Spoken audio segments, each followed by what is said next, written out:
Hey guys, X here, and we are finally back with an art stream. That being said, things are very scuffed. So, a few months ago, my computer just completely died. I've been over this, blah blah blah blah blah. New computer, very powerful. New computer, 4K monitor, which means every single program I open goes into like 4K resolution, which means the second monitor, which is actually a TV that can barely do 720p, that I use as my second monitor, when I drag over a program to the second monitor, everything gets very squished and very big. I can barely see anything in OBS. It's just giant panels. There's no way to shrink anything. I thought about maybe mirroring making my main screen that I use for like as my TV or whatever as like a second monitor, because technically it is a monitor. It's a 4K monitor, but it's so big and so far away, everything gets really small. So my options were so big I can barely see anything, or so small I can't see anything.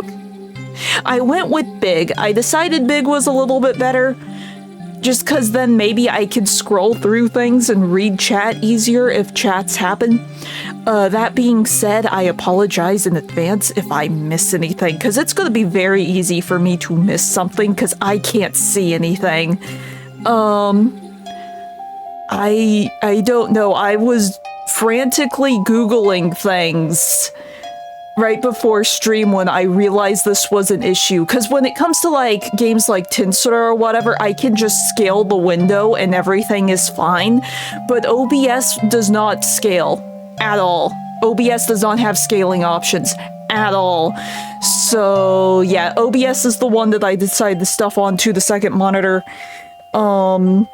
just so I can see what I'm doing in my animation program, because oh my gosh, Miku Miku Dance was so much worse. So yeah, we're gonna live with scuff. I will try to look into more things before Saturday with the next art stream. If I still haven't found a solution, we will just do something else on Saturday, but I'm gonna try and find a solution. Because right now I do not have any. I was in there. Like I said, I only noticed this issue like right before stream, so I couldn't do like any major digging. I was mainly looking at OBS, because OBS is display and unable to like change the size. It's always driven me insane, and it's like, okay, we have a few minutes, I can look and maybe see if I missed anything. I didn't. OBS just does not have that option. Like I said, I will look into it more in depth after today's stream and see if I can find a solution. We'll just play it by ear. For now, alerts. So, ever since my re-debut, I have been using what was actually supposed to be a placeholder. It's been like, what, 2 years? 3 years? We're gonna fix that. We'll finally fix that, and then I'll get in the blender, and then I'll have to redo everything. It's fine. But no, I've wanted to redo my alerts, and this is good like animation practice. I'm going to do like an animation with each of my models. Today we're probably just going to be doing like 2 animations and then calling it, and then because there will be more that I have to do like outside of MMD to make them work, because how I have things planned.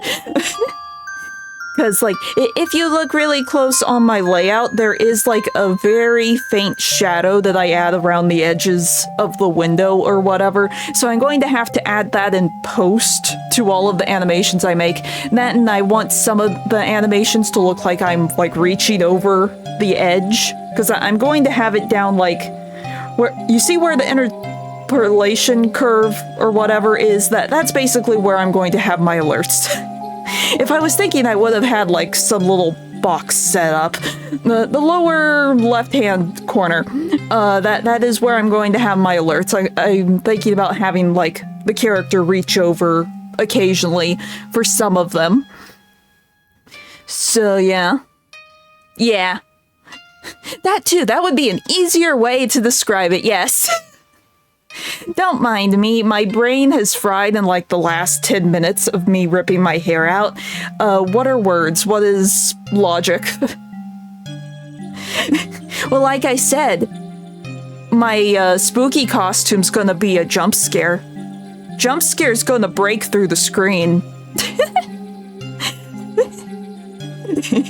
I have ideas for jump scare.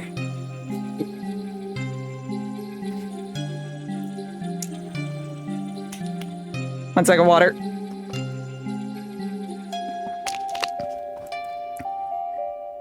But no, I have some ideas for some of the things that I want to do. So, like, I kind of want them to, like, ramp up in complexity for the animations.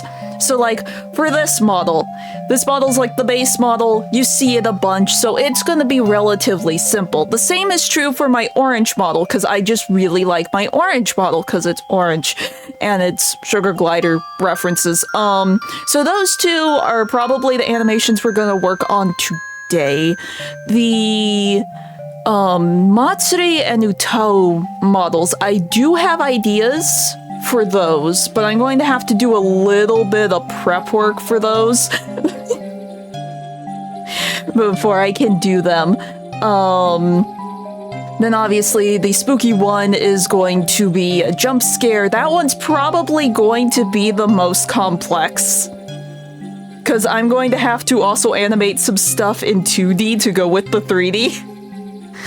That's another thing I kind of need to do with the Utao and the Matsuri one. And then, let's see, the winter one, I will probably have like some snow effect that I will make.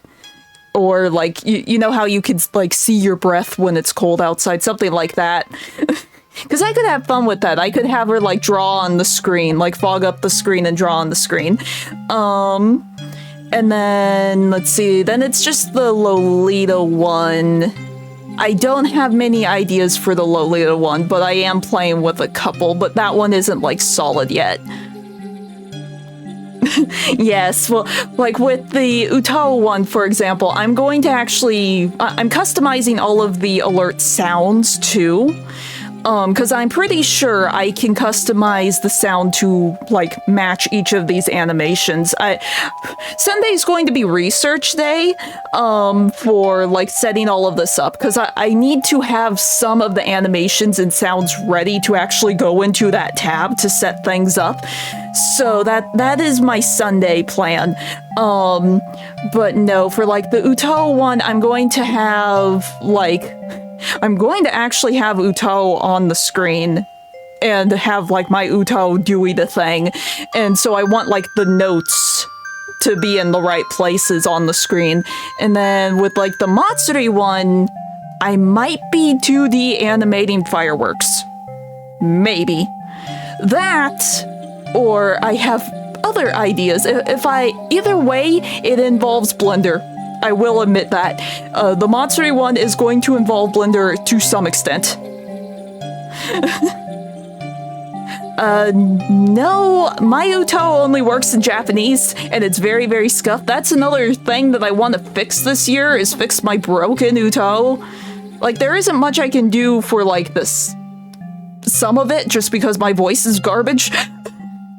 But I can at least fix some of the programming so the tuning's easier. But I want to, I'm basically going to have the la la la la la part from Dream Eater's Nightmare, but have my Utao sing it instead of Gumi. And then, like I said, with the Matsuri one, I'm either going to be modeling, like, Dango, or I'm going to be modeling a taiko drum, and I'm going to have the alert be taiko sounds, and I'm going to just play the taiko drum. Because I thought that would be cute. That or it's just going to be me pointing at a bunch of fireworks. I haven't decided yet. I might go with one of the other two options, just because Blender practice. I don't know. But yeah, these first two, though, are going to be very simple. This one specifically, I'm basically just going to be off screen, come on the screen, wave, and then go off screen again. It's gonna be very, very simple. Then the other one, is gonna, the second animation we do today is going to be with the orange model, and that's the one that I mentioned already where I'm like peeking over the screen or peeking over the edge above chat. So like I'll be off screen, you'll see my hand reach over, and then I'll poke up, wave, go back down. I figured it would work with the orange outfit just because orange outfit references my gliders, and the thing that gave me the idea was a picture of one of my gliders. So yeah, that is the plan for today. Oh, speaking of Taiko, I saw the craziest video. There's this person on YouTube that plays Project Sakai. It's the mobile Miku game. And they do it with like a bunch of different controllers. They have like an adapter for their iPad so they can like plug in whatever controller to do it. They used a Taiko no Tatsujin, like Taiko drum, for Project Sakai, and it was insane. And it actually surprisingly worked really, really well. If I remember, I will post it in Discord because it's just crazy to watch. Because they do like, what is it, Disappearance of Hatsune Miku? And that chart is so stupid on Extreme. And they do it with the drum, and it's like, I don't know how you did this, but that's crazy. And now let's see, we should get our size. And I should move my camera with these just so I'm not like... Let's see. As we don't need it. So I could either have her here or... Oh no, this is probably good, because part of this I'm probably going to be cropping to an extent. That should be okay.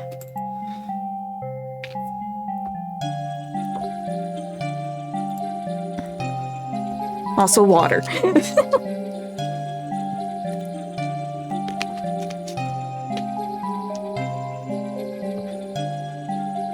Let's see. It has been a while since I've done like a full body animation. The last full body animation was the polka dance. Let's see, we can do that like... Since we're gonna be walking on screen, we can be like that.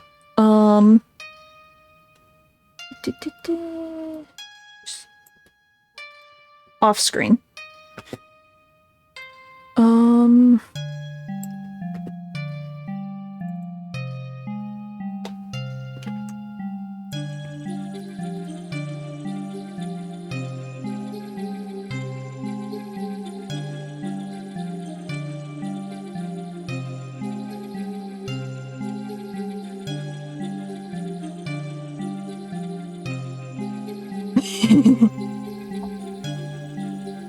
Huh.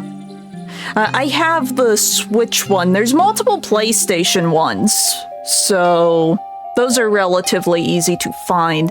Shoot, once I was actually at this one tech store, and you know how they have like officially licensed controllers and then they have like the knockoff brand? I found a knockoff brand Taiko drum controller for the Switch once.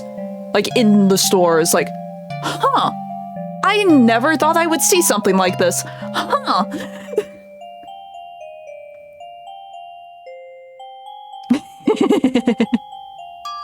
Yeah, it is funny to watch people, like, use unconventional controllers for things they aren't meant to do. Like, I've seen someone play Kingdom Hearts with a dance mat. That was chaos.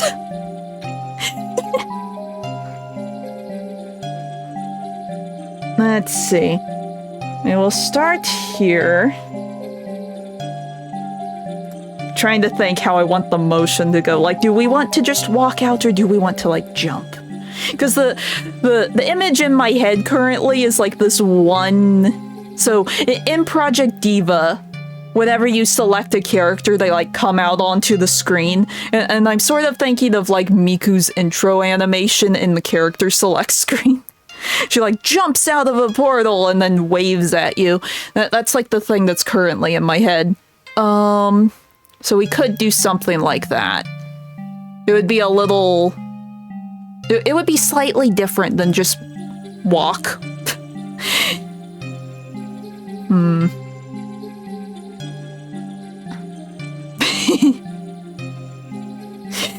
Well, I mean, that doesn't really work for, hey, you just followed me. Hey, you just subscribed to me. Why would I be reverse hiding from someone who does that? Granted, I'm also going to be jump scaring some of these people. It's fine.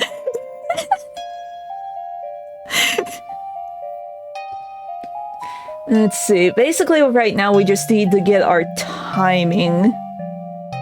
And then I can worry about filling it in. Let's see. We'll go out to about here. This is probably way too short. And let's see. We can move out to... Well, here. I can just... We can just do that. Let's see. For now, I'll hit repeat.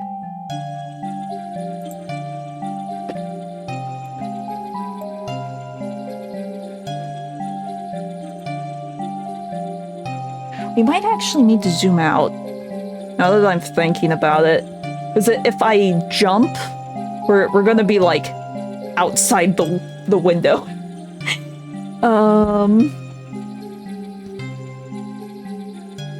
Okay, so maybe something like that. I guess that kind of works. Then we can use, like, the grid as, like, our placement.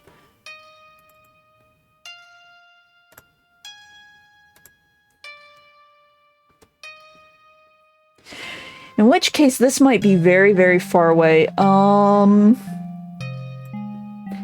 This jump might be crazy. Okay, that is not good. Here, this is... When in doubt, we use numbers. Let's get rid of that. Here. Oh, I registered on the wrong thing. Here. 12.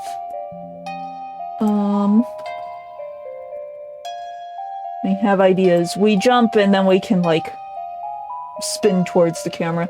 Because these don't necessarily have to be super... They won't repeat or anything. It's just going to be, like, a static animation. So I don't need to make it loop like I do with my emotes.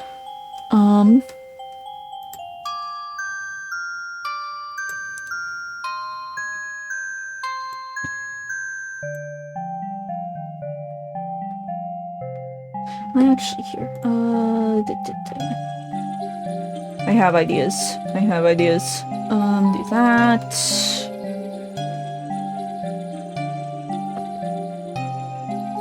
Right now I'm just trying to get, like, the arc there. Then I can, like, do the actual posing.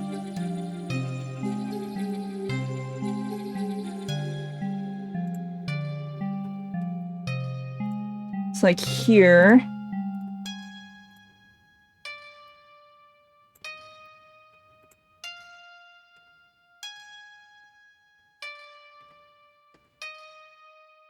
You set that.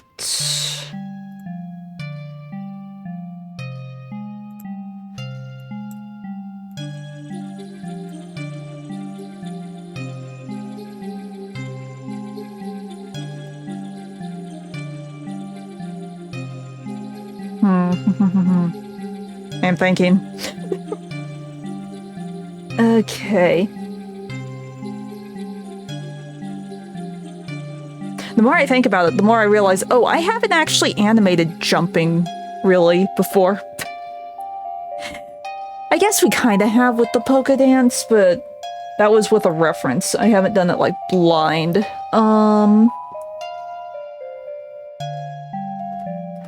Easiest thing to do would be doing the landing.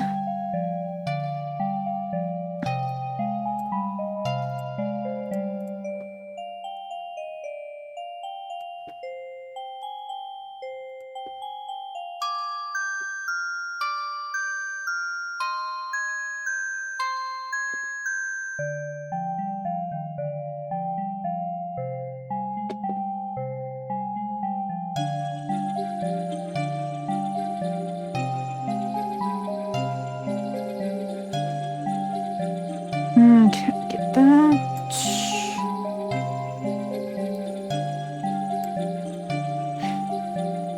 And it will be small. The awkward clipping that is in all of these models will not be noticed. We will only see them while we're working on the animation.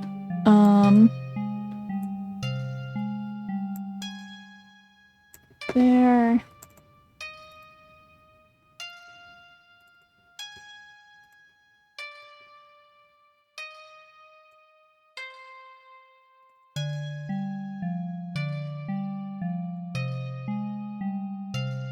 I guess that looks more like a takeoff pose, the more I think about it.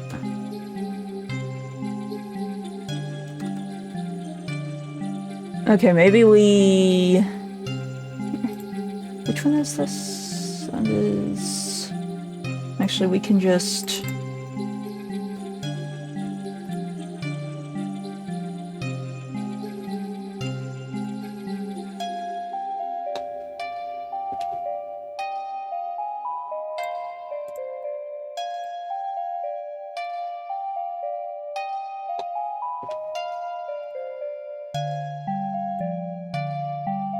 Technically, I could just go... whoop. Because then we're outside. And then... whee!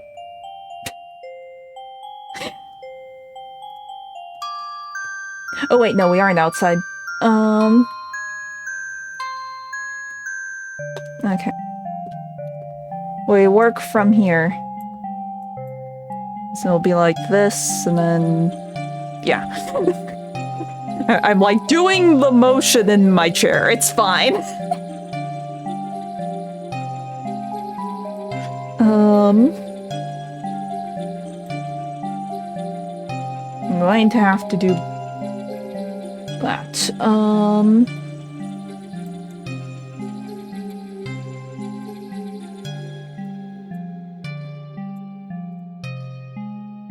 Yes, basically. Oh, it's so funny. Like, I know that, like, half the bones in the body are, like, distributed between, like, your hands and your feet. That's just how our skeletons are laid out or whatever.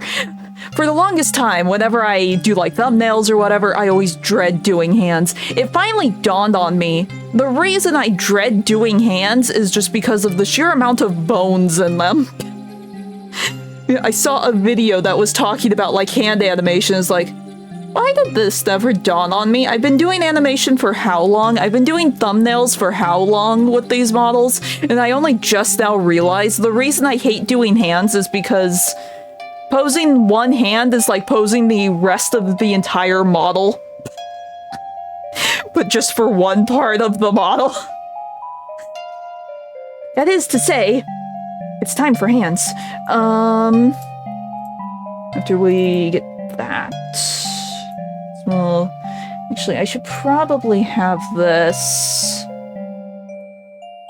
a little more up. We must get our squash and stretch. We are squashed. Or at least we're partially squashed. Is this the right? Yeah.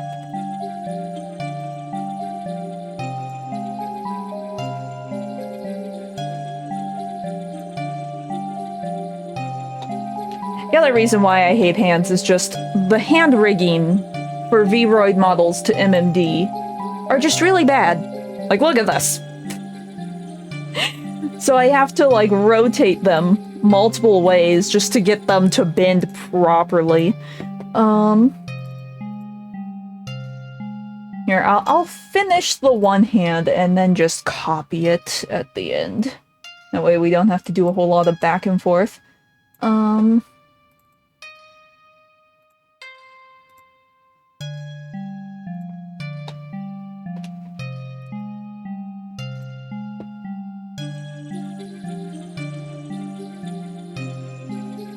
And sometimes that happens. It's fine.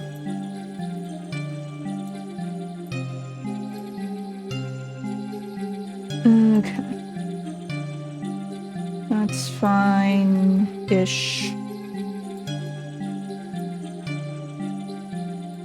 See, before I realized that I'm probably just swapping over the Blender this year, originally I wanted to redo all of these models in Vroid just to get them up to, like, the same level of detailed as all my others.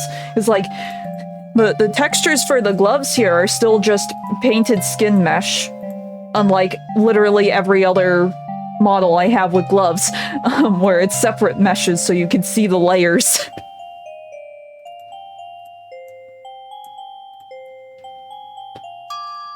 Please, program. MMD, like me. MMD. It knows that I am about to betray it, and it's rebelling. It's fine.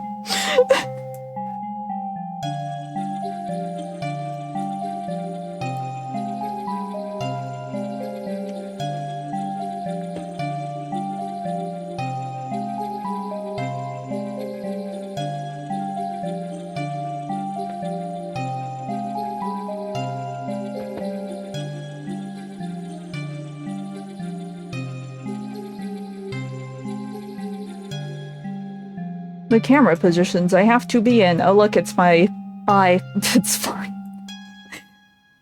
It's part of my hair. It's fine.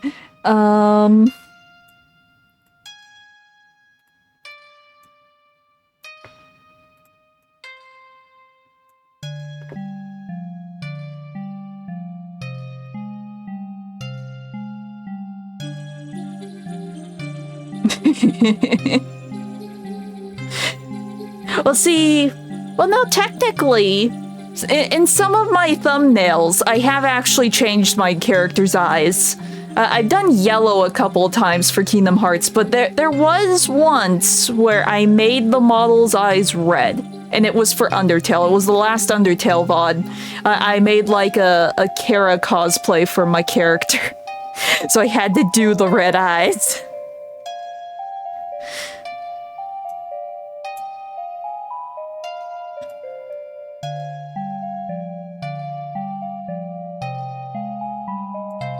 But no, probably for the jump scare, I'm going to, like, leap towards the screen and it's going to, like, start cracking and I'm going to, like, scratch at it or something and leave more marks and then, like, look away and then look back at the screen and then, like, sneak off like, oh, I'll find another way to get you. So there's gonna be a lot of, like, probably nail on chalkboard sounds for that. I haven't fully decided. I haven't thought that much about the sound design for some of this stuff, but I will get to it. Sound design happens after I get the animation, so I know the timing. Yes, basically. Basically, you're gonna get a FNAF jump scare, but it's me coming for your dreams.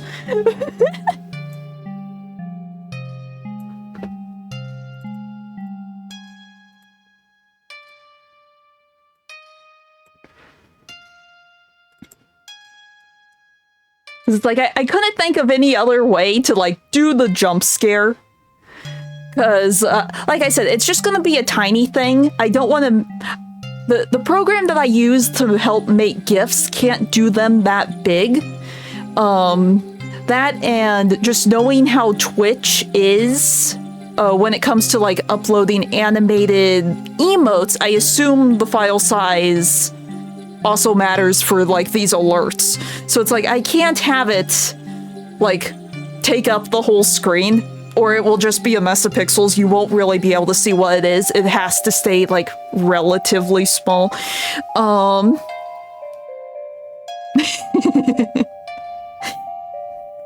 So, like, Lynn was like, oh, you could fill the whole screen, or you could have, like, you jump down from, like, the top of the screen. It's like, no, I'm kind of limited, just basing it off of my experience of doing, like, animated emotes. I assume their alert system has similar limitations, so I'm going off of that assumption with, like, the screen size and stuff.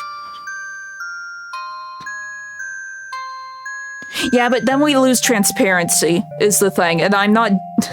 My models are very, not friendly with chroma key. If you can't remember the nightmare that is me adding glow effects. So... I have to stick with, like, transparent images just for ease of use.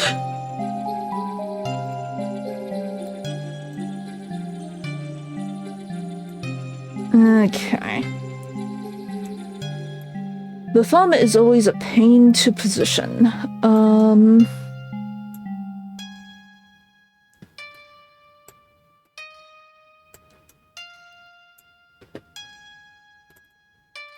Because I thought of doing video files too for these, but then it's like, but the chroma key issue. I have done chroma key for other things with my models, for like videos and stuff, and it's just, no.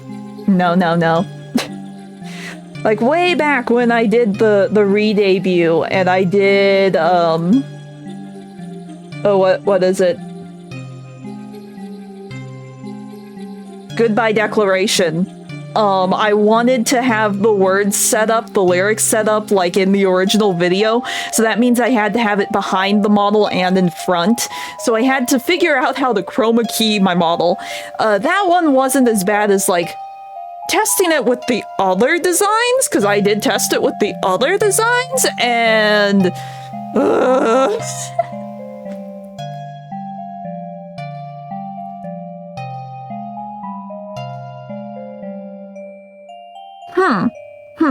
Okay.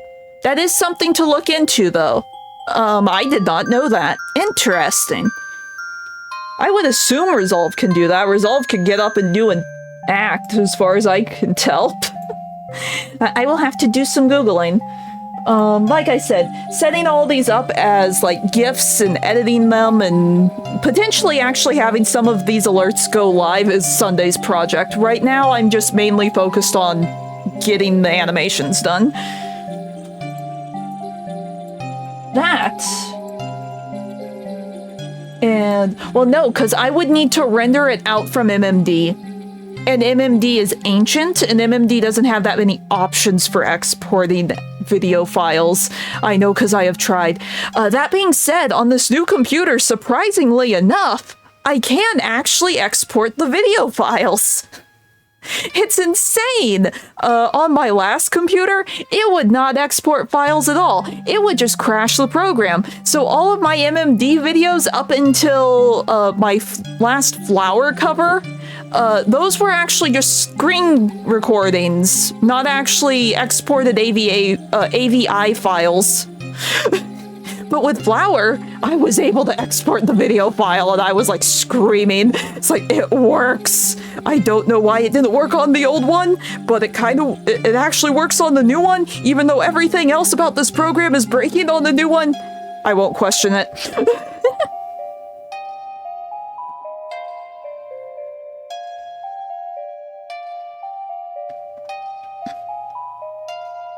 Yeah. There are ways to, like, import data into Blender. Because I've seen several people do, like, MMD, but Blender, where they use, like, all of Blender's, like, textures, lighting, and real-time physics for, like, the clothing, instead of using, like, bone physics. And it's like, ooh, so fancy, so nice. And then I've looked into like the tutorials on how you can do that.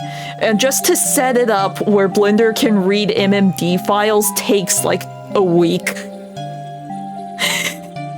It's a little insane. It's fine. So like I said, once I swap to Blender, MMD's probably gonna go poof, and I'm just gonna stick with Blender. But that is Future Nix's problem. Future Nix will probably be within the week, but it's fine. Because the Future Nix might need to model some stuff for one of these alerts.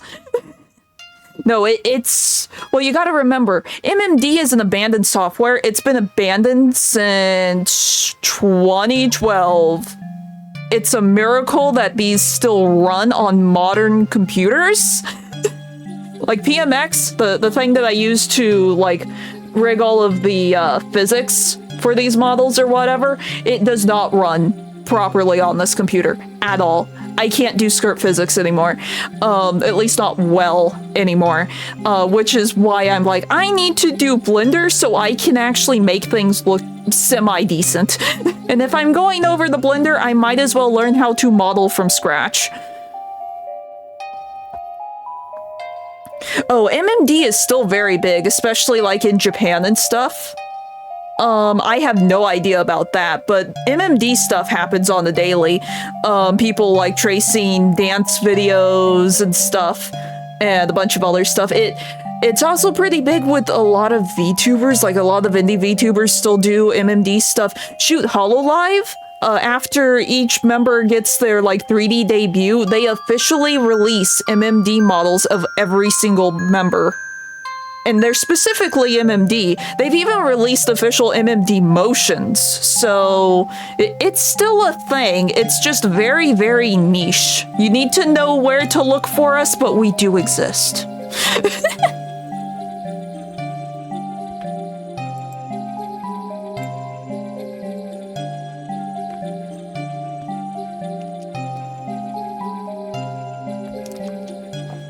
Well, here's the thing. I have dug through a lot of forums when I was converting Flower over to MMD, because that's when I realized the issue.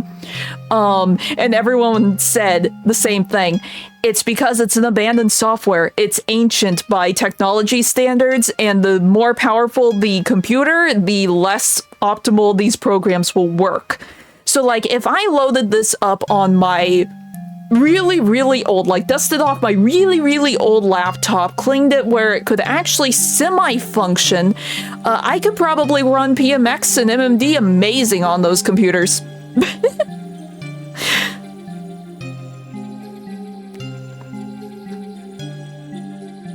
Yeah. I wouldn't know. There's only one Discord server I am currently in, and it is mine because I do not Discord. It's fine.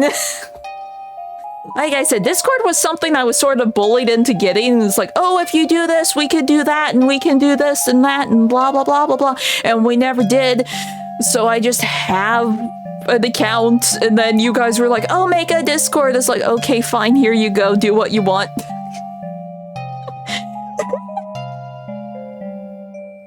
Because I've never really, like, lurked in forums, and that's basically what Discord is. It's like a modern day of, like, forums and stuff. I've never really done that. Well, I guess when I first got into Spyro, I lurked around, like, some of the Spyro forums. Because there was, like, this one Spyro fan site. It had a little bit of everything, and I found some really cool comics on there. But that was, like, the closest thing I did, but I didn't have an account, so I wasn't talking to anyone. I was just looking at the pretty art. And that was, like, a year of my life, and then I moved on. Let's see.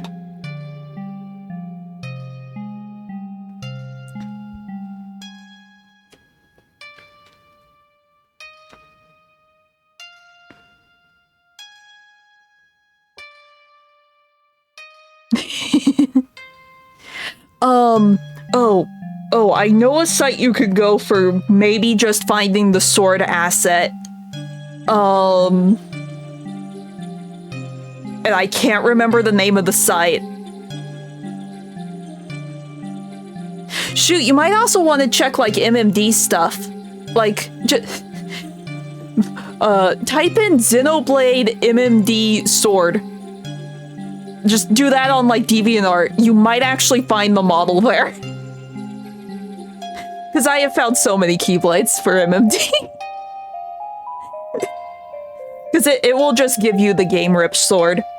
If you look up and someone has actually done that, you'll find it. Ah. Because I have found, like, some of them are just the Game Rip files, and others are, like, people recreating them from scratch just for practice, but you can find, like, Keyblades and other game swords and stuff. If you just look up such and such sword MMD, you will find something, I am sure. Let's see.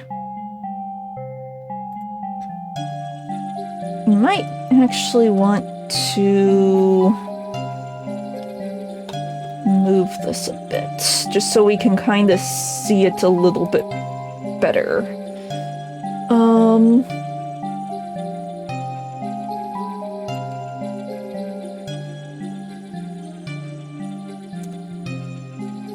Oh, that's why it did not move the way I wanted it to.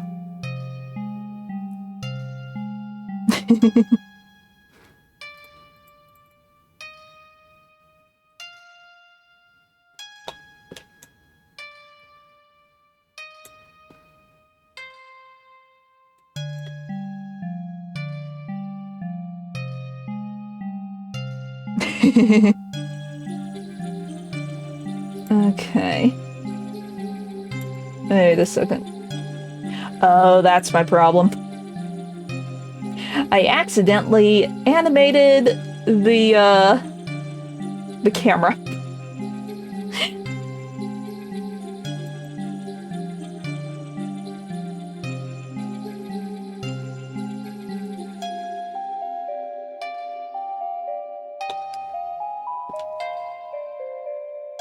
Okay, let's do this.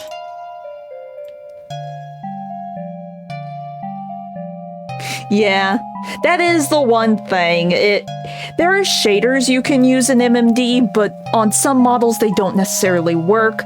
Like, most shaders will not work on my models. That's another thing that's really making me want to, like, go into Blender so I can make a proper model that doesn't have any transparent meshes, that will work properly with shaders. By some miracle, I got the spotlight shader to work on these models. I still don't know how I did that, but that's what I did for, like, my flower video. But no, I used to use a ton of shaders before, when I was just strictly doing MMD and I didn't actually have any voice banks, blah blah blah blah blah.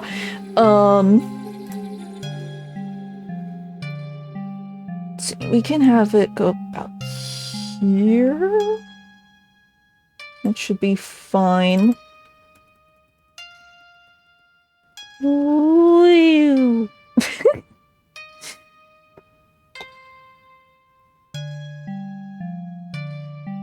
Let's see.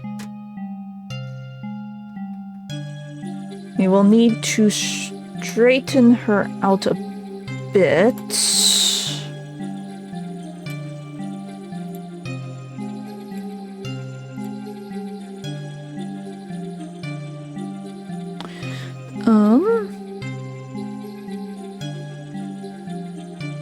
I am trying to...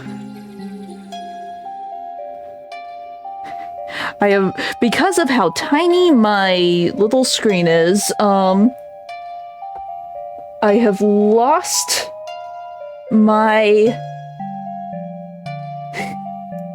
I'm trying to block someone. 1 second, I can't see anything. There is a scammer in chat. I'm trying to get rid of them.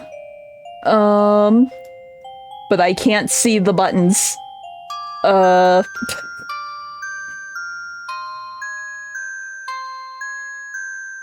I can't see the buttons. Oh, somehow my mod buttons got turned off. That's why I can't see the buttons. There. They're gone.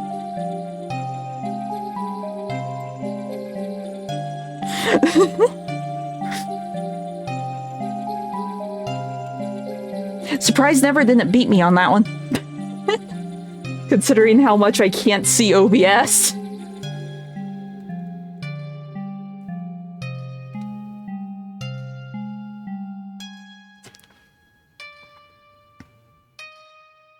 Yeah, maybe. I don't know. Like I said, I will find a better solution for this before next stream. I just didn't have enough time.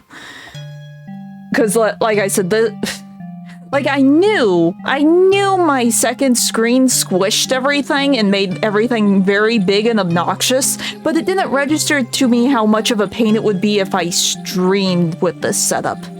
Until I was setting up, and it's like, oh yeah, because everything wants to be 4K resolution because my computer is 4K, and now everything is like the size of my hand.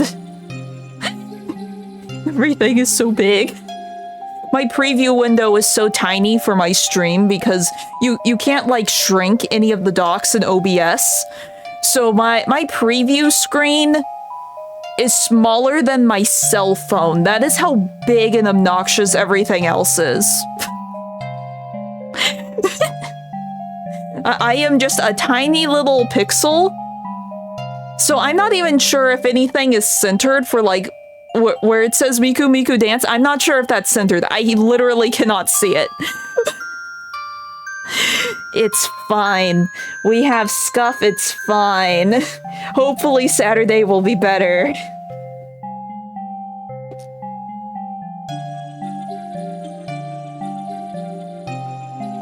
I don't know, and I'm not going to do that while I'm live.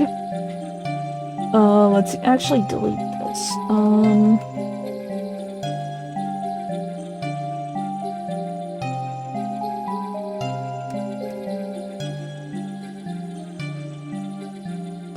Oh, that's what it is.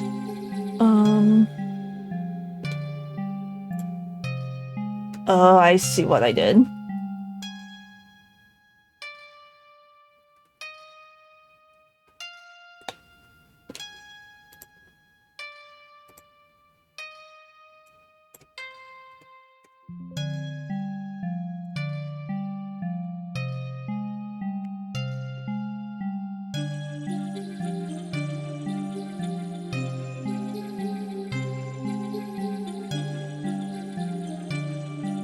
Well, that would center it to the screen, not the little box that I have down there, because that is not centered. Because I made two boxes, they're about the same size, and I put them next to my model. They aren't centered by any means. So, yeah, even if I hit center on that, it would be, like, closer to my shoulder. It would not actually be centered in the box. That's not how it works.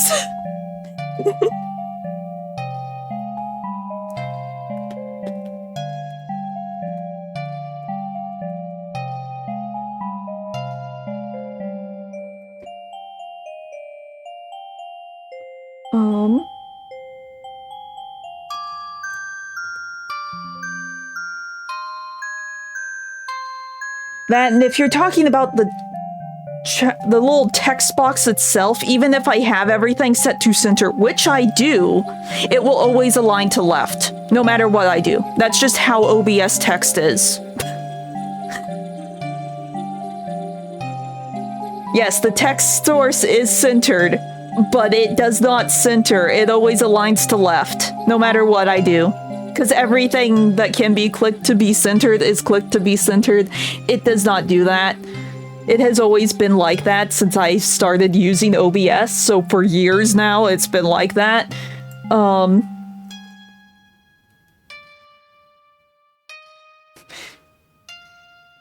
I think we got the arc okay. Now it's just fixing the rest of the posing.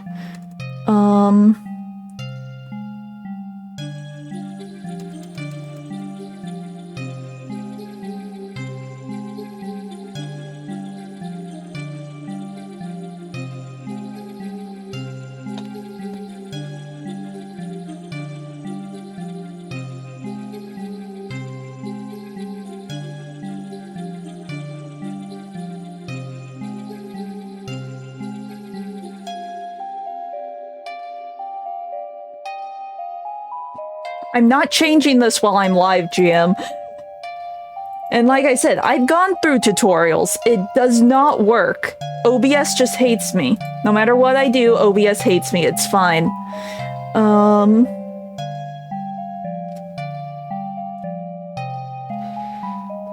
Let's see, we'll reset this. Actually, that's not bad.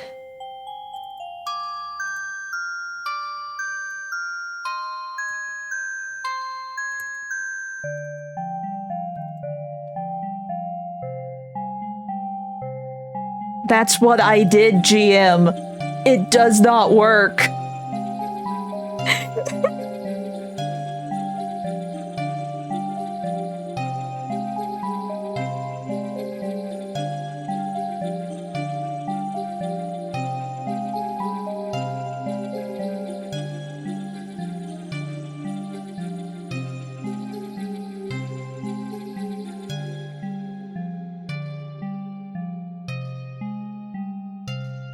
I think I need to be more bent over here.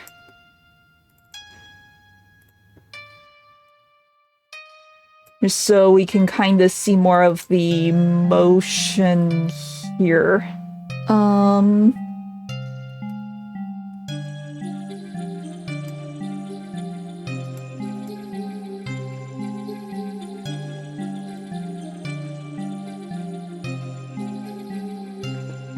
I have tried it for years, GM. It does not work. OBS does not like me. It's fine.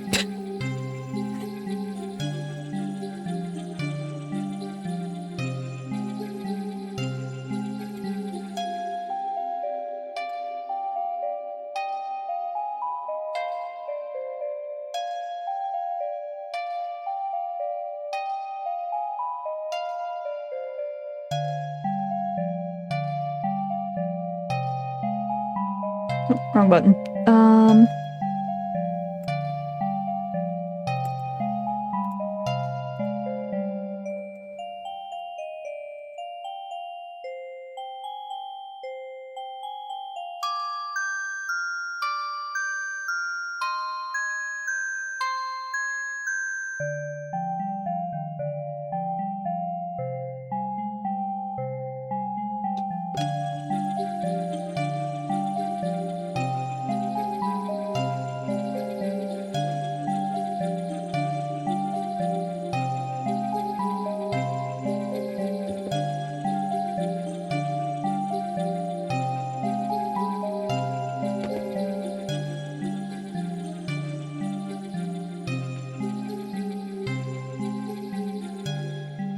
It doesn't.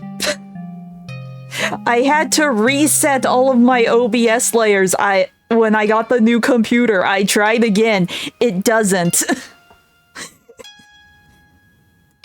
I literally changed it like a month ago and made sure everything said center. It doesn't center.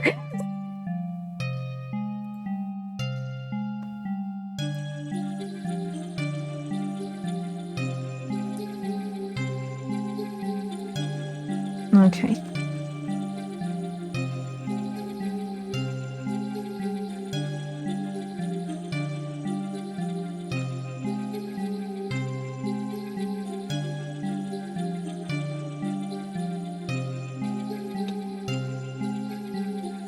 Maybe I do put this at 0. It's a little choppy. I think I do actually want to move this all the way to the middle.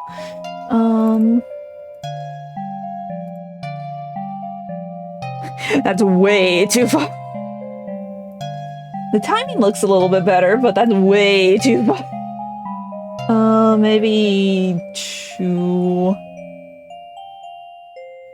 Oops. Might help if I was in the right text box. 2.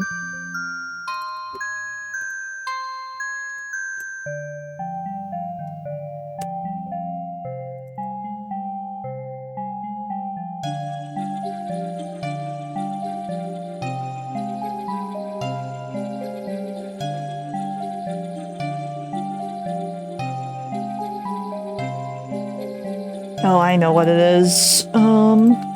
Reset you. I need to be, like, leaning back a bit.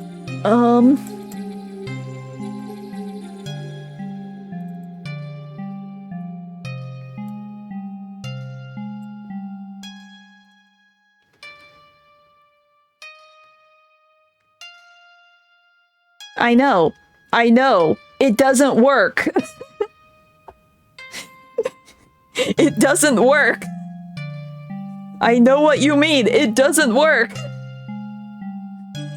Because I've wanted it to do something like that since I started using OBS, because with like Streamlabs, I could do that, and everything worked the way I wanted it to. It was just, Streamlabs was a very glitchy program in every other aspect, so that's why I switched over to OBS. Streamlabs just has better layout options. It doesn't work. I'm saying this as plainly as I can, GM. It don't work. It never has and it never will. It doesn't work. I feel like I'm speaking as plainly and as simply as possible, so I feel my point should be getting across. It doesn't work.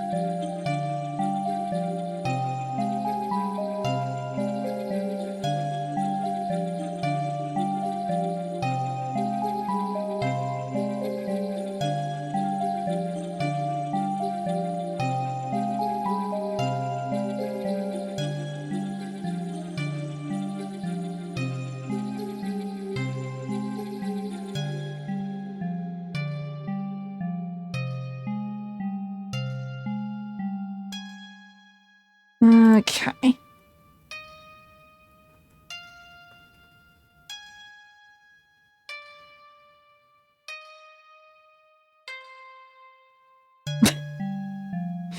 Well, it's the newest version. I downloaded it from the official website. It's standard OBS. There's the only, like, add-ons I have is for my lighting effects. That is the state of my OBS.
Okay. Here.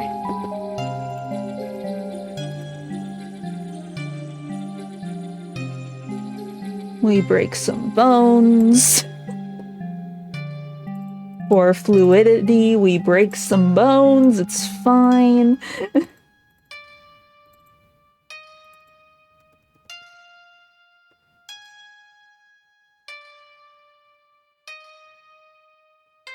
1 second, I will have to scroll through all of that.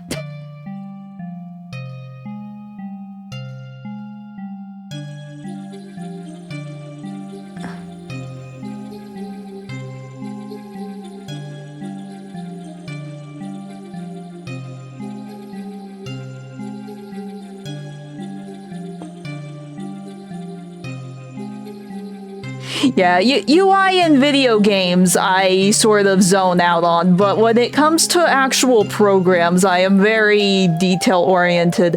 So yeah, I understand what it's supposed to do. I understand that you're explaining exactly what I have in mind that it's supposed to do, but it just doesn't like me. And the only thing it is just...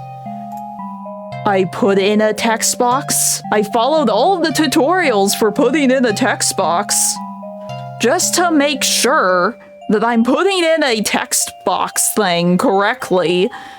And it just doesn't work. It hates me. It's fine. We've been over this a million times in multiple streams now. It hates me. It doesn't work.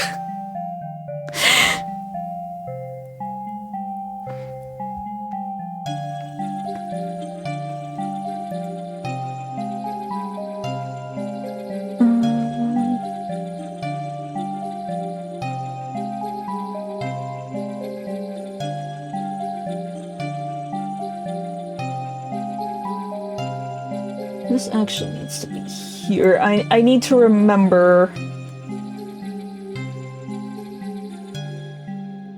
Okay, this actually needs to go over here.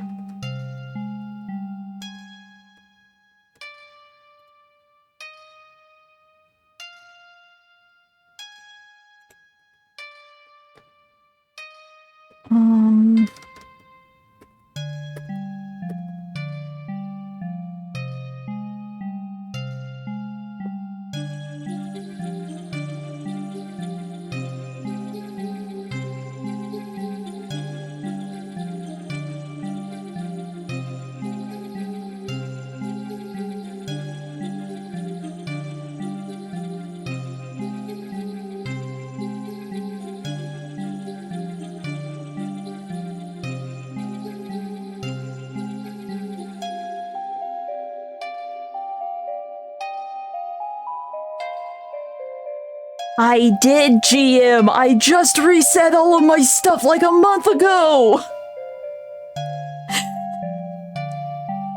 Remember? OBS doesn't save formats across different computers. I had to redo all of this crap. It was a fresh source when I redid all of the tutorials. It still doesn't work. This is a fresh install on a brand new computer. It does not work.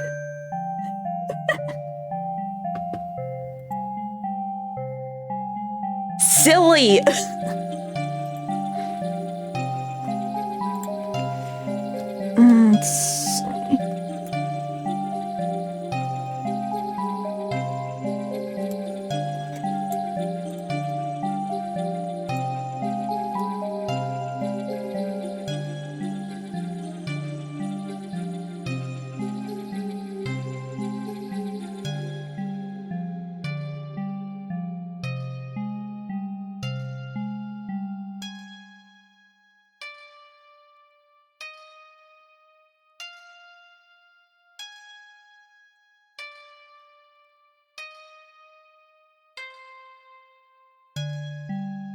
You shouldn't be. I've already told you the answer. OBS just does not like me. That's all there is to it.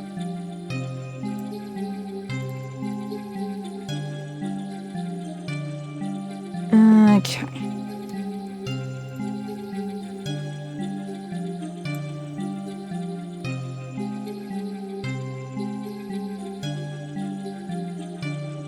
Maybe we actually... No, that...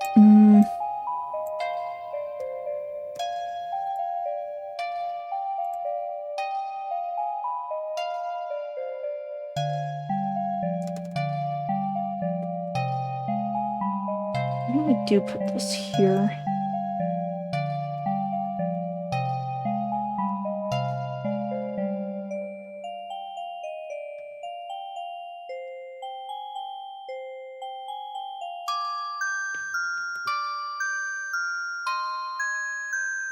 Okay. Oh.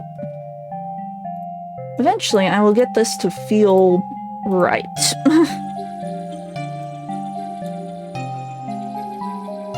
I feel like the arms need to, like, swing back, but maybe I'm swinging back a little bit too much.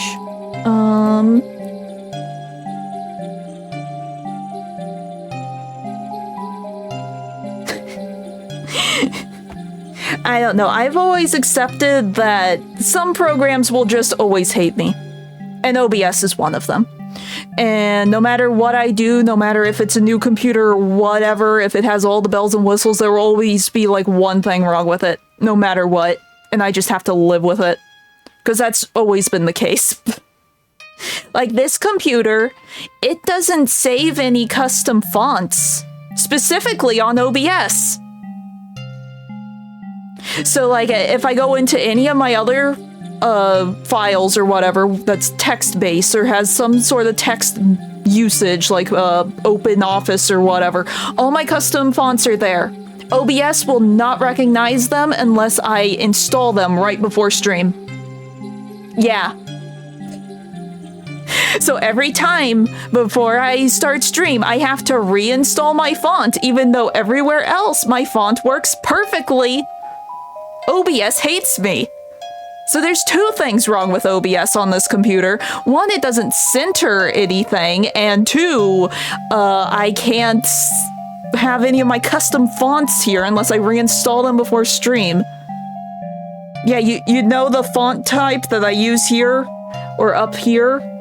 I don't have my hands plugged in, but down there and up here, that is a font called Yomogi from Google Fonts. So it's free to use, commercial license, blah, blah, blah, blah, blah. That is the font that I use for all of my assets. It's custom. I had to download it off Google, obviously. I have to reinstall them each time before I go on to OBS, before I open OBS, or there's just nothing here. OBS hates me. But I live with OBS because it works better than Streamlabs. This is stupid Windows 11. I hate it with a passion. Everything about Windows 11 is garbage, and Windows should be feeling horribly for forcing me into this. But it was installed on the computer, and I can't get rid of it, unfortunately. I hate every bit of it. It breaks everything. And I've already looked, so you don't need to bother Googling it. It's literally just a me issue. No one else has this issue. I have uninstalled all my fonts. I have reinstalled all my fonts. OBS will not register any of my fonts unless I reinstall them. OBS hates me. It's an OBS issue. It's not fine, but it's fine. Like I said, I live with this new computer. This new computer is beefy, but oh my gosh, I hate it still.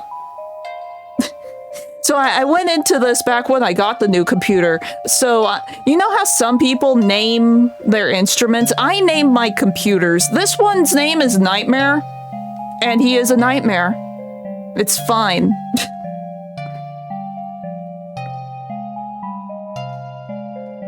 I don't know. Because if I reinstall the font right before I go live, the font is there. But I have to do it before every single stream. It's annoying.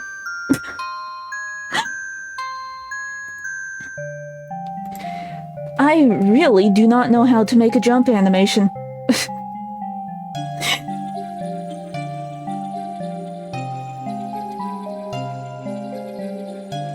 Like, I can do, like, a straight up and down jump. But like a jump there that's like moving forward, that's where I'm struggling. I should have looked up some reference videos before this, but I didn't.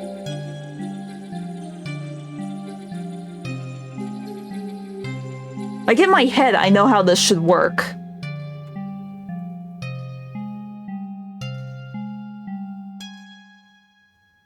Oh, maybe...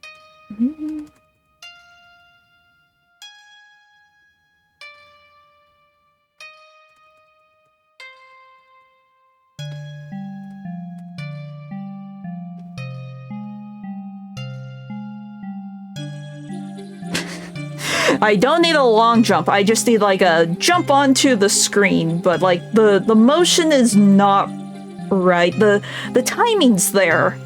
It's just everything else is well, this is a little funky. This could be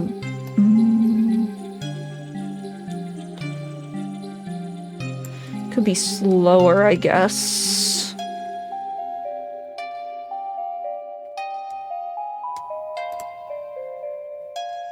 It's a little bit better. It's just like my squash is a bit off.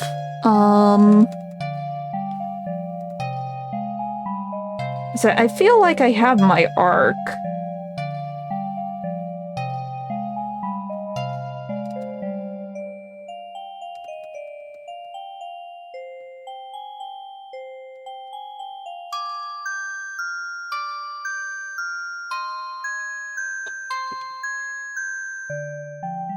I'm turning off physics because it's driving me nuts.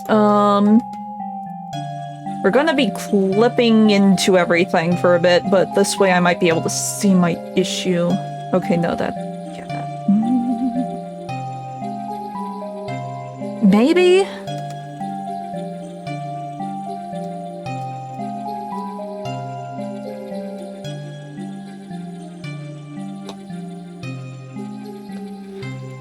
Wonder if...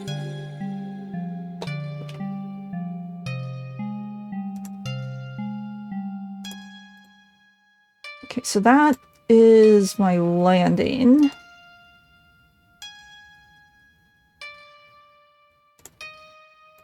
Wait, maybe this is what I'm missing. If I could click the right direction. We lean back a bit. Because we're already kind of leaning.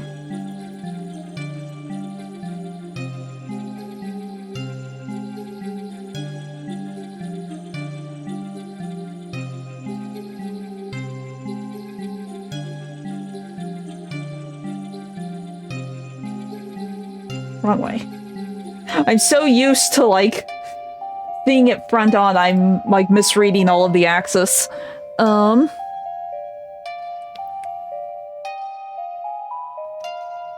Yeah. Well, you don't want to exaggerate too much or it could look really bad, especially with CG, especially a simplistic CG, program like MMD, because exaggeration is very limited. If you have a rig that allows for like proper squash and stretch, then exaggeration into like making essentially CG smear frames is possible, but MMD is way too simplistic for that. Everything is very rigid. You can break bones to try and help and simulate your smear frames, but that's about it. And if you go too overboard, it's very obvious and it looks really, really bad. Yeah, that is true.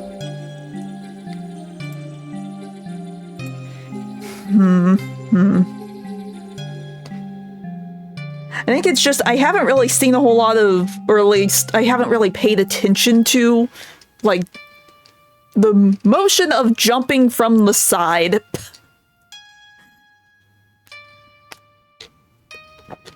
Most references I look up when it comes to stuff like that, it's usually from a front-on view.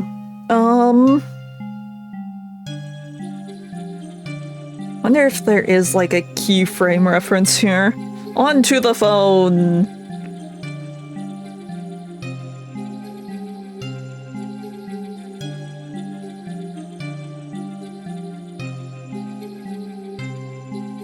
Okay. Yeah. Oh. Oh, I didn't even think of that. Okay. Oh yeah, that looks... I see. Oh no, I literally just looked up jump keyframes in Google Images. Because there are like thumbnails of different videos that will just show like all of the keyframes. of a certain type of animation. Okay. I was missing a pose. That's on me.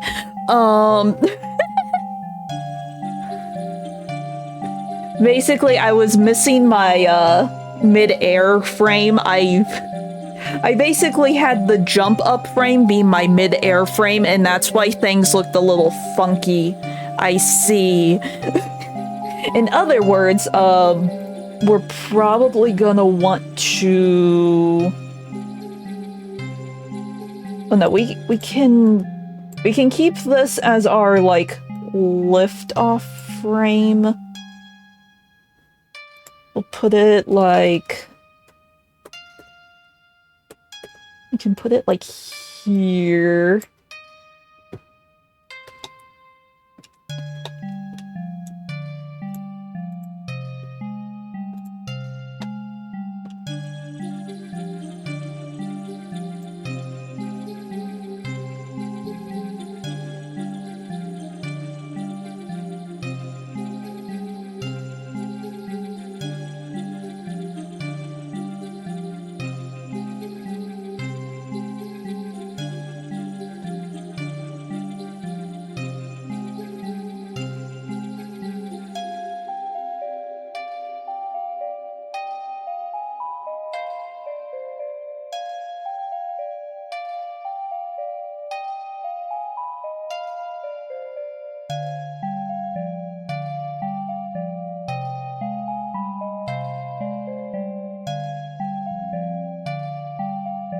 Let's see.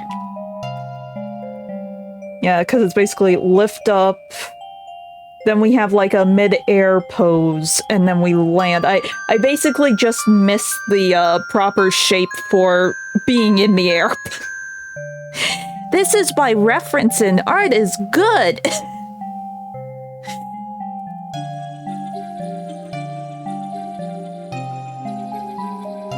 So that will be like 2 frames, because MMD always animates in 1s, but for the, like, GIF or whatever, it's going to be on 2s, so I have to, like, make sure my keyframes land on the 2.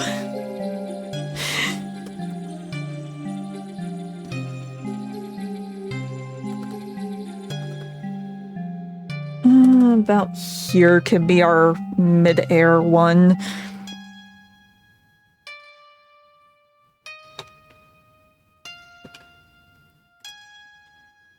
Okay, from here...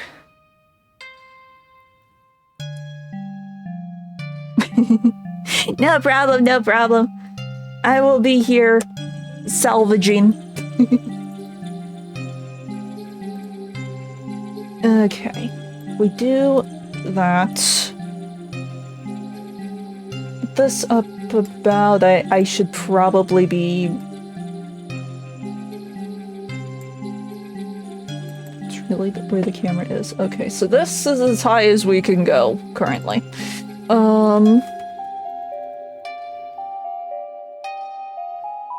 If that is as high as we can go, we probably actually want this to be about here.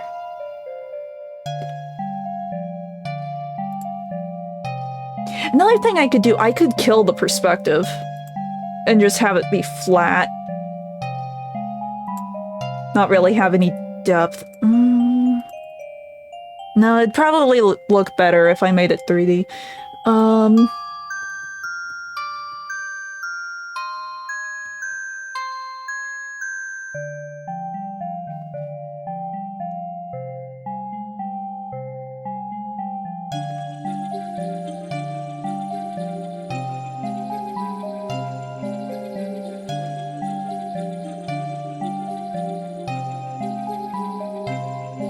This actually...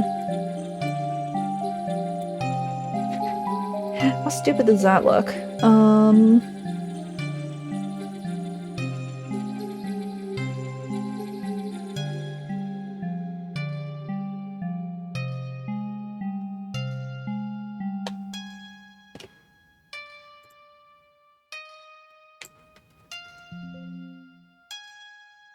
Well, actually, no, here, put, like, -3.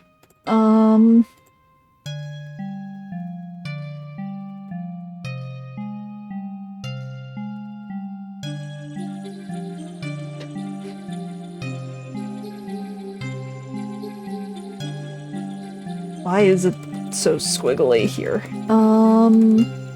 Maybe I do here. Get rid of everything. Let me just see the... Why is it jerky there?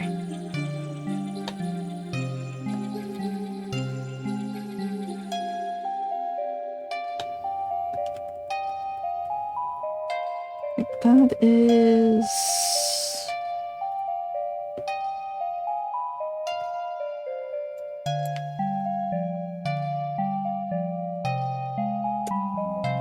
Maybe I was just having that stretch a little bit too far.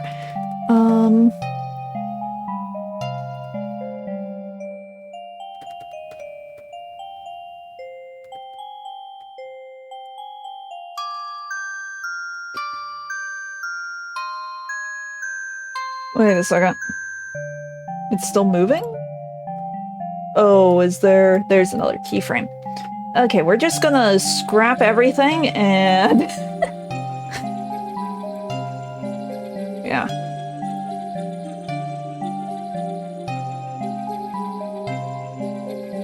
That's just too far. Like, here-ish. Here-ish would be a good midpoint.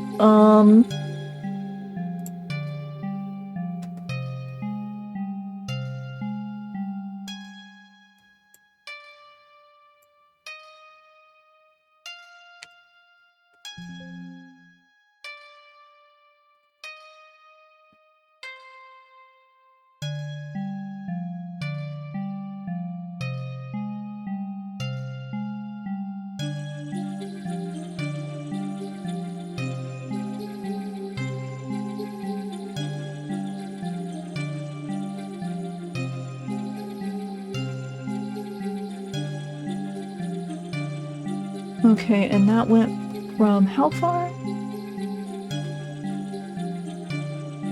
Okay. It should be good going here. Grabbing this, resetting this. In theory, there should be an arc.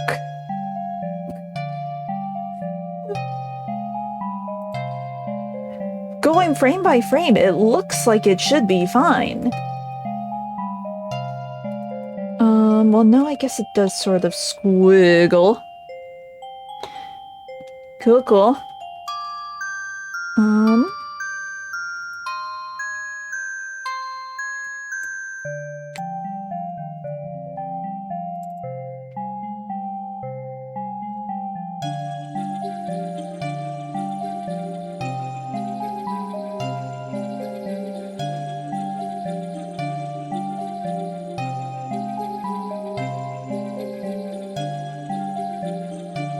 It's very stiff, but that's probably just because I haven't animated anything else.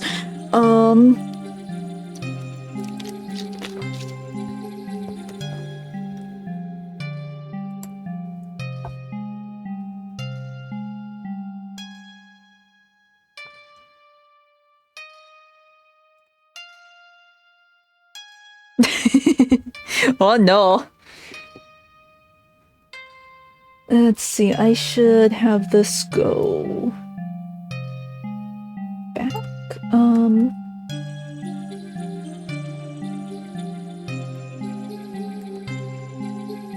3.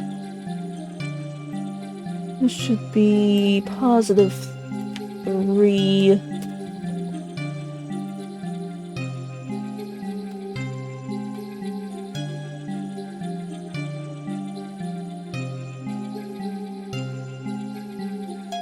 See, I'm not fully animating the legs just because we won't really see it, but it is going to help me with, like, seeing the timing a bit.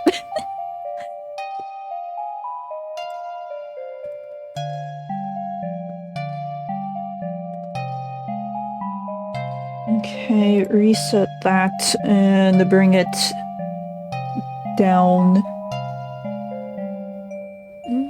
1.5 would probably be fine-ish.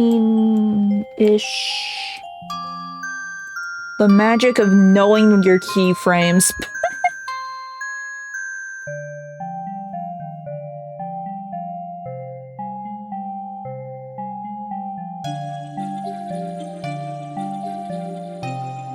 Actually, this should also probably go forward a bit.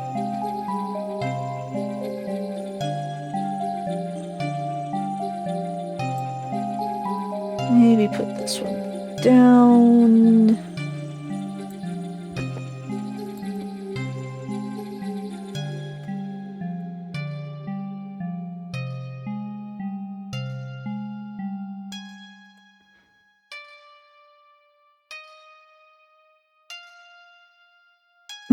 Yeah. It's like, I could do a full animation, but it's gonna take a bit. And if I'm going into Blender, I'd rather make the full animation in Blender, just because then I would have a little bit more freedom with it.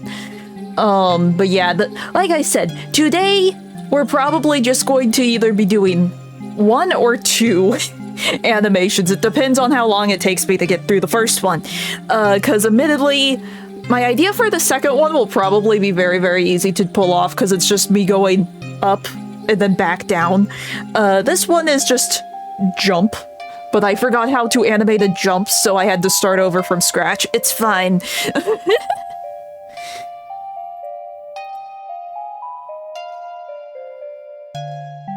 It still feels clunky.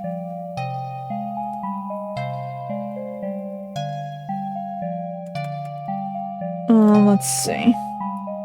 Granted, some of the clunkiness might just be because I'm not actually moving anything else currently.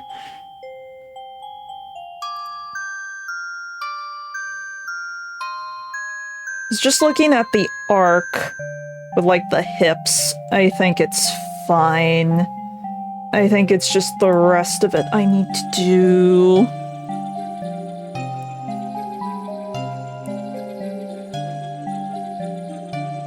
No, I still want to do the ideas that I want to do, because if I go to Blender, these models aren't going into Blender. These models are going into the trash can. Once I am able to make a fully original model, these models are going into the trash can. No ifs, ands, or buts. So I need to utilize them while I can. Because once I get into Blender properly and learn how to model properly, I will be free of the limitations that are VRoid, and I can do whatever I want. There is no saving these models once I get into Blender fully. So if we want alerts with all of these current models, I need to do them now.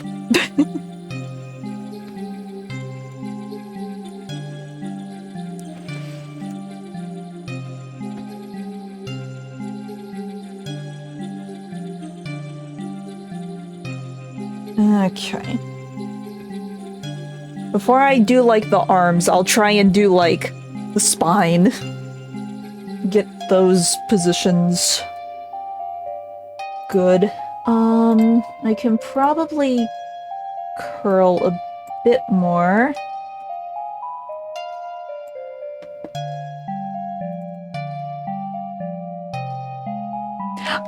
VRoid is very crappy when it comes to the rigging, so if I want to make an original one, I want to fix all the rigging, because there's a lot of issues with VRoid rigging, because it's a program that works solely on, like, sliders and being fully customizable in that sense.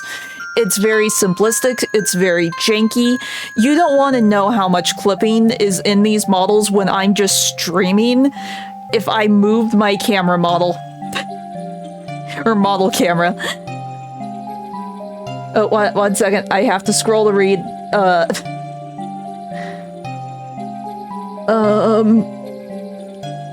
I scrolled too much.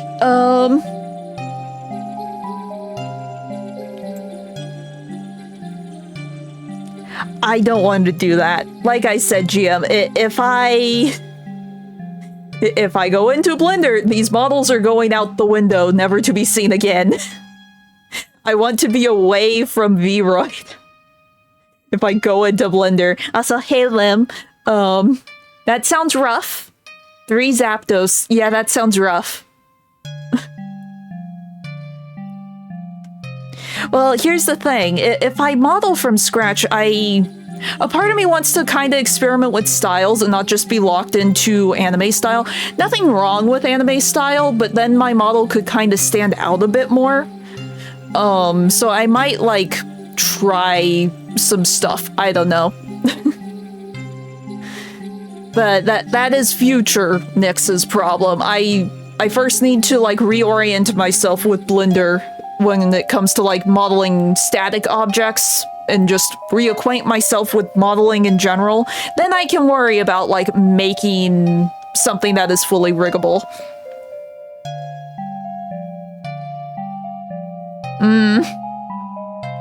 Well, I mean, technically, if you kick an EX, doesn't that give you, like, extra points? So if he had multiple EX, wouldn't that mean it would be easier to win? I don't know. It's been so long since I did the battling in Pocket.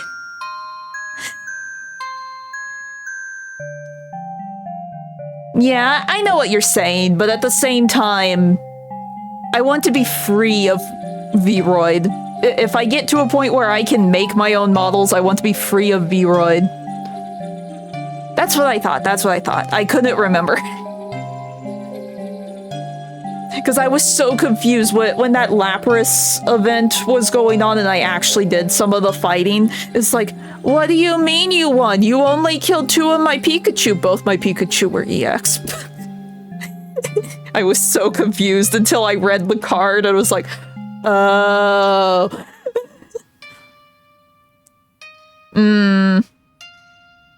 It's like, I think I have Zapdos EX, but I haven't, like, read what it does, because I haven't done any of the battling since the Lapras event. Okay.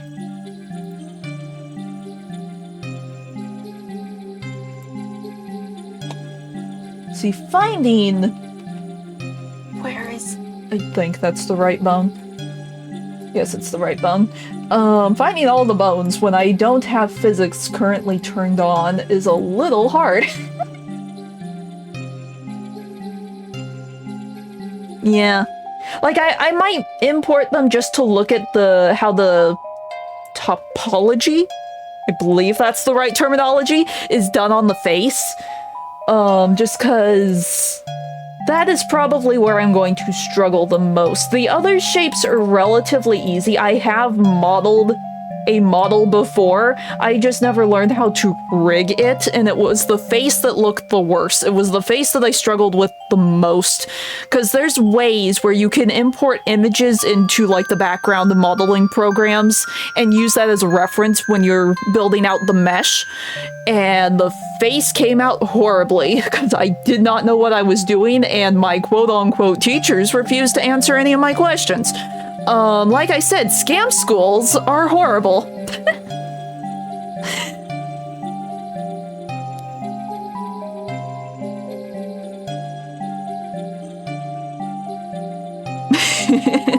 I see.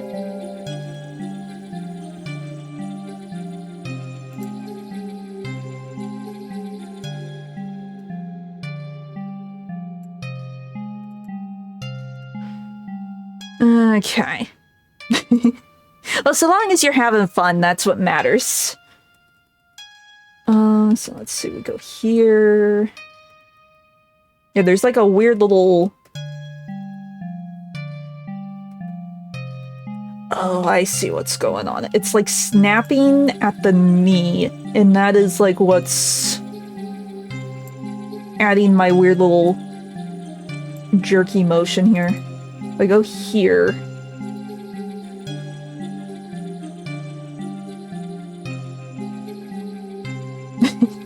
Well, modeling static images or static objects is actually relatively easy.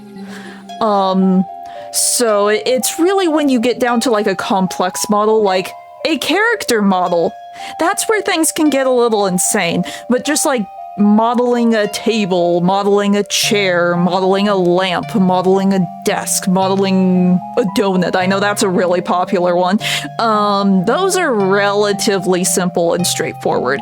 I have worked in, what is it? Maya. I know how to model in Maya, and from as far as I'm aware, modeling in Blender works in a similar way. So I just need to reacquaint myself with the tools. Which is why I was saying, when it comes to like the Matsuri model, I kind of want to model a prop for it just to help get myself back into Blender.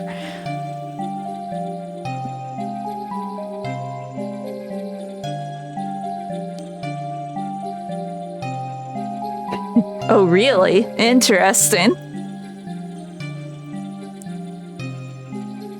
Yeah, I saw some videos where it was like retro, like PS1, PS2 style model, like tutorials that they actually modeled one of the Pokemon Miku, the Jirachi inspired Miku, and it's like, oh, it's so cool looking.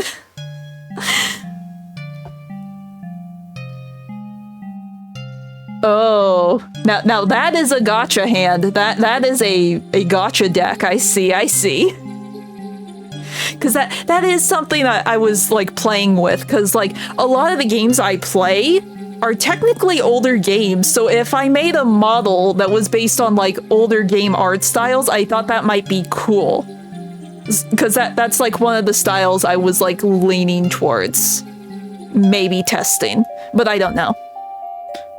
That again, future Nyx's problem. Yeah. And I figured doing a low poly model would be a whole lot easier, just in general to rig and also just run in the background. Oh, I see. Well, either way, it would be a gacha on the either side. But no, I misunderstood you. I thought, like, if the grass hand is perfect, you automatically win or something. But that's sort of how I understand Pokemon in general. Or the Pokemon TCG in general. You get lucky first hand, you just win.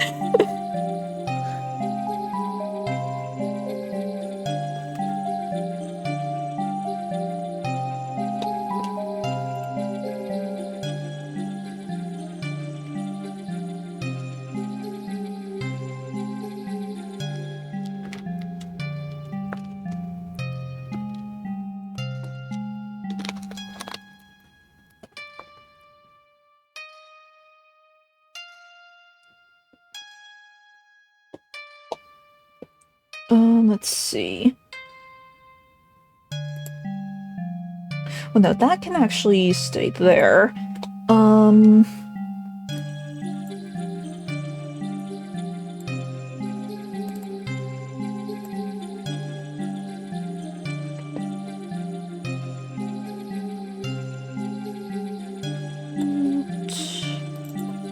Technically, I might actually want to move the feet. So you can kind of see that the jump is happening. Oops.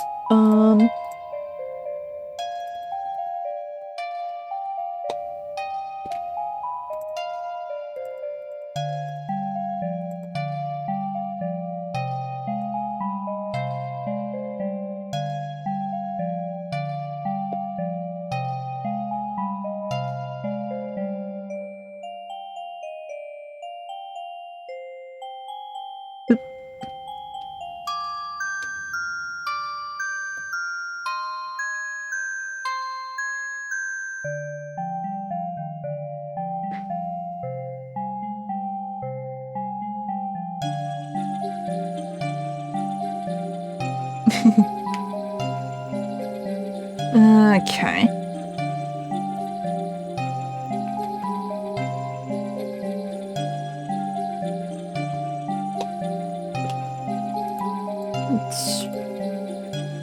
What do I have selected?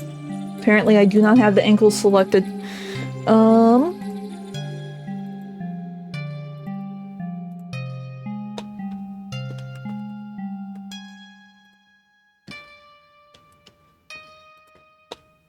Okay. It looks goofy, but it's not like we're gonna see the legs. I just needed it there for some reference.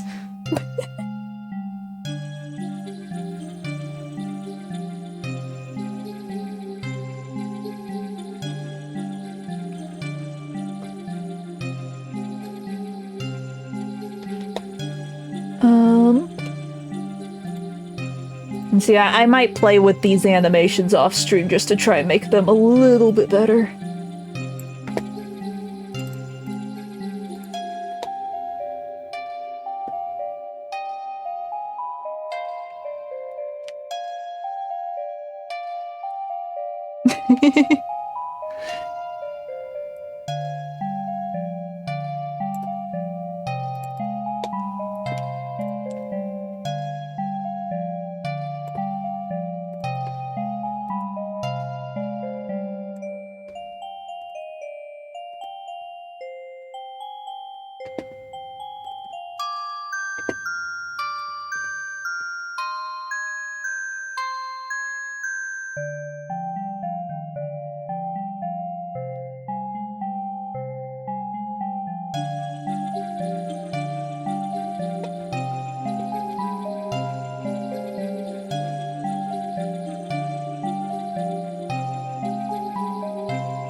This needs to lean back more.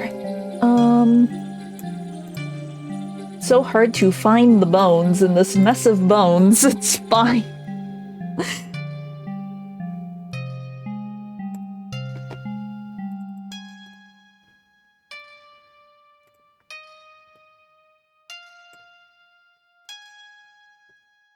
Okay.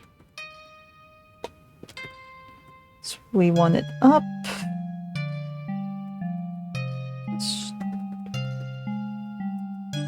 I think we want this to actually lean forward a little bit more.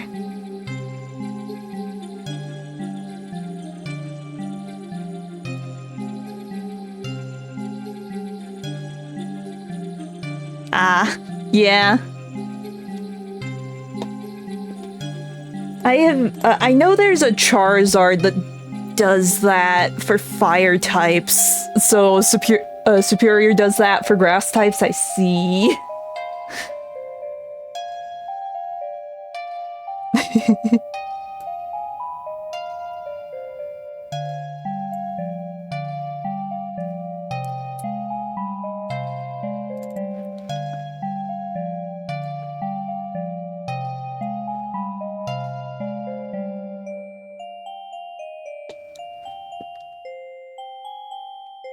I think there's a Charizard that does that. I can't remember if it's in Pocket or if it's in, like, the proper TCG PC game. But there's a Charizard that does that. The more I'm thinking about it, I think it's base TCG game. Never mind. Forget I said anything.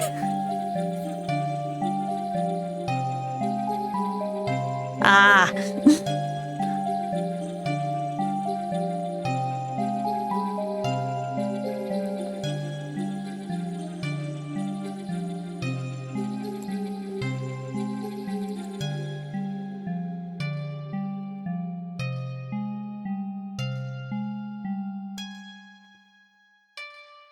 Uh-oh.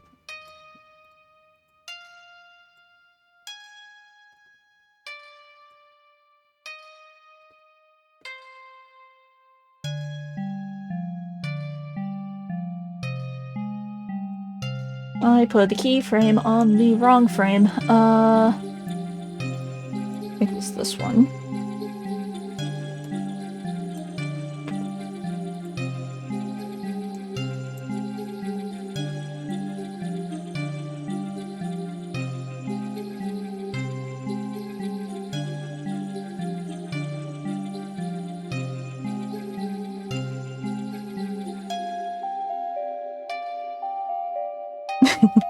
Well, I mean, if you set the textures to be your blend shapes, essentially, then yeah, that would be fine. That would work. I'm sure there's a way that you can do that.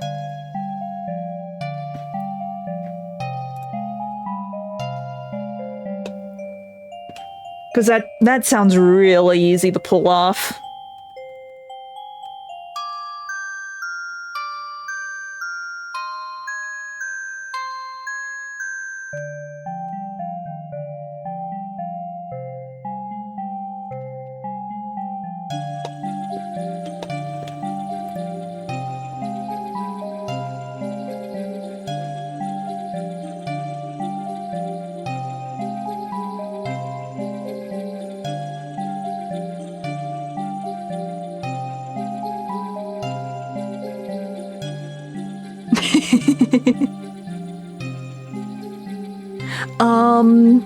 Right before they gave us the new card deck, I managed to get the full art Koga? Question mark? I think that's his name.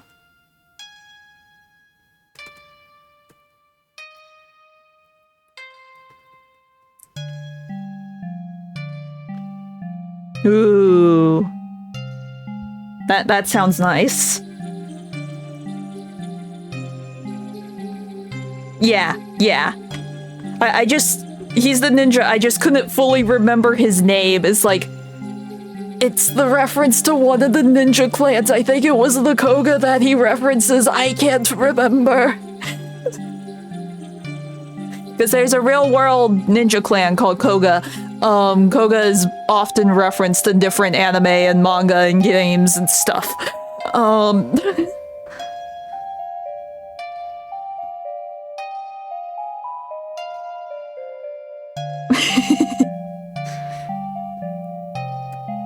See, I have so many Celebi EX from this new pack. I pulled like 4. I don't know why. I have like 4 Celebi, I want to say.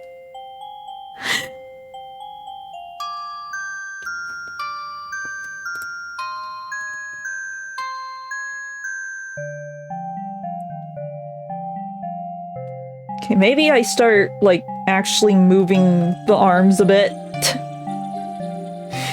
Because I think that will help some with my motion. You mean the immersive one? No. I just have, like, base Celebi EX.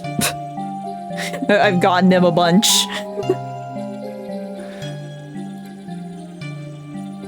Let's see. Looking back at my reference...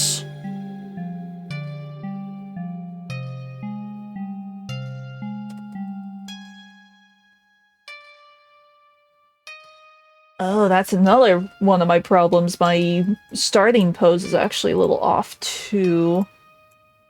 Ah.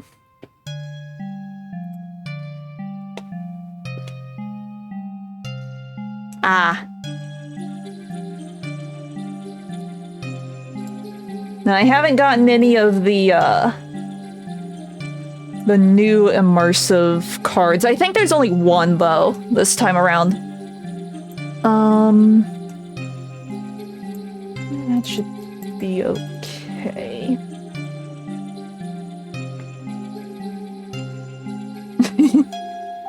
You can do it. It will happen eventually.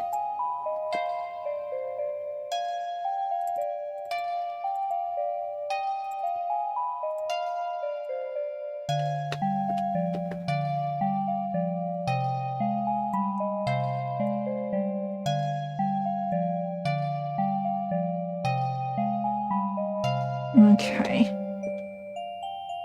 So looking at the reference, something like that.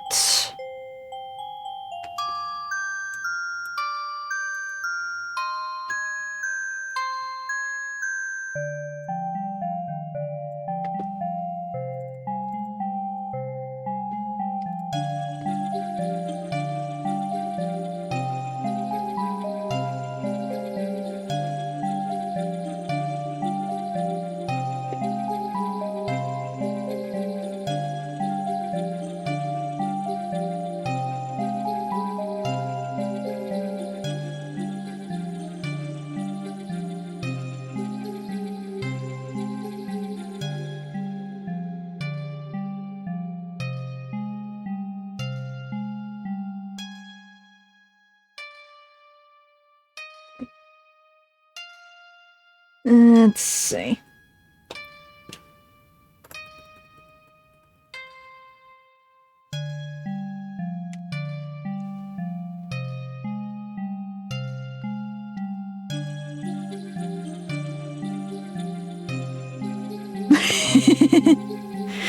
Yeah.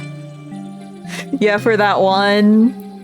You need to get, like, what, 3 Mews for that one achievement, and it has to be, like, the normal one instead of the EX.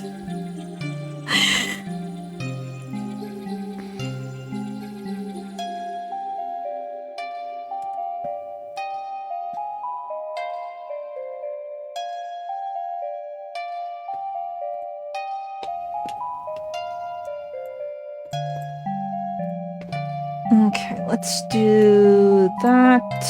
Bring it forward a little bit more.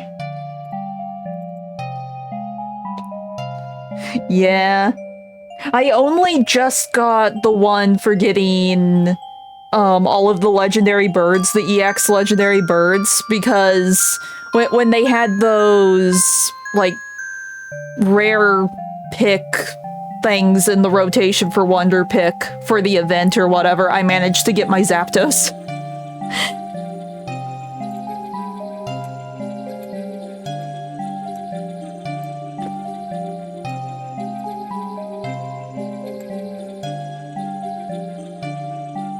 There.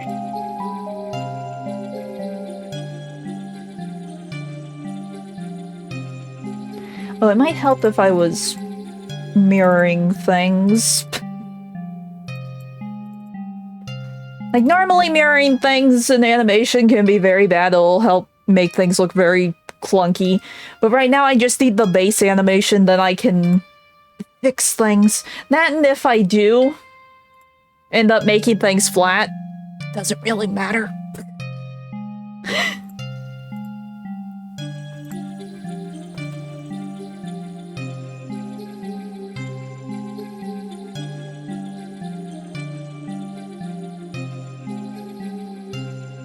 It's just very...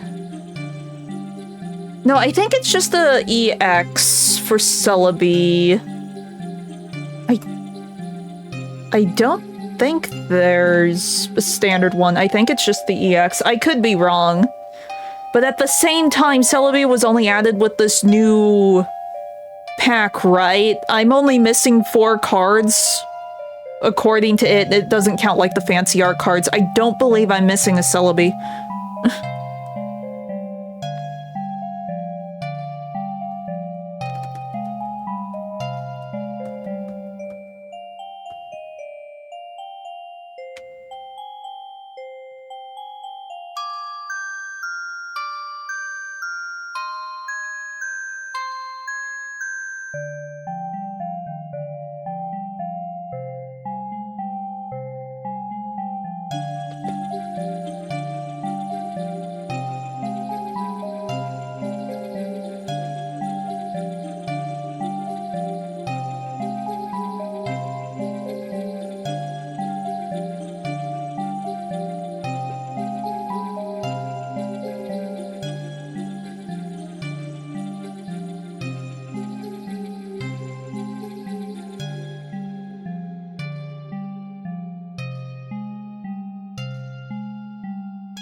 Oh, it might help if I actually animated the hands.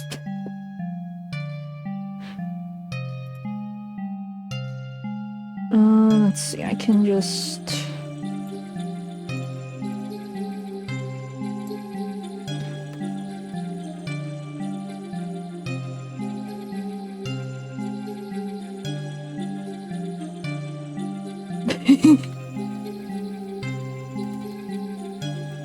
I don't know. That is entirely up to you.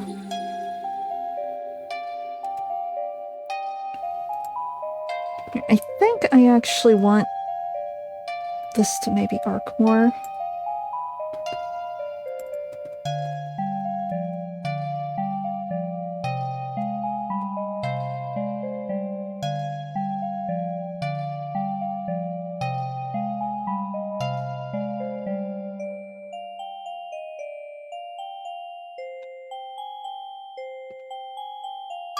And honestly, copying this pose would probably be okay.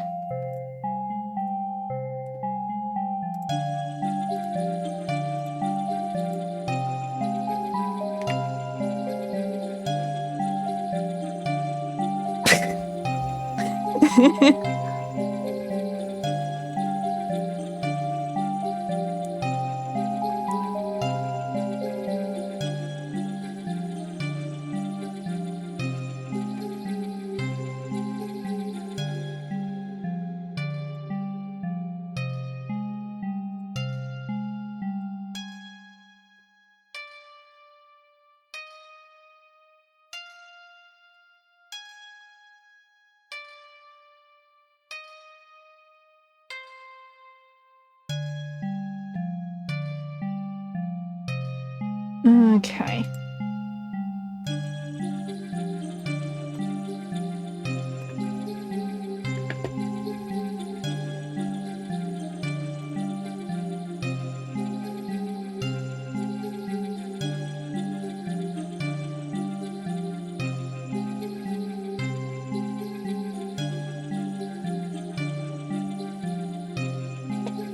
And then, let's see, where's the wrist?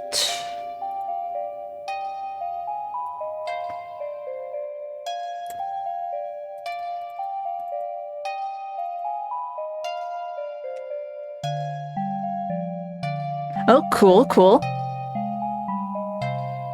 Congratulations.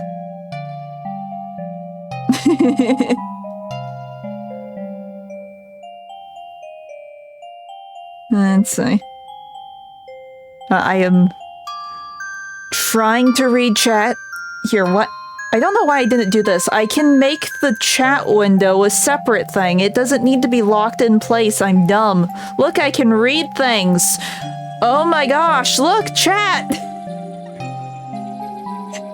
I just can't see anything else on my screen now. It's fine. It's fine.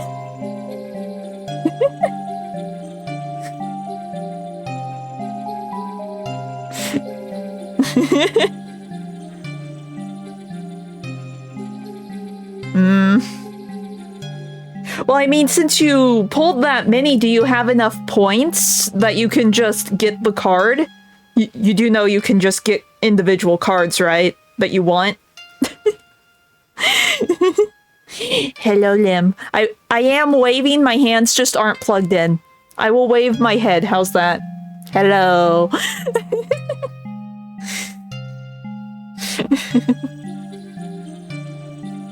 Granted, I assume the trainer cards are, like, very expensive. I wasn't sure. I knew that the trainer cards were, like, up there, but I couldn't remember how much.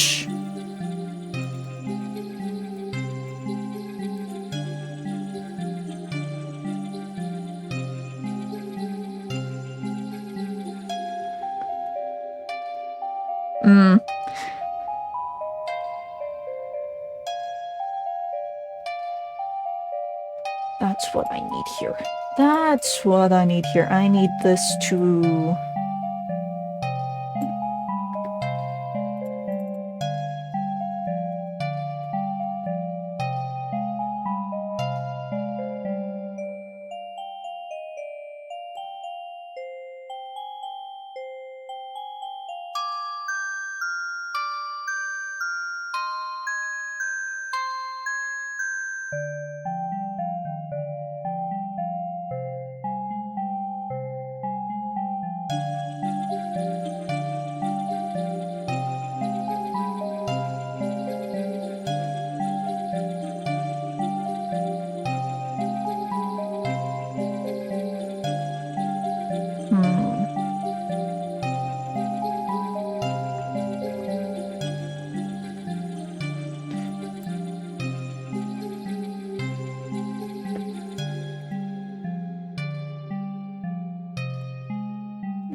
It still feels off.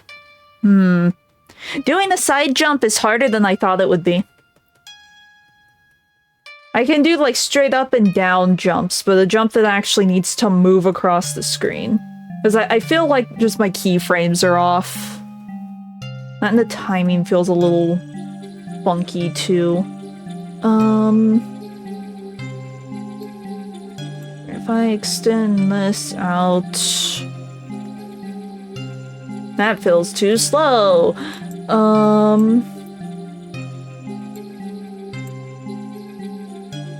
See, I really thought this would be one of the simple ones, and now it's turning into one of the harder ones. Maybe instead of jumping, I should just have her walk on screen.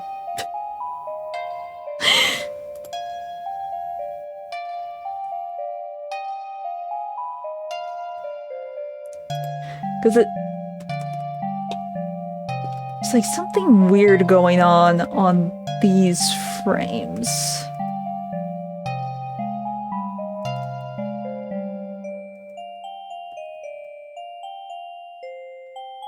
I don't know, maybe when I turn it into a GIF, that motion won't look as weird, because it will just be this frame, and that frame. And that kinda...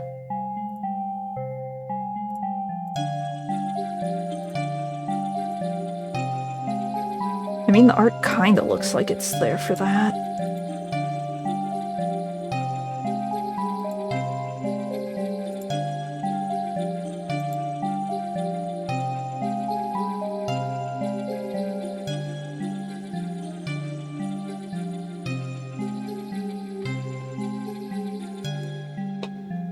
Maybe for this one, I won't have her go down as far.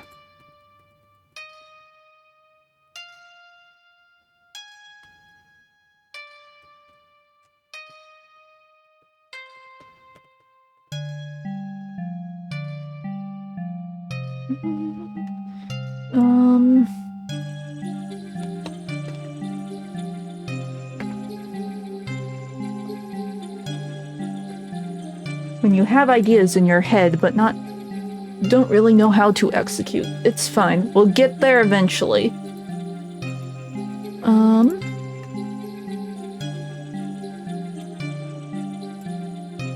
Even if we have to, like, completely restart this animation, I will get there eventually. Here, straight up and down.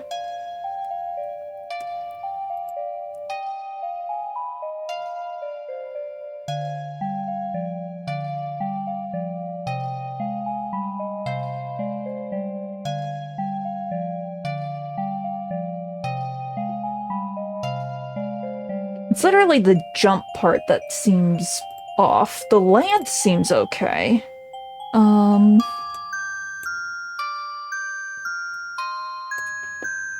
the jump is sort of the important part that we need to get right here. Let's see.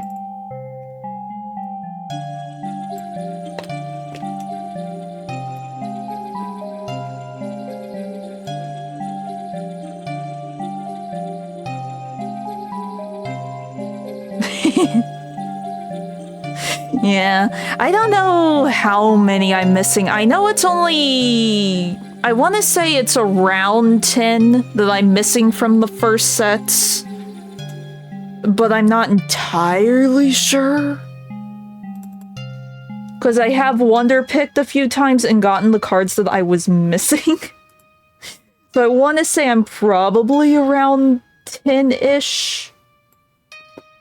Like, when the new pack dropped, the Mew pack dropped, I think I was missing, like, 16? Or something that was, like, 16 or 14. And then the Mew pack dropped, and I still wonder-picked for the other one, but I was mainly pulling from the Mew pack. So I'm probably somewhere close to 10, I think. Watch me be way off when I go onto the app to check later.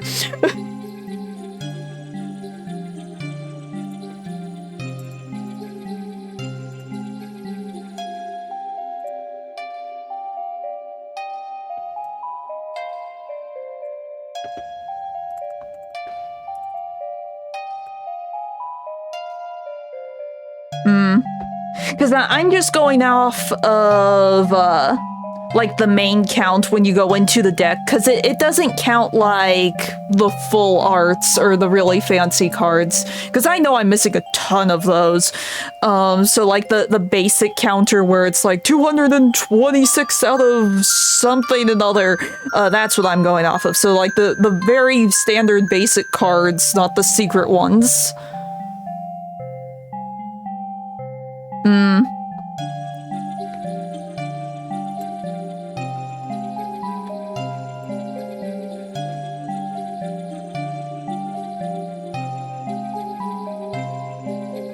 Yeah.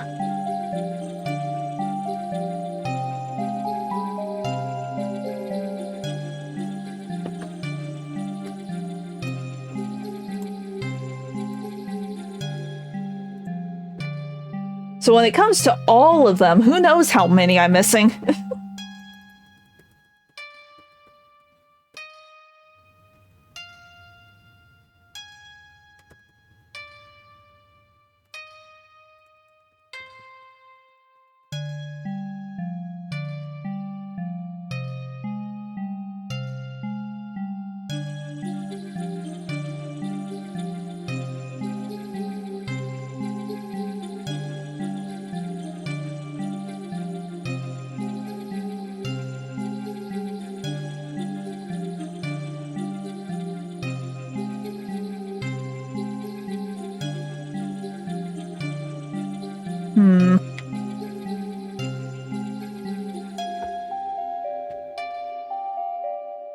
Trying to think.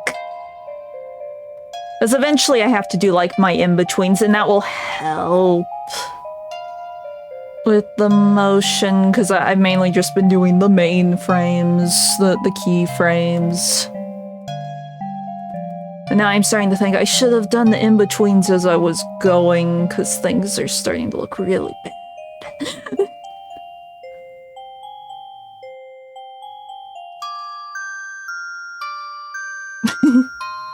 Oh, are you now, Jason? Yeah, I know I don't have all the promos. But one of the last events where they gave us promo cards, I literally only got like one thing out of it. The same card over and over and over. Well, no, I got two. I got two cards out of the last promo pack. Well, one was the main one, and then I just got a single extra card.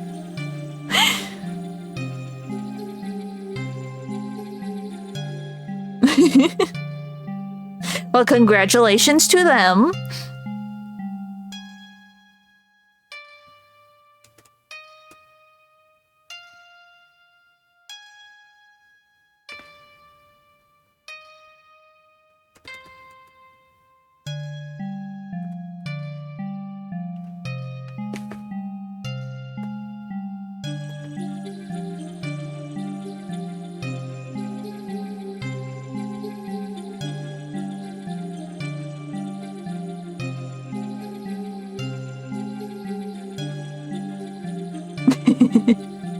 Yes, you have told me. Yeah, this is just too fast.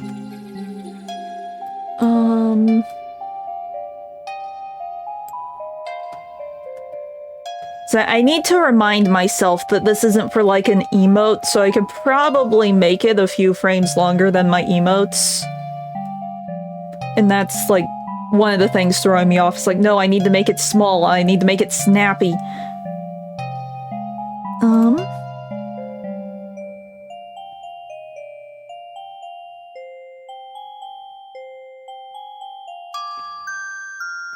Could technically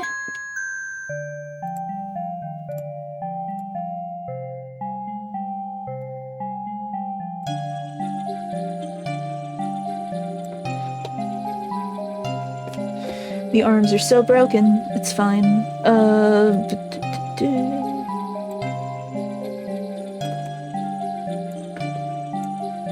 Let's not have them go down as far.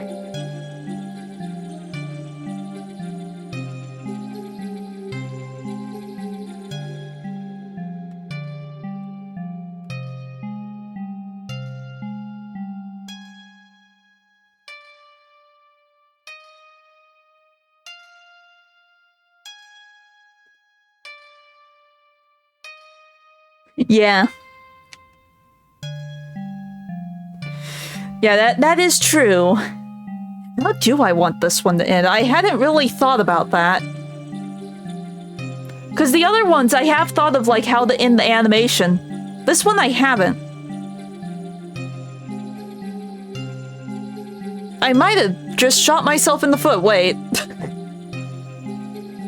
Because like I could duck down. But I'm not sure if that would make sense for...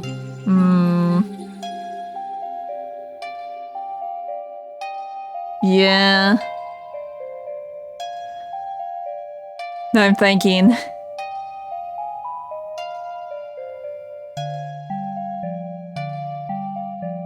Maybe I do just make generic one just walking instead of the jumping, because the jumping motion... Like, my land, I think, is fine, but, like, the actual get up in the air part is really bad.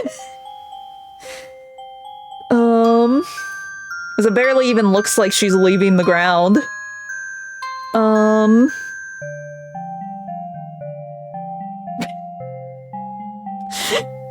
Yeah. If I had her walk on... Walking is easy enough. I could I could have her walk on, wave, and then walk off. That would be easy. I don't know why I thought jumping would be easy, but jumping's sort of complicated. Today is just me refreshing my animation knowledge and shaking off the cobwebs. We might not actually finish anything today.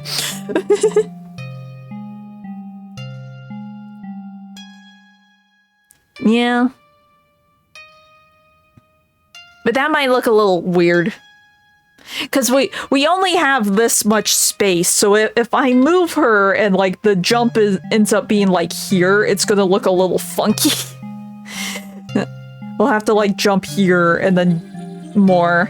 That, and I still need to fix, like, the first frame. Because the first frame, she's still, like, in frame.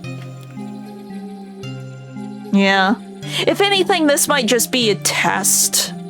Like I said, it's been a few months since I've animated things, like, properly, so I'm just shaking off the cobwebs. I could always save this file and maybe use it for something else.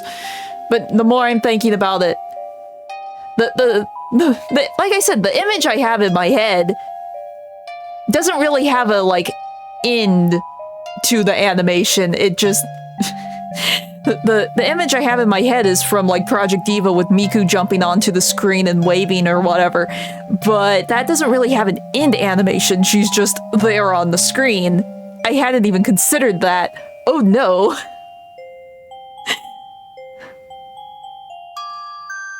Yeah.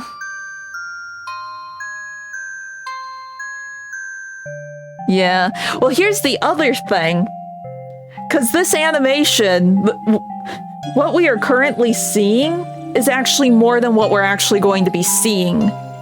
Because I'm going to make all of the animations the same size, but some of the animations are going to, like, interact with my layout, like, come over my layout.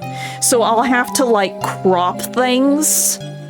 So what we're really seeing is probably going to be, like, about here-ish, if I had to guess. And thinking of it that way, she's very, very cut off.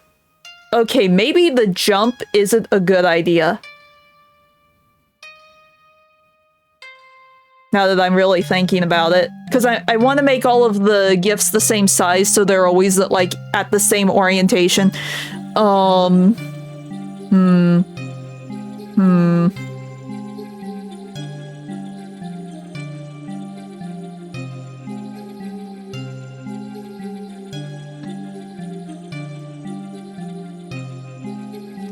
Well, no, I need to have the alert is going to go over my layout so my characters can interact with the layout. I can't hide it behind anything.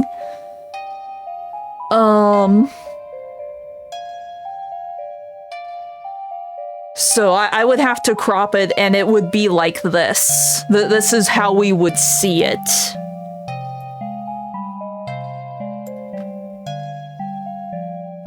Because any part below this, I'm just going to, like, delete in CSP.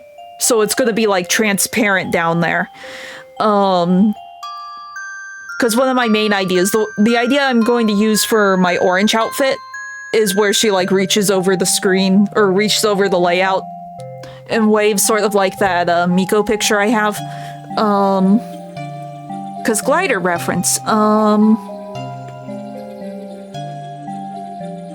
Yeah, I didn't think about that. I should have thought about that. I even said that that was my plan at the beginning of this when I started this animation. This won't work. She's, like, too cut off. She's going to be so tiny. The screen, she's going to be like this when she goes to wave.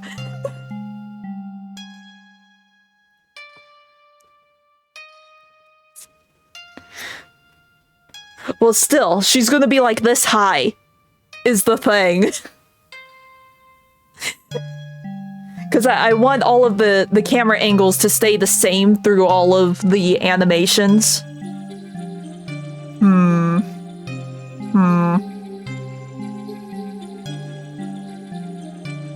I might need to do more prep work for this than I thought.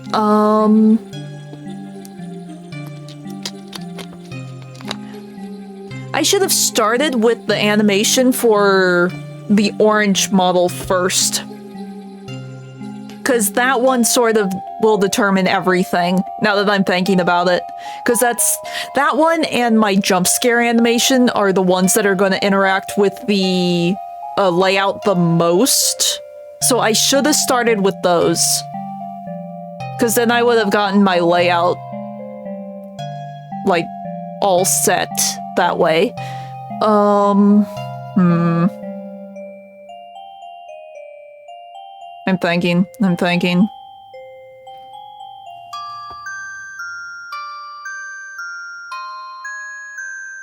Yeah, I get that, but at the same time, if this camera size is the size I'm going with, I can't stretch it any higher. I don't know if there is a set dimension for the alerts or not, so I can't really squeeze things too much or squash things too much. I can't make like a super tall one or the file might not work. It might be too big. I went with a very basic shape, but the shape might not even work. There's probably some reworks I need to do. I just don't know it yet.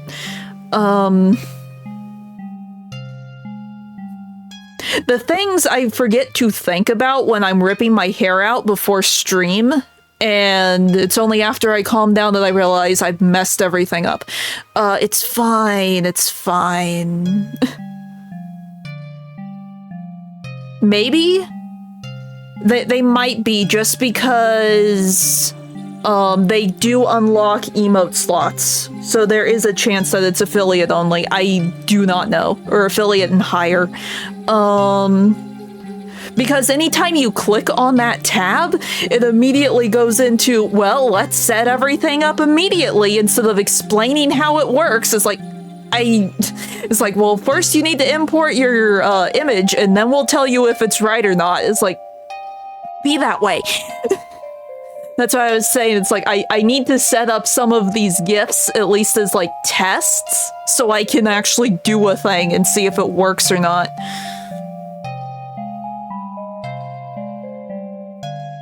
No, it's fine, GM. Like I said, Sunday is my experiment day. Sunday is hopefully the day that I start actually setting things up. Maybe. They might not be active on the channel, but I am going to, like, set them up. Or at least try and see what I'm able to do and what I'm not able to do. I just need something to act as, like, filler. So I can test things. I guess I could have always used, like, my emotes as a test.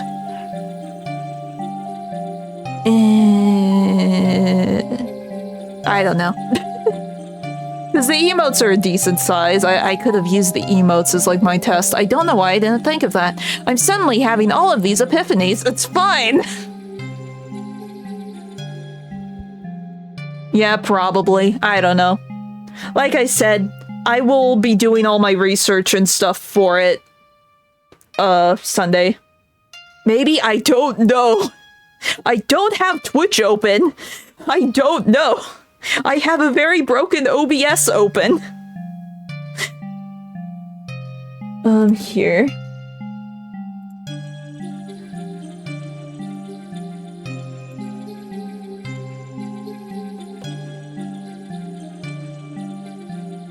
Let me save this.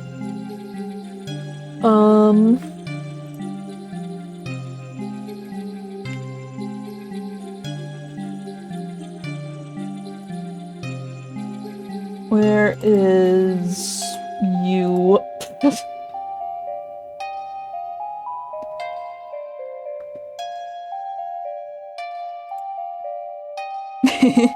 Like I said, today can just be like dusting off the cobwebs. But now that I'm actually thinking about what I need to do,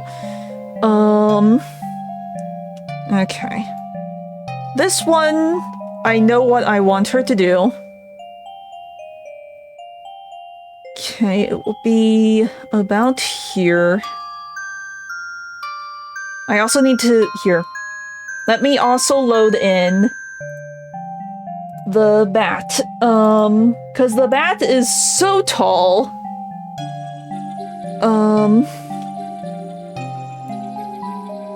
Let me put the bat over here. Let me put you over here. They're gonna clip into each other for a bit, but it's fine. I just need to know where my window needs to be.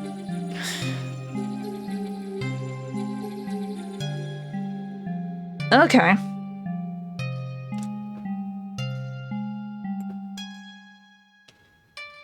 But these are the two that I'm going to have, like, interact with my layout a bit, so if I do that, I'd want it a little, like a little gap at least above this one, because the ears will be flopping around to an extent. Guess that's okay.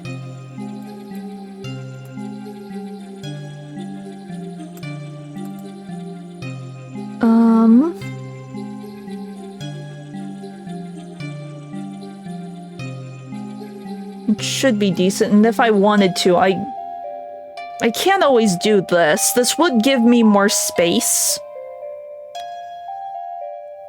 It's just gonna be a little harder to see that things are 3D. It's like if I... like, it doesn't change the scale or anything, because the perspective's off. Okay. Yeah, that doesn't really read like it's messing with the screen, so we want the perspective on for sure.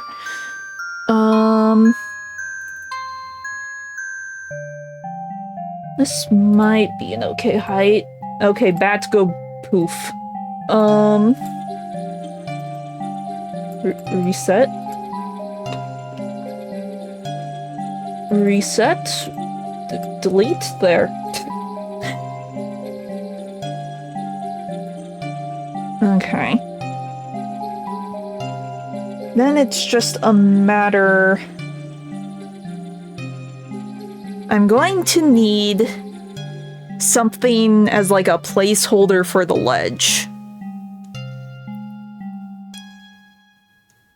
Yeah. Like I said, that is my Sunday project. I can't really think about it right now. What can I use as a stand-in for, like, the edge?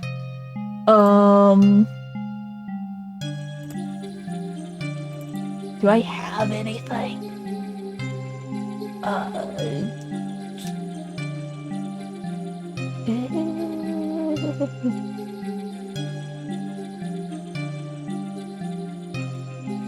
mean, I could pull on the stage, but I kind of feel bad about doing that. Not in this, no.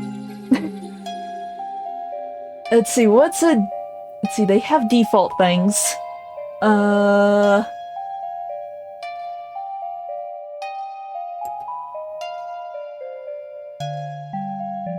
Okay, what does the default Negi look like? Does it have, like, anything flat on it? Okay, it's just an X file.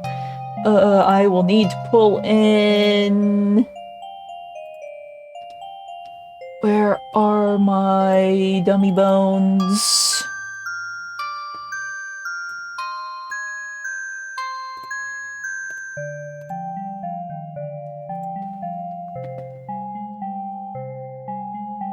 Behold, Negi.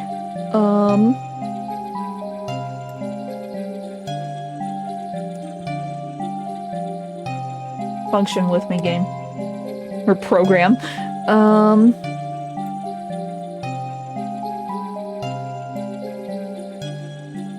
Okay, if this is like the edge, I realize it is not straight.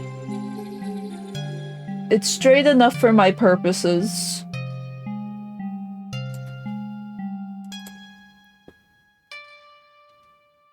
I don't have that. I don't have much in my MMD folder, because I've only really done, like, the handful of videos I've done since, my re-debut. So, I do not have that many assets.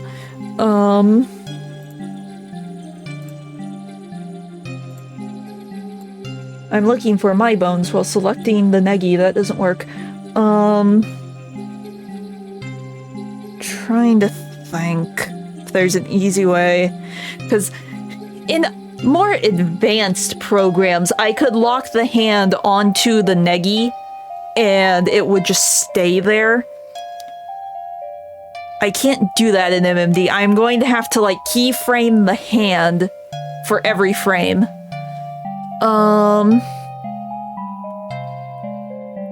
Again, I can't do that. There's no scale option in MMD. The only way to scale a model is to go into PMX editor and make a brand new model and scaling it up there. You can't do it in MMD. MMD is purely for animation, not modeling or editing, and PMX isn't even a modeling program. It can only edit things that are already modeled.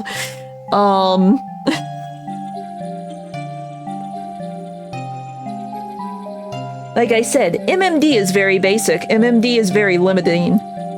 Yeah, like I said, this is an ancient program that is only meant for one purpose, and that is to make Miku music videos. Nothing else. It is very simple. It is very basic. I think there's an MME effect that I could download that could scale, but that will only scale the mesh and not the bones. If I remember right, because I think on my very first computer, I did have that effect. So the skeleton stayed really, really tiny or really, really big, but the mesh would go up and down. And because of that, it would break so easily. It would break the model.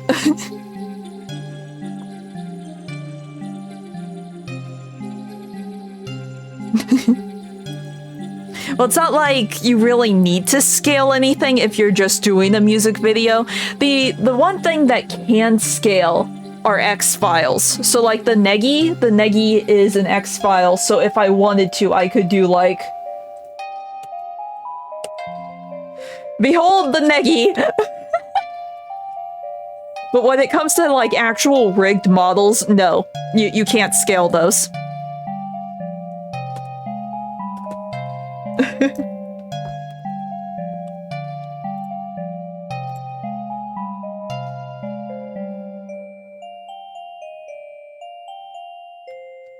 Well, here's the thing. You make the models their quote-unquote canon height.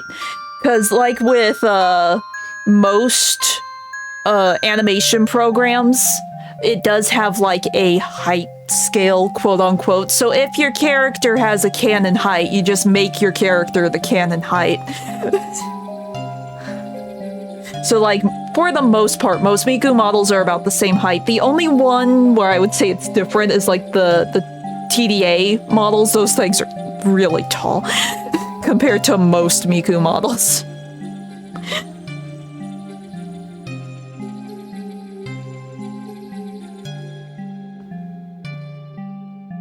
Yeah. Trying to think. Like, is there a way?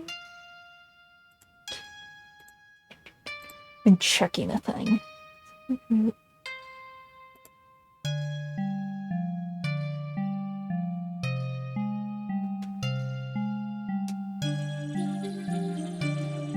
I wonder if I added an IK bone to my hand, could I do with what I'm wanting to do? Could I do what I want to do?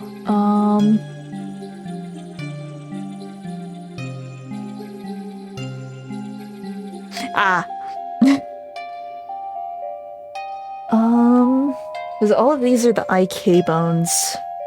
I have a like extra box open. I guess I'm guessing OBS isn't capturing it. Yeah, it isn't. I'm looking at a special box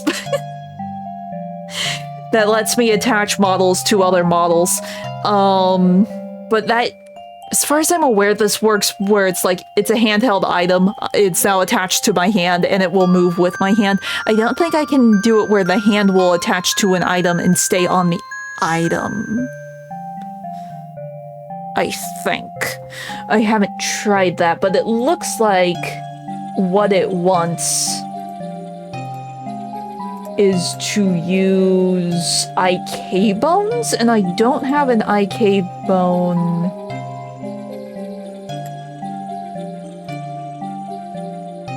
On the hand. But if I added an IK bone to the hand, maybe I could.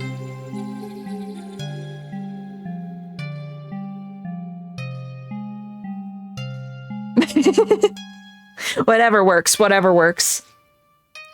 See, this is a problem that I could easily solve in Blender, because I know Blender has a way where you can just lock the hand onto an object and it will stay there no matter how the body moves, and I'm not sure if MMD can do that, because I've never tried.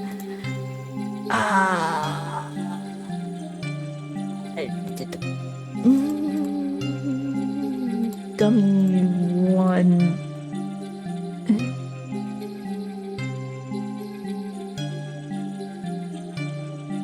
What happens if I do this?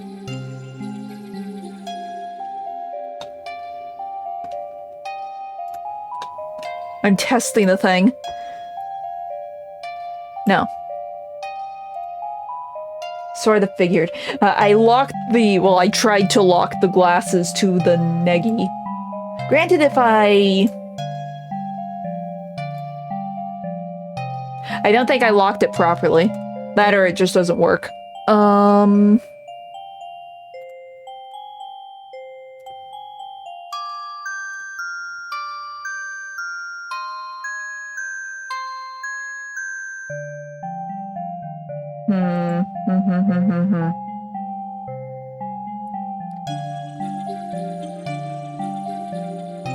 Yeah, it works. Like I said, I've seen plenty of MMD like rendered out in Blender, like where they make it real collide physics instead of bone physics. They have all the Blender shaders, but like I said, setting all that up would take weeks, because I have looked. It's a very complicated process just because of how old MMD is.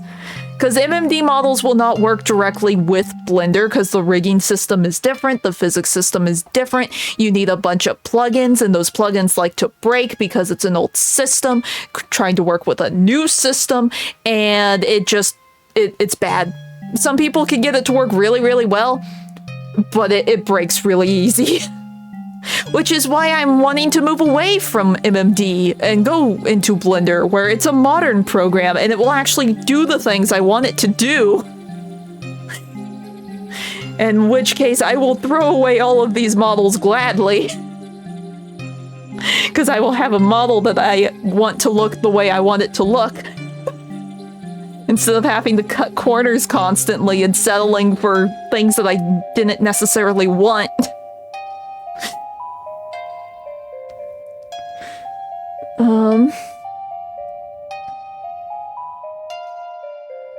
Like I said, there's plenty of... There are, or at least there used to be, they're probably on very ancient forms that may or may not exist anymore, but yes, there are ways to do conversion to Blender, but they're old, they're janky, they're broken. Most of the things that I have seen is like, import the mesh and just re-rig everything by hand. Because it's not gonna work in Blender. You'll save yourself so much trouble if you just go from scratch. Or get the mesh and then re-rig it. Technically, these files specifically, because they started out as the VRM files. VRM is not compatible with MMD Blender as far as I'm aware, but it is compatible with Unity. Now, if I wanted to animate in Unity, I could, because these are Unity assets, technically speaking.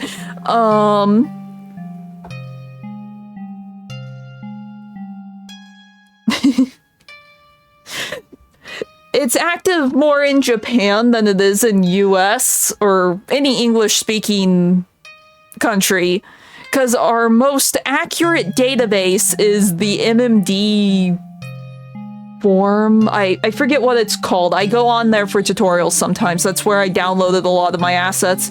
And they have like English translations for different plugins and such. But that thing has not been updated in like years. Like I said, it's very, very niche, very, very hole in the wall. Unless you can read Japanese, you aren't gonna find anything. Luckily, I can parse my way through a lot of Japanese forums. But you need to look it up in Japanese to find it.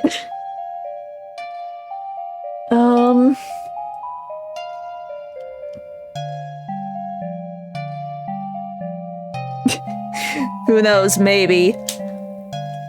But like I said...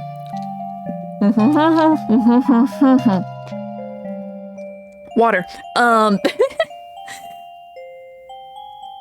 These are just here to get us through until I throw away all of MMD and start fresh in Blender.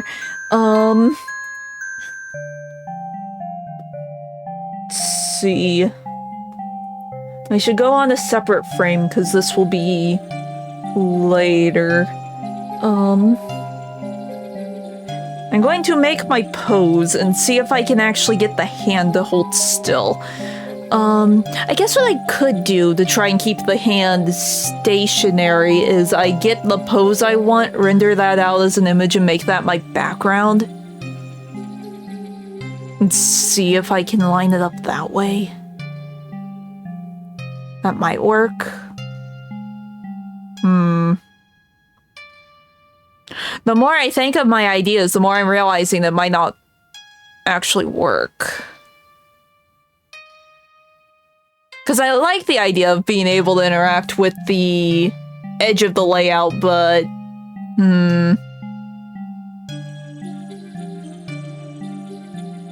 I never stopped to consider the fact that I can't really keep the hand static.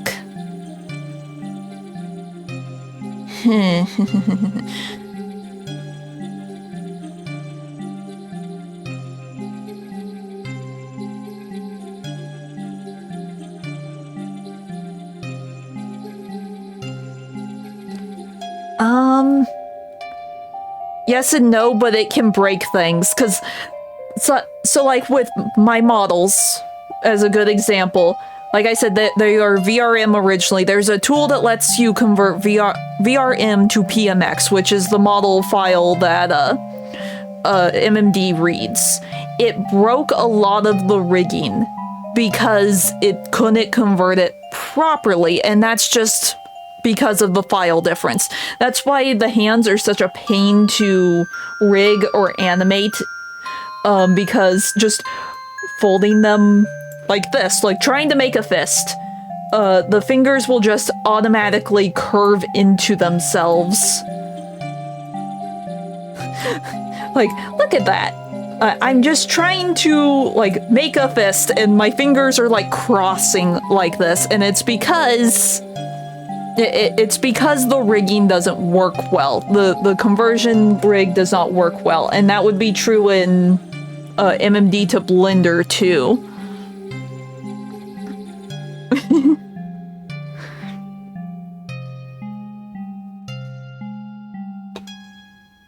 Well, it's like, I have the ideas in my head, I'm just realizing that my limitations in MMD are preventing me from doing a thing. Because I can see them clearly in my head, and the issue with the first one is just, oh, I didn't think of an ending, and now it looks stupid if I end it in a certain way. So it's like, I have it in my head, it's just a matter of getting it out of my head, and the issue with this one is I can't keep the hand stable. Or if I try to, it's gonna be jiggling around everywhere. Unless... Wait, no. I just need to animate the hand of reaching up. And then everything else can... The hand can be a separate layer. Wait. I can do this... I can make this all separate. No. Like I said, it's VRM. That is a Unity file. Unity and Blender does not communicate as far as I am aware. Like, you can export things from Blender into Unity, but I don't think you can do the other way around. Because VRM is basically as far as I'm aware, it's like a video game format. And I don't think you can make games in Blender. I know you can make like cutscenes in Blender if you want, but Blender is mainly a tool for making animations. Unless they have added some game making program that I am not aware of, because it has been a hot minute since I've been on Blender's website and looked at like all of their features.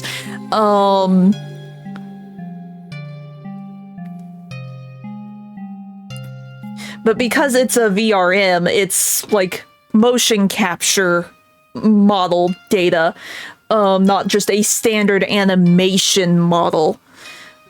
Because, like, I can put it into Unity, but Unity, as far as I'm aware, doesn't actually do animations? I could be wrong. I know less about Unity than I do Blender, and Blender, it has been a few years. Maybe? Maybe, I don't know. I know there's a way to convert them into Blender, but you have to do all of the rig yourself. Because I have looked into, like, porting my models to Blender before. Like, when I first started the whole VTubing thing, it's like, oh, if I could just make the costumes myself, that would be so much easier. But I would have to re-rig everything. I would have to make all the blend shapes from scratch. I would have to do all the rigging, all the physics, and then I would have to reconvert it into Unity again to use it again. And at that point, it would just be easier to do everything from scratch if I have to already basically do everything from scratch. So that's the thing. That is where we're at currently. But no, I have thought of a solution. We animate the hand separately, and then we can animate the rest of the model. And then it's just a matter of layering them on top of each other. That would work. That would work. I think.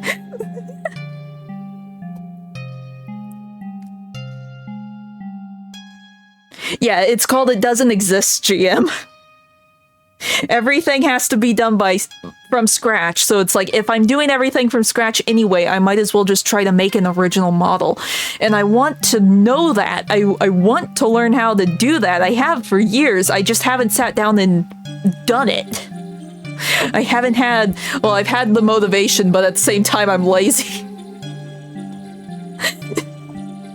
Because, like I said, I went to that one scam school. I was so good in it until it got to finally modeling and rigging a character model. And I had never done that before. Everything up to that point I had done before, so I was fine. And then I got to the part where I don't know what I'm doing. I go to ask the teacher, hey, how exactly do I do that? I haven't been told how to do that yet. And they're like, do your reading. It's like, I have done my reading. It doesn't explain how to do this. And I got no response after that. That teacher was so helpful. Well, I say teacher with the biggest of air quotes. They obviously weren't.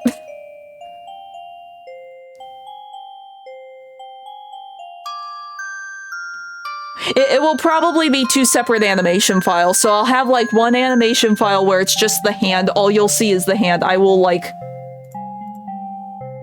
fold everything down here. I'm following the model, and I'll just have the hand come up, and I'll probably have to do the animation of her coming up first, just so I know the timing. And then, oh, that's what I could do. I can animate just the coming up animation, the wave, and then the going back down, convert that to a video file, just so I have like timing reference, and then I can animate the hand. That would probably be the easiest thing here. But yeah, that will work. And obviously I won't use the video file as like the actual animation, because then it won't be like transparent when I export the files or anything. That I will export everything separately. But no, that will work. That will work. Troubleshooting at its finest. No. Look, black background so we can see what we're doing. Also, this is not a straight line. Give me, this is like a semi-straight line.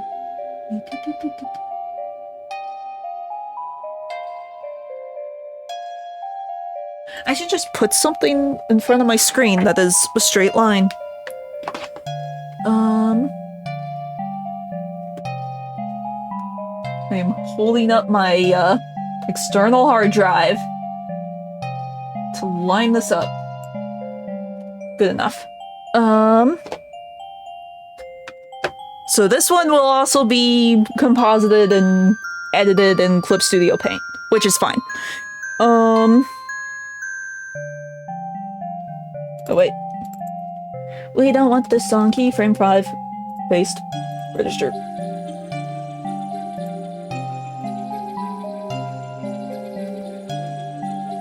Okay.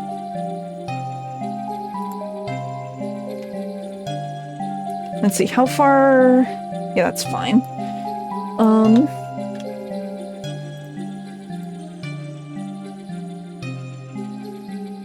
Have this...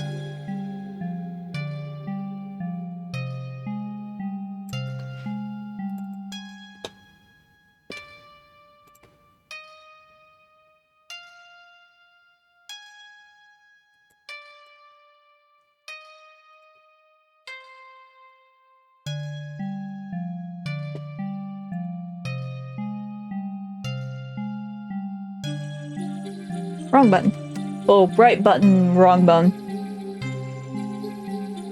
Just gonna make basic pose down here.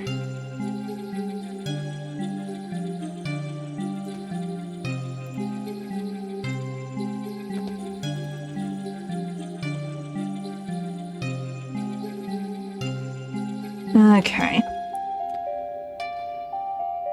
So... the hand will go up, and then the whole model will go up. So there should be a bit of a gap before moving.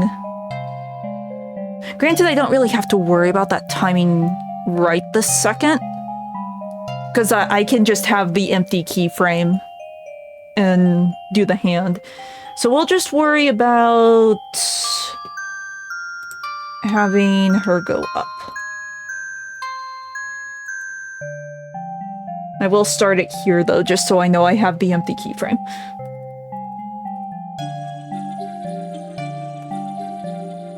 About there.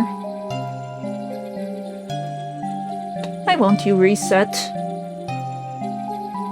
Oh, it's the wrong one, that's why I won't reset. Reset? Reset. Don't you love bone-based physics? Anytime.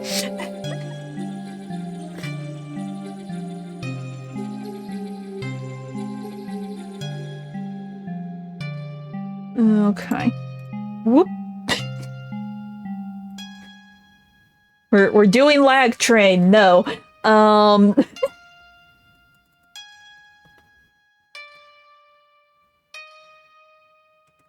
I see what's going on.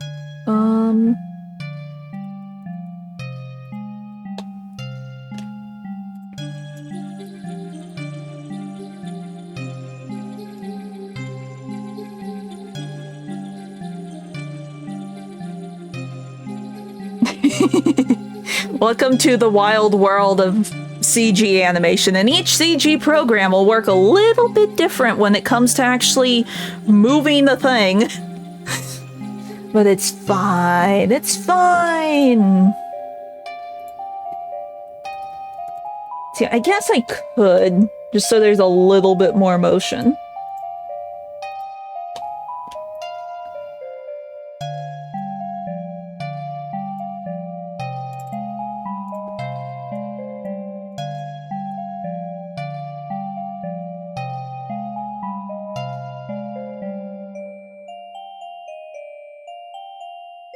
And it's okay if things are clipping at this point in time.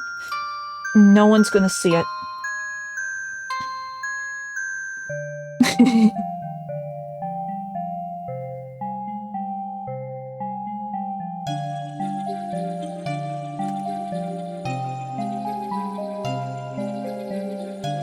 Let's see, probably about here.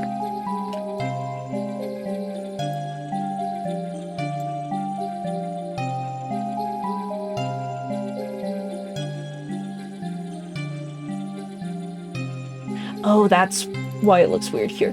Over here, we will...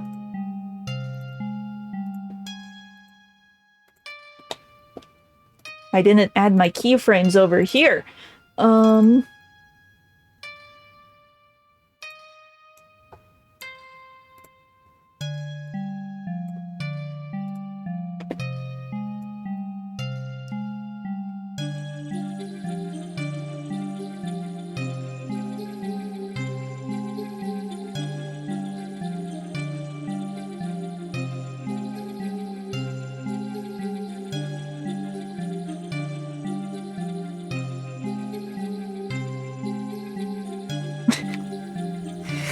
It really depends.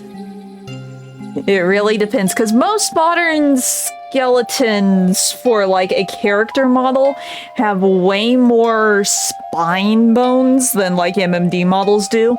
So, like, this one only has 4, and one of them is technically the hips, so it's more like there's 3 spine, bones. Most, I think, usually have 6 to 7.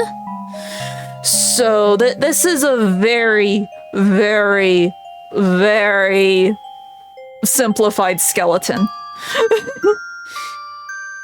You know what day the next Troll Castle will come out. That is my guess. Am I right?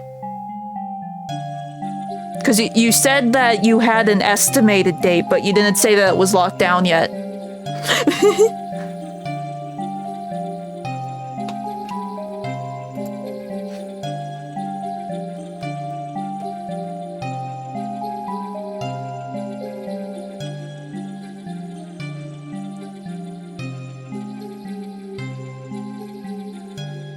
Let's see, this one actually needs to be like this. Have it come forward a bit.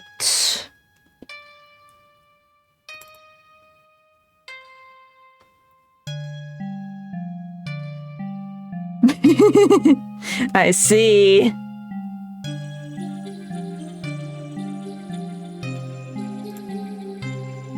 And we move this. Because the hand's gonna be like right here. Oops.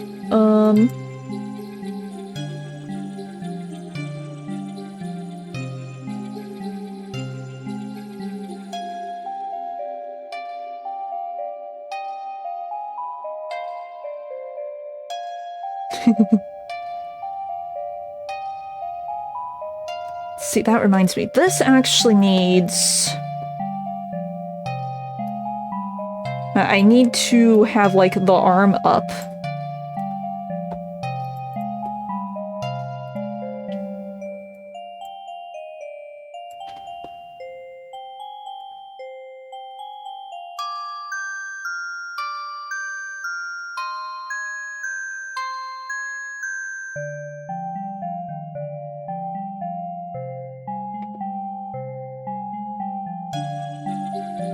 Time to break my arm. It's fine. No one's gonna see it anyway. Yes. Knowing you, yes.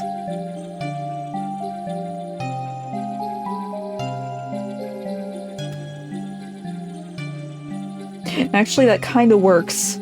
I somehow made an arm stub, and that actually kind of works.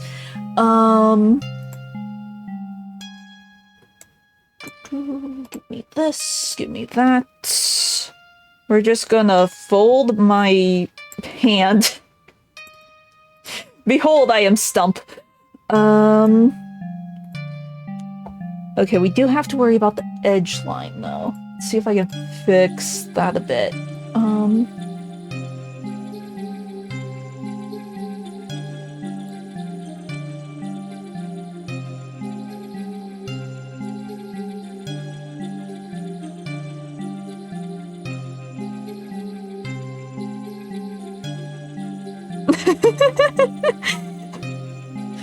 The magic that is breaking bones in animation. Everyone does it, it's fine. In CG, it is necessary.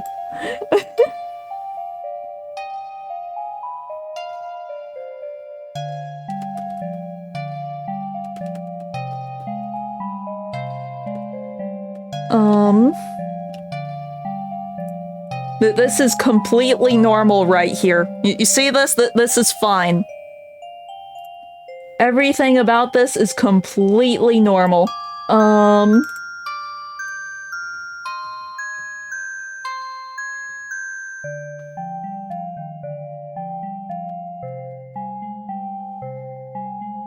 Let's see, actually about here.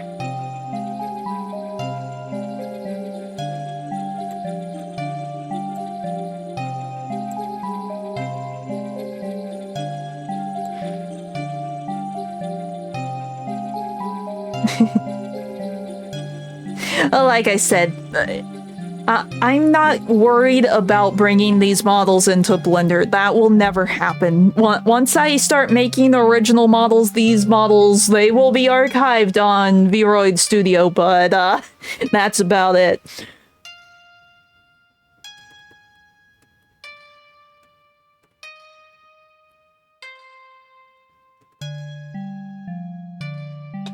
Let's see. I think I still want to sort of be leaning over at this point.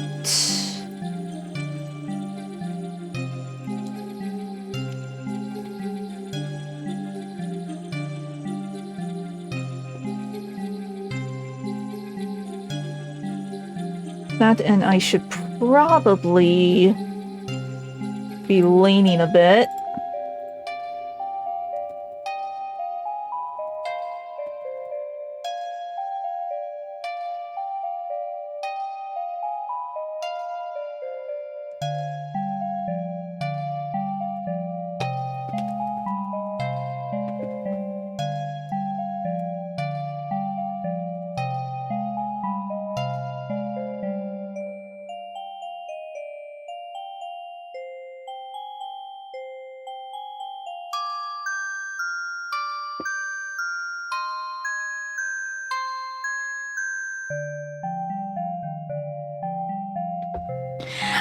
I'm not entirely sure, because I need to figure out, one, like, what sort of art style I'm going for, because like I said, part of me is thinking, like, it would be fun, since I mainly do, like, older games. Yeah, I play some newer ones, but for most of my streams, I've been playing, like, older games.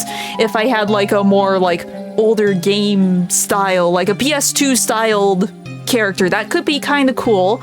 Then the question is, do I want to stay Nyx, or there is the option of me doing my dream design? Because I tried to do my dream design in Vroid and I didn't like how it came out in the end. Parts of it I did like, but other parts I was like, no, I want it like this, but I can't do it like this because Vroid limitations.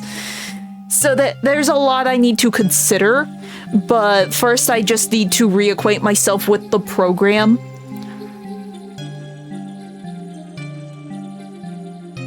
Yeah, well, it's not like these are just going to instantly go away. I probably won't have, like, a completed model at the very earliest until the end of the year. And that is being generous. I have a feeling it will be more like next year.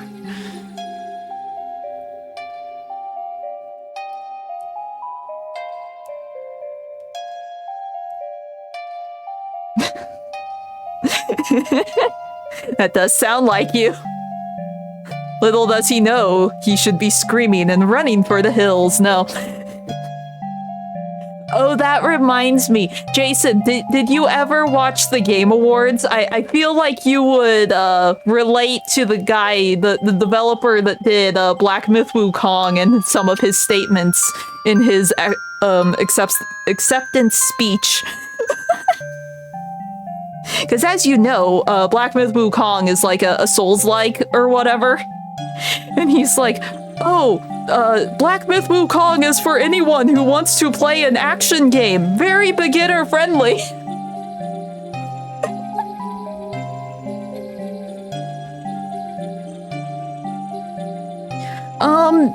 It was kind of similar to, like, how my glider design came out to an extent, but there were other options that I really wanted to do that VRoid couldn't. Because it's like, even though I wasn't going for, like, a Gijinka or whatever, or Jijinka, or however you say it, I still wanted, like, some way to reference, like, the, patagium, the wings on the glider. So I was thinking, like, maybe a poncho or something, or a cape at least. You can't do that in VRoid. I have no idea. I just heard that it was a Souls-like and my brain turned off. It's like, nope, not doing it. I am not interested in the masochism game. I'm fine, thank you.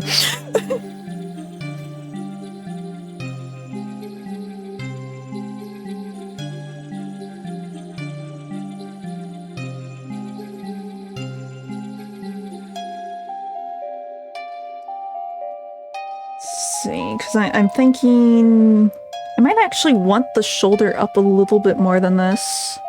Oh, that's the head.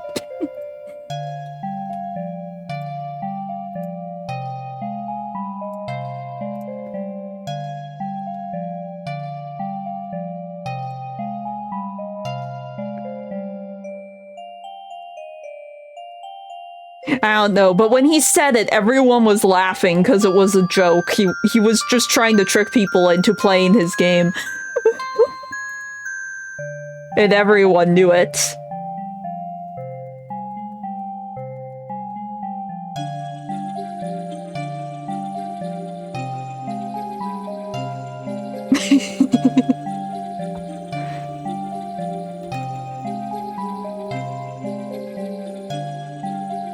Okay, I assume...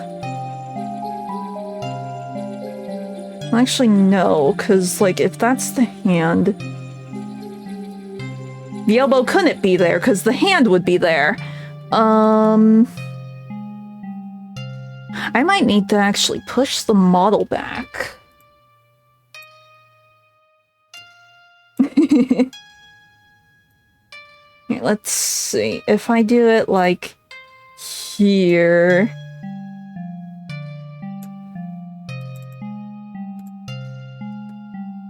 Now we're gonna have to deal with the void inside of the model, because this model has so many holes in it. Just to try and prevent the horrible clipping that is VRoid models. Granted, well, technically no, we won't see any of this. And the hand will be here. So, no, we're actually okay. We are a bit far, though, now that I'm looking. Trial and error, but we are going somewhere.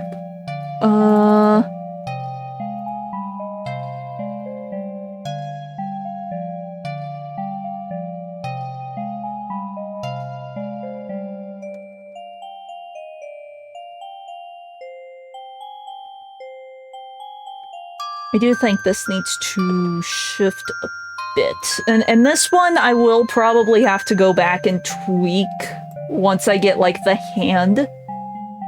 Just to make sure everything is lining up.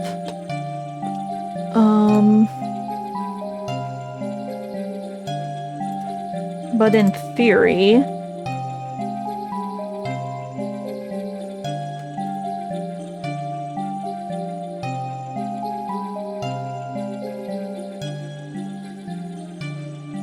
I'll probably have to do some paint outs just to make the hand or the arm less obviously bent like that.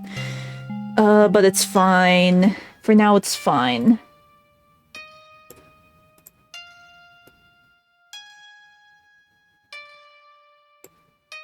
That, and I'll have to, like, paint out where the shirt is clipping into it.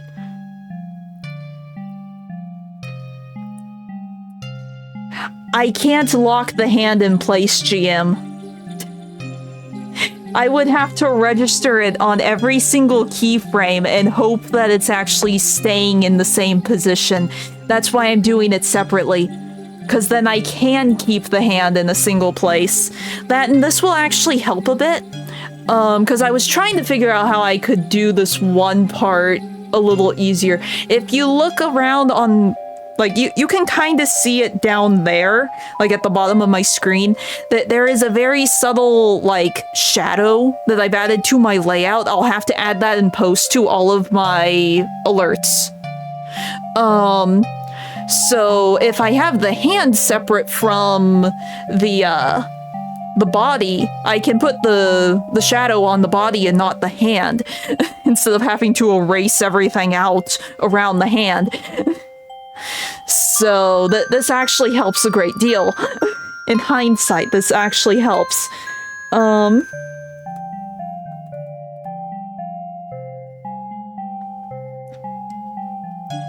Okay.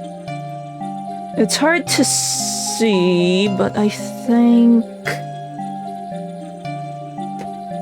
See, there's a slight jerk with the motion, but that might just be because it's rotated.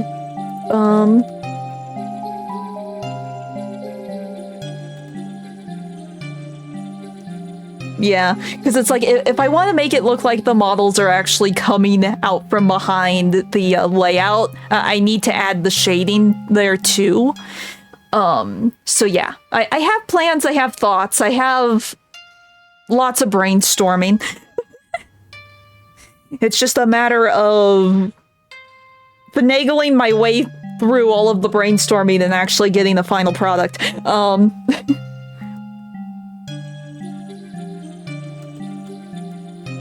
See, also... Well, no, I should probably save expressions for the end.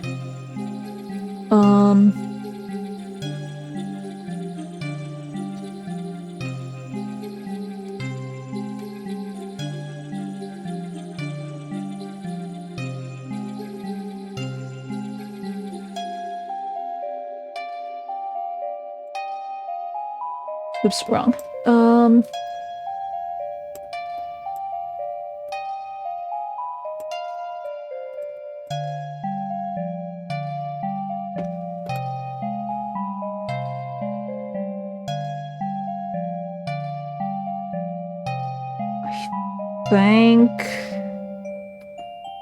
I think it's okay.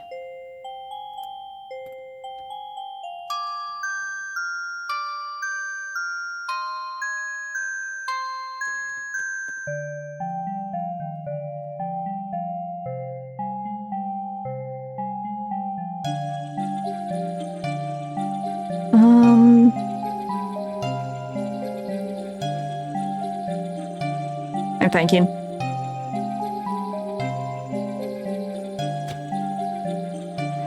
Like, it doesn't...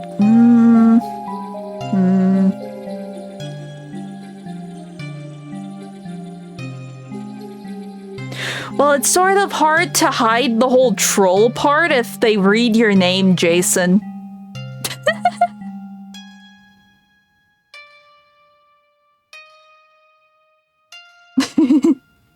Well, I know you can export, like, renders with a transparent background.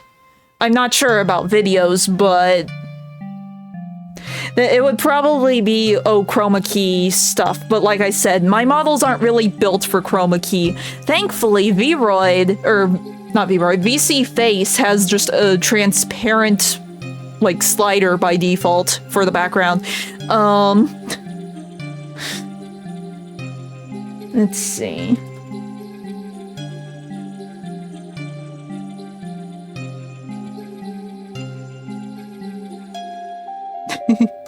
That especially if they read the, your name and then the name of all of your levels. Because you just call it Troll Castle, right? That's how you name all of your levels, right?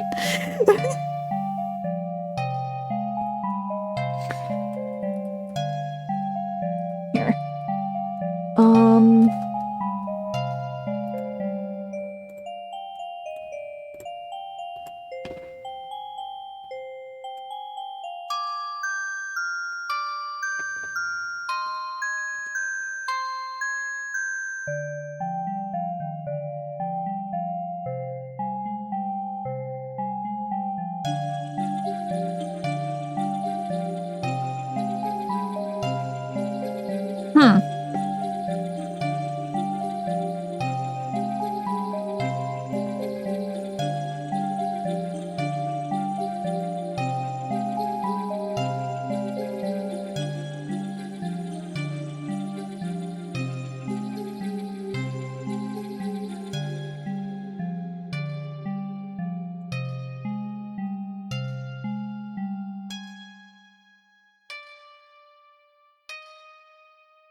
How quick does that move?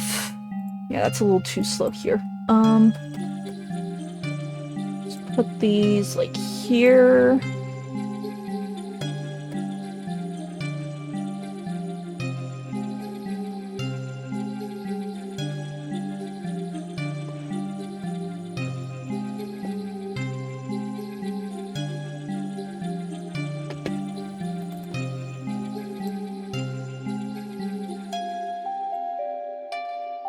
And I just gotta make sure that this actually goes above my screenage.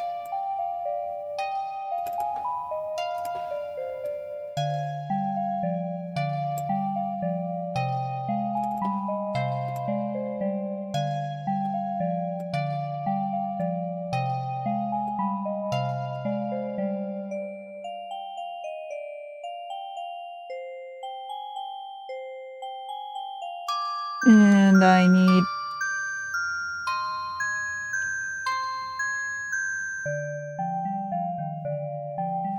Okay, I forgot to keyframe over here. It's fine. It is very important to check your keyframes before you add more keyframes, and I did not do it. It is fine. It can be fixed.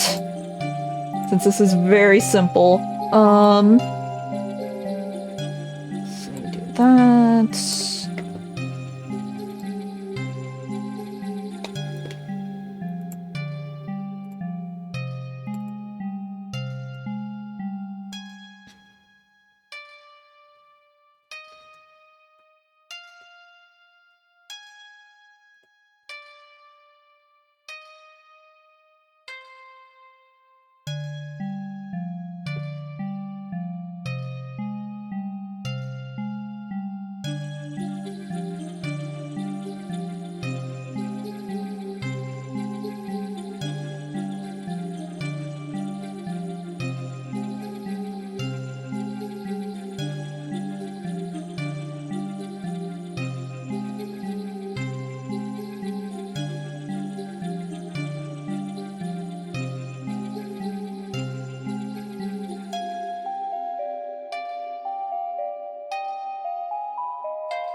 Okay.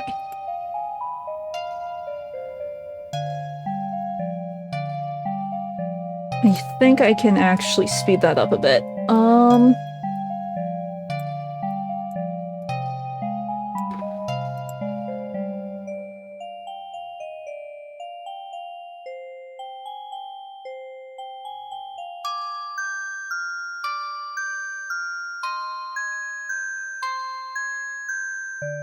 Okay, and then we can just copy that one and...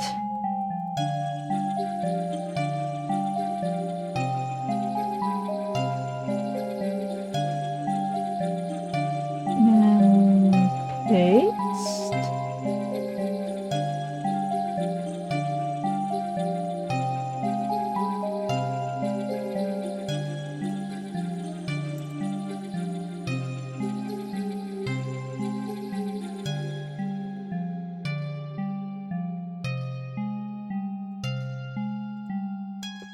Okay.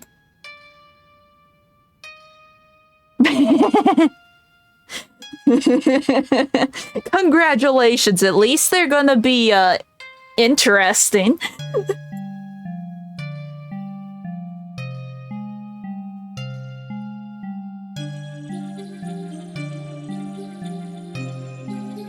Okay, maybe this was right originally. And this is why we test things, and... Oh. Oh no.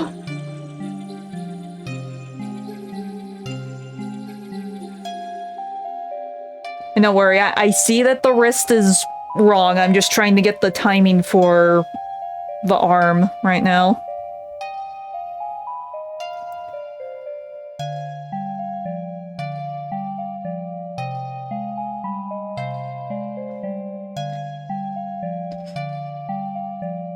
Because what we will want is from here.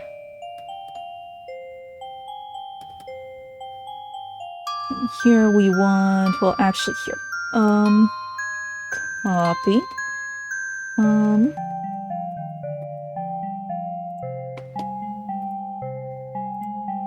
Just to...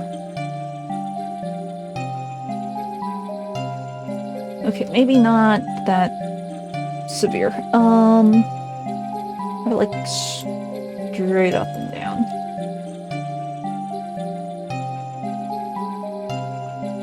Yeah.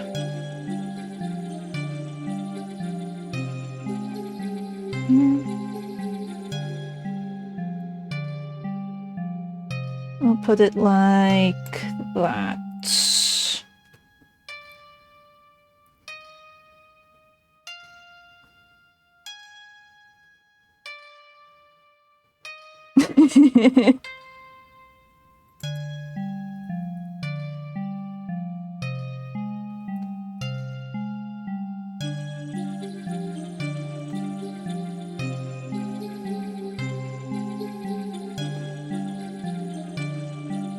Actually, no, we do want this to, like, kind of curve. It's not as severe as that.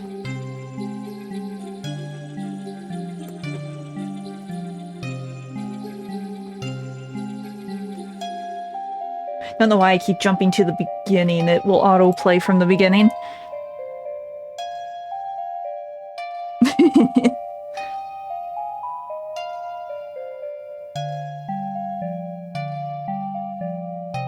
At least I remembered to do secondary motion while I was doing my keyframes this time.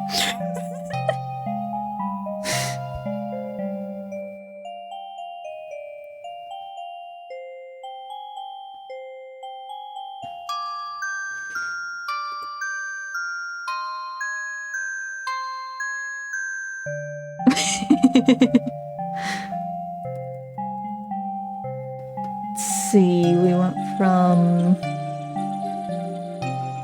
Let's grab these two.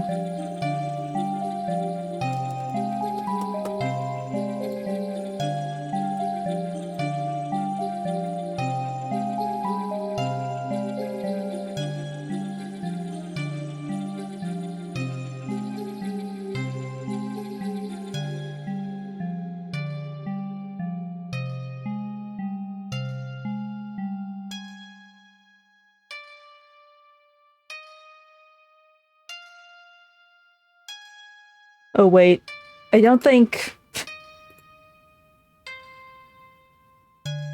Yeah, it didn't register that I put the other way.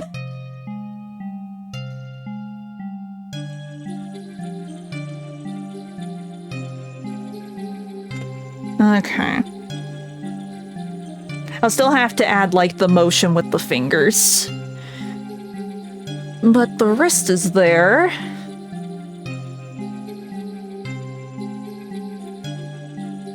And then probably from here we can start, like, going back down. Like that was like 25.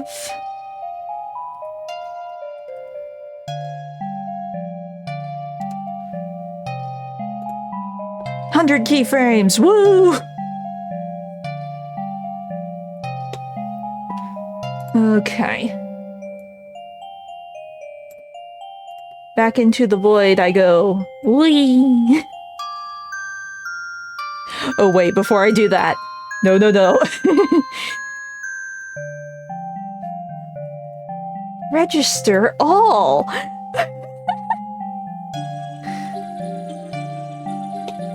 Broken physics! It's fine. Actually here, couldn't I just copy this? Because we know this is low enough.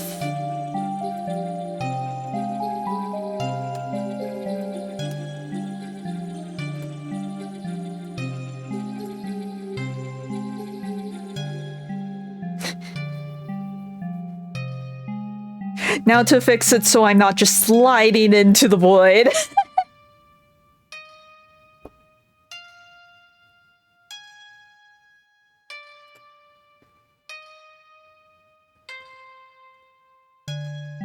For one, we will need... Let's see, this is here. So we'll have to copy these positions for this arm.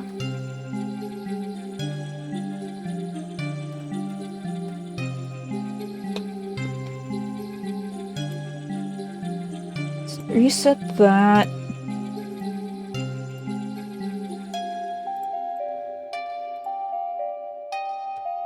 Actually,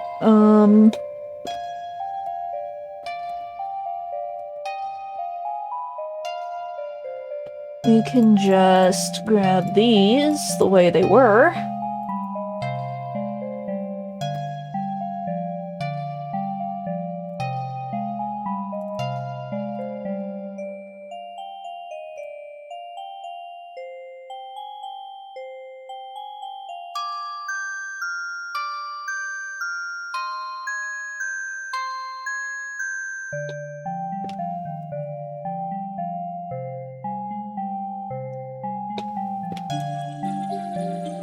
Okay.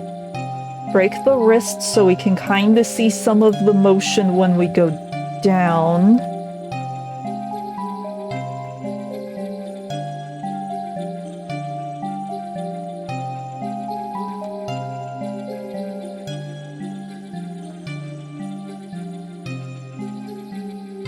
Okay, and let's see.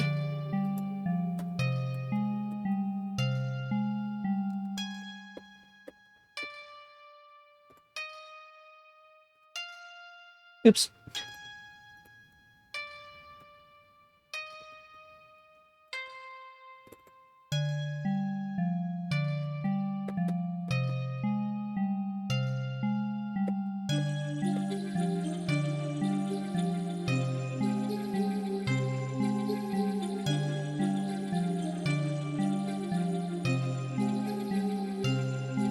Oh, that's what I'm missing.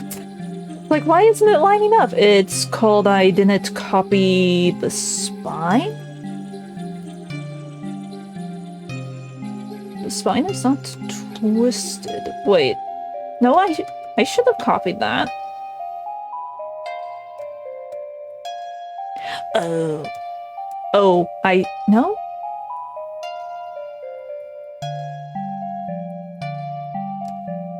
I copied that. Eh?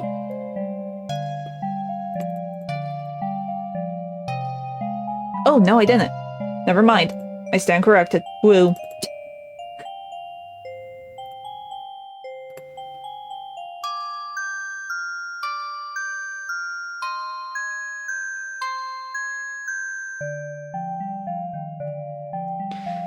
Though I do think my...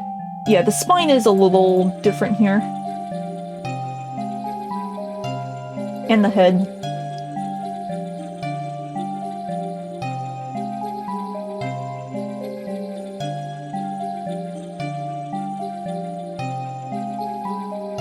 It should be fine.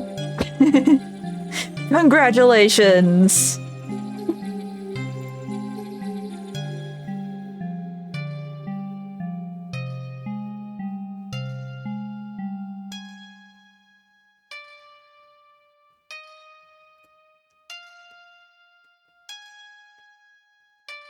The only thing is I should have the head...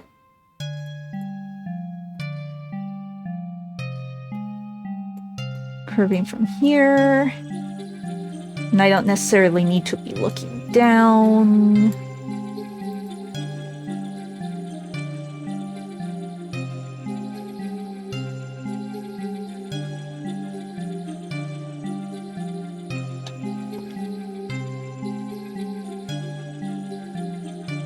Don't you love broken physics?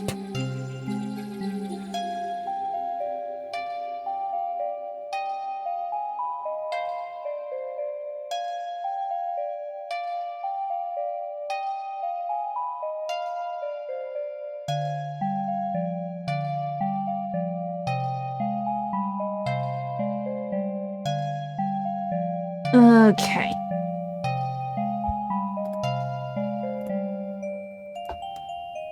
Can you tell I'm avoiding doing the hands until very last? I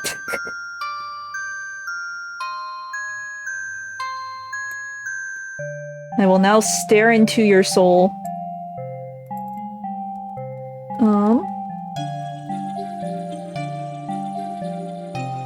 We're gonna break the eyes a bit. It's fine. It's just so we're always looking at the camera.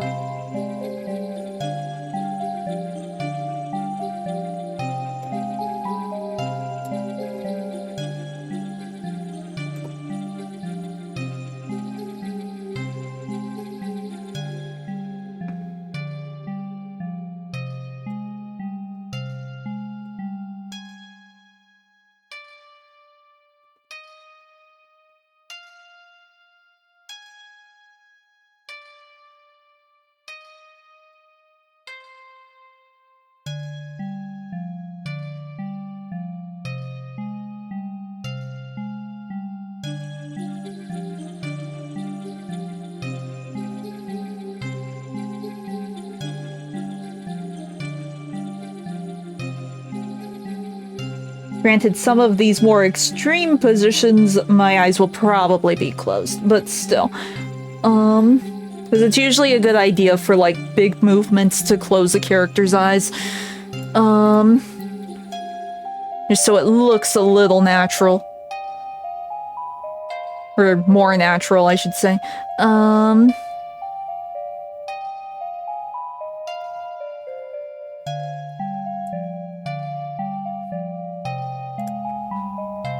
Okay.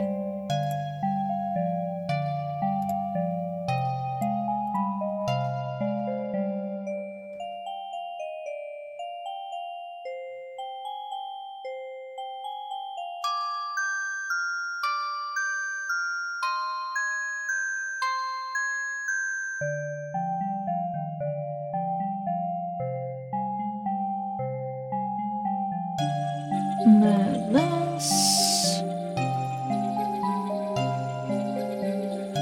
Get the happy eyes, though it looks more like I'm annoyed at you. It's fine. Those are the happy eyes.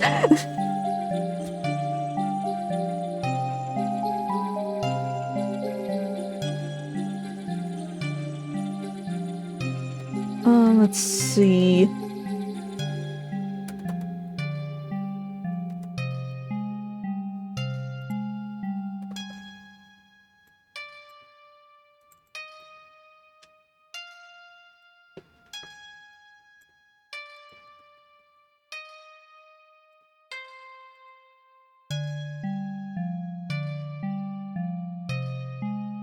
Okay.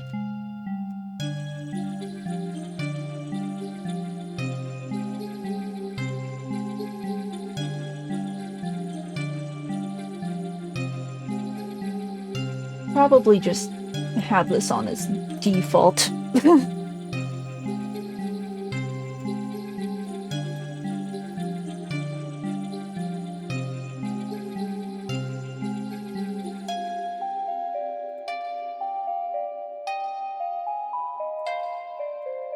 And then we can do this.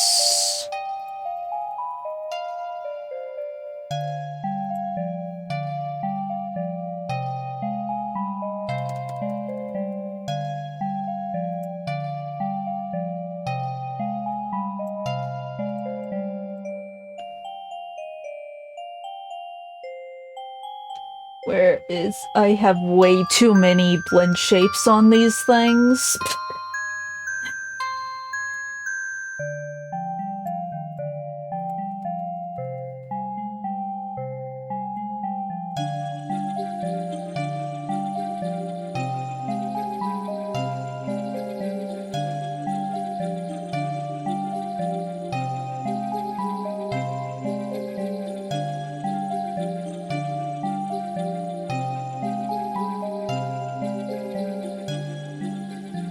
Oh, this is just the single eyebrow. It's fine.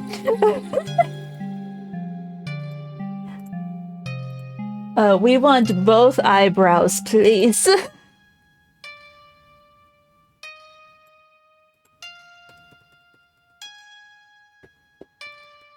Let's see, from here... Oh, which one should I do?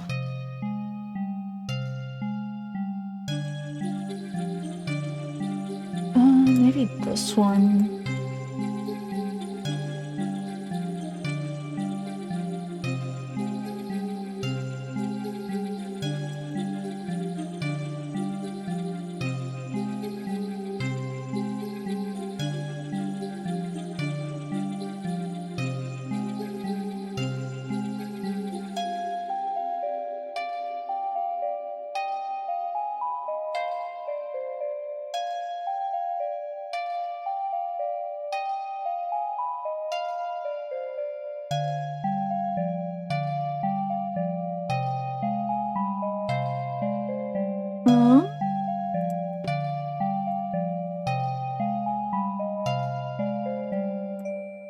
Just need to remember how I set this up. Okay.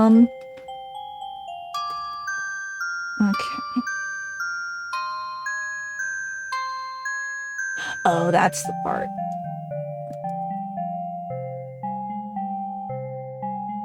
Oh, I see. I made the going down just a little bit different. That's fine.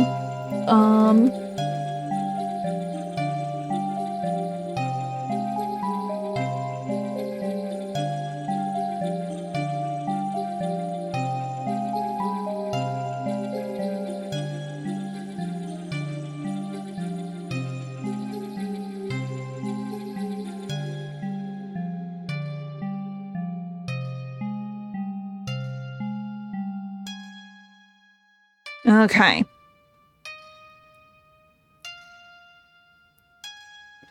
Now for the hands. For this hand specifically. Oh,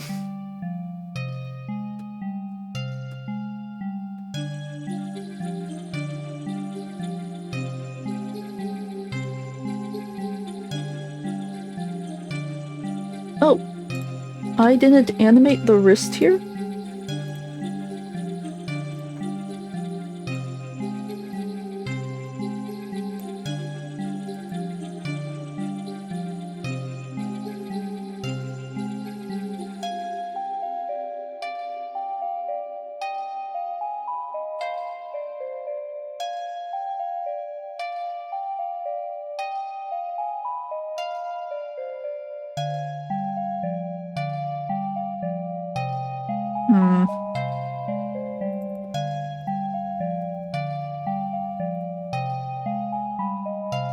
That's better. Okay, get to where the hand is up. I am trying to think how I want to do this, because what we're probably gonna want to break the fingers. Just to help with the movement.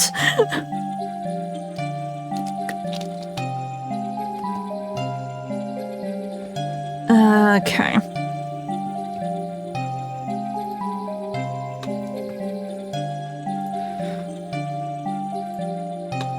Animation. It's bone-breaking work.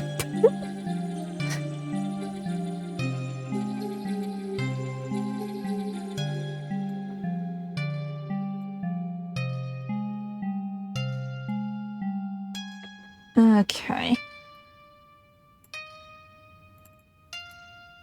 We will just spread out the fingers a bit.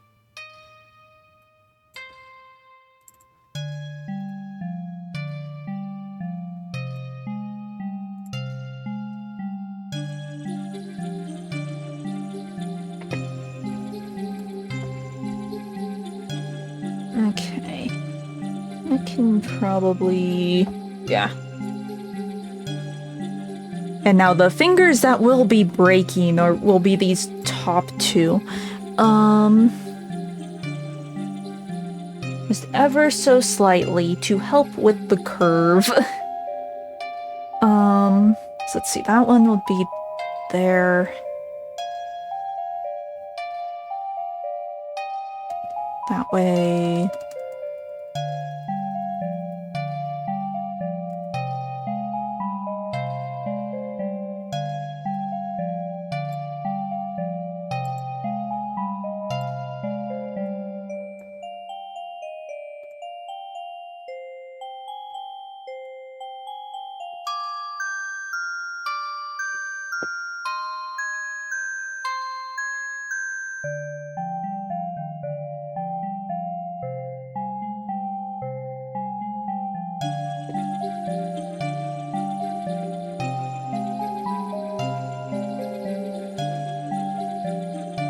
Okay.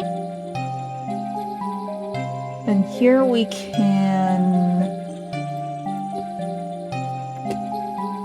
make the normal fingers that aren't broken briefly.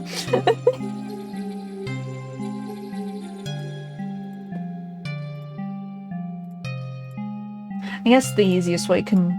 I don't know why I didn't just do that. There. Woo. And now we break them the other way. Well, actually, no, we should break them here. Yes.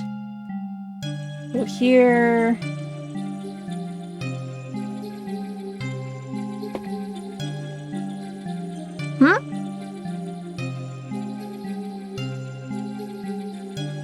Trying to see my keyframe, 1 second.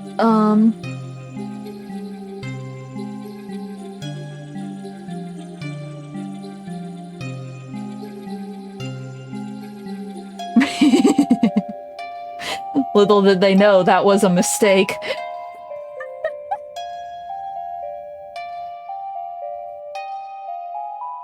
Actually, no, I think I keep them like this. I misread my keyframes. It's fine.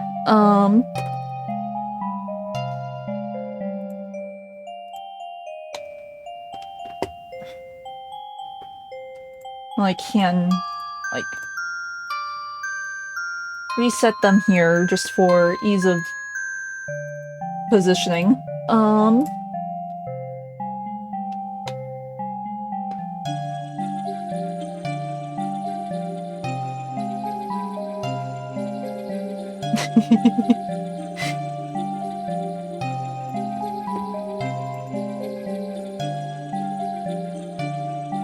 I might have my keyframes wrong. I need to do this and then I can check.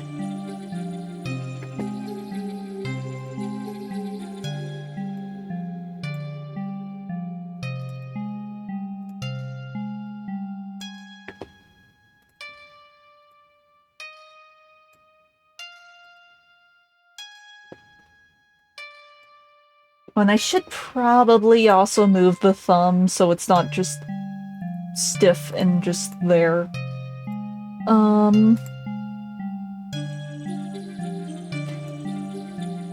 Jello fingers, but it makes it look better. Okay, there. That. This. And then here we can...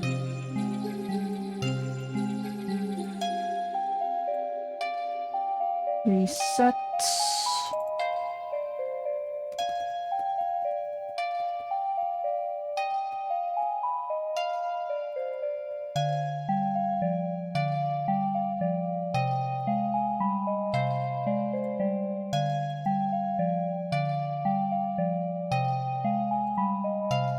Oh, not reverse. Oh, I'm noticing something. Let's see. I believe this was my first finger frame.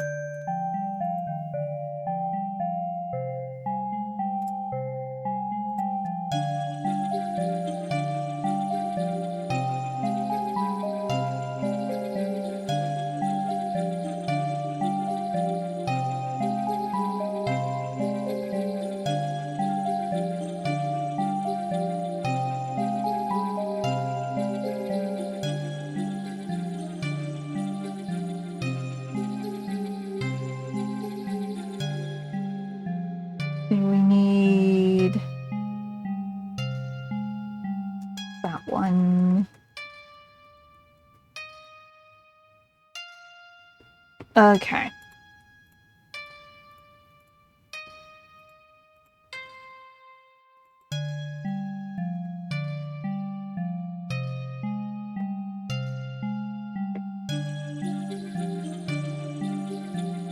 Okay.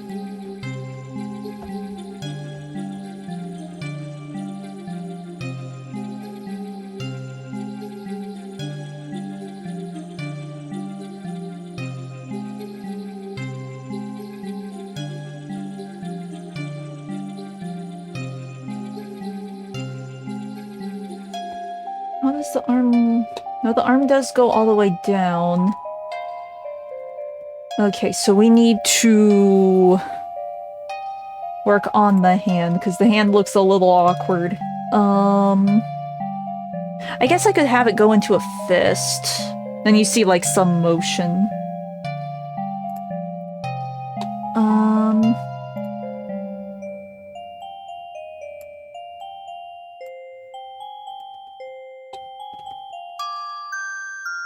Now we can have it, like, twist.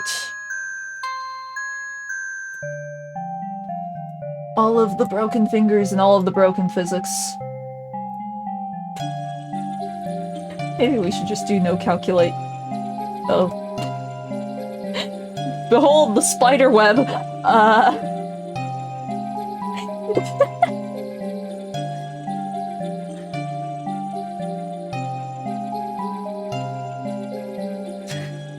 If you want to, feel free to share.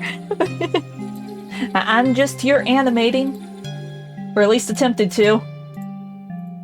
Saturday will probably go a little bit better. I have better ideas now.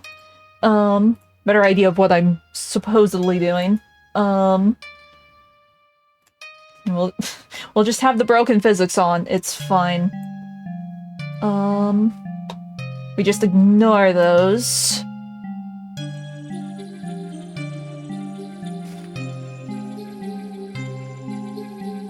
It's fully up to you. Both will work. But I mean, it is an alarm clock. You bought it because it's an alarm clock. You should utilize its only function.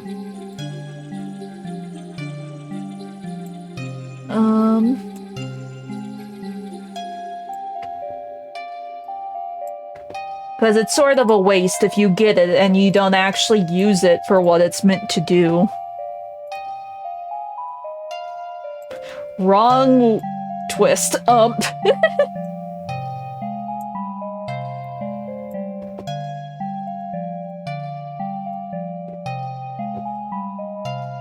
This time I am not trying to break my fingers. That comes later. No.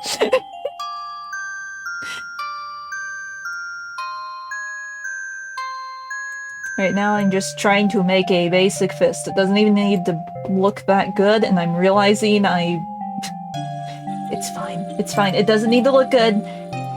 No one will really see this. I'm just doing it so the fingers move.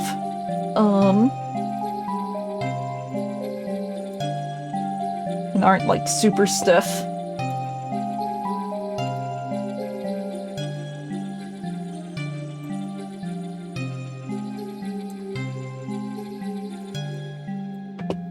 This is a very janky fist. It's fine.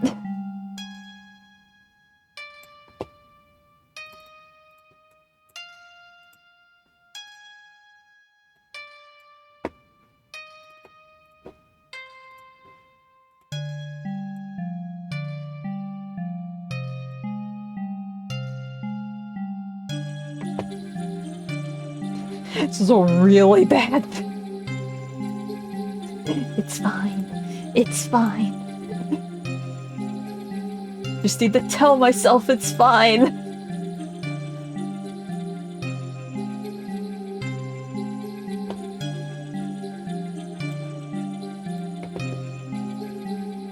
No one will see this. The only ones that will know how garbage this looks will be us.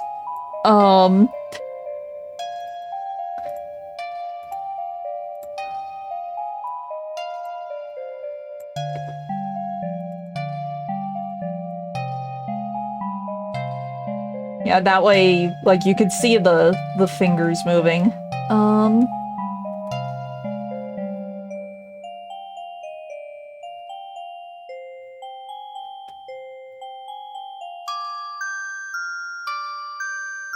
Okay.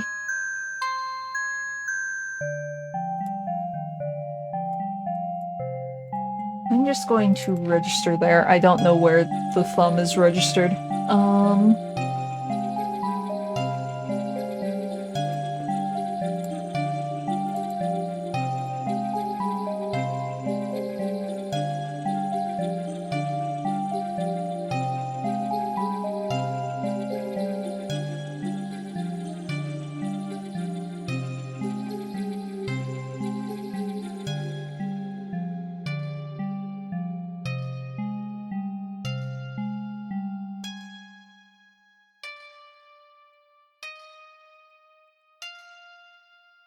Okay.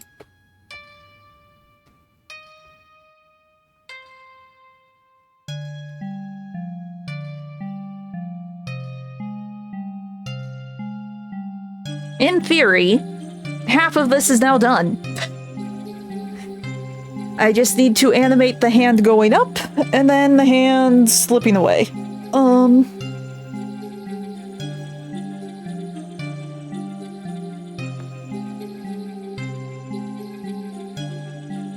In theory.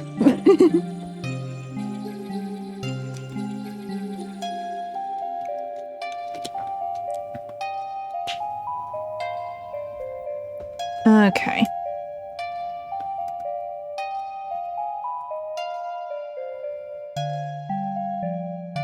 I'm just going to grab a picture.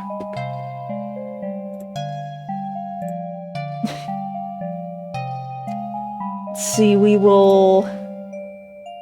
Where is it? Where is it? We are going to hide you. Behold, the broken me. Okay. Render to a picture. I'm just gonna put this on the desktop.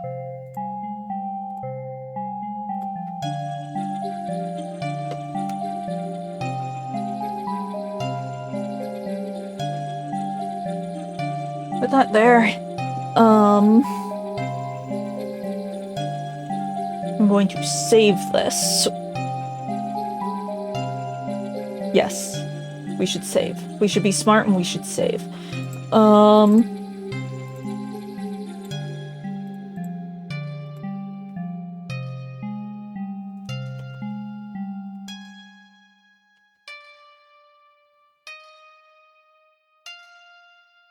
I guess what I could do...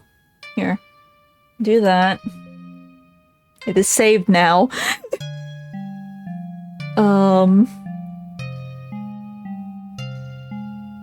Let's see, we can load the background picture. And it will be that. And...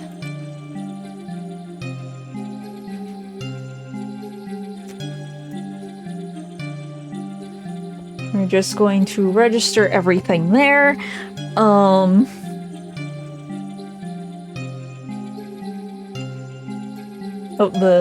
there it goes.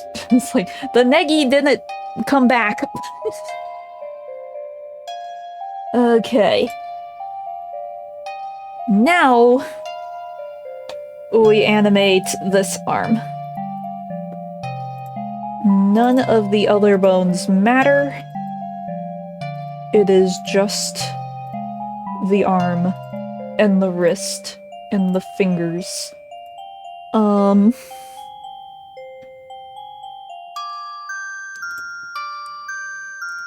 Here. That. As I twist all of the wrong ways, it's fine. That.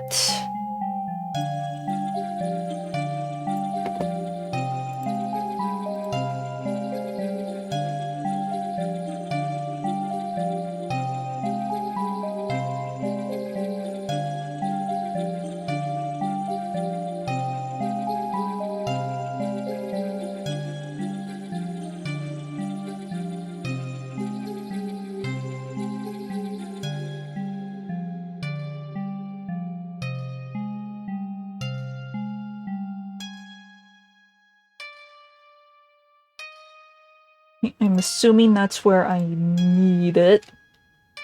No, it needs to be over a bit. Okay. Is that I want it like right over where the stump is. So model will probably need to be scooched.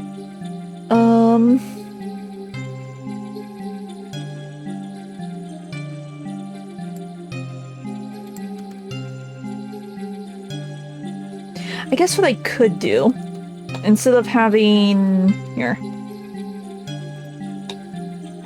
I don't need to do anything fancy. We don't need to move the arm.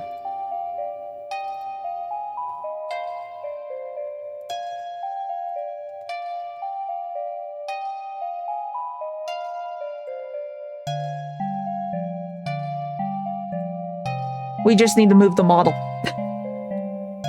To go up and over. So from here. And then I'll go like that. In theory. In theory, that's what it should do.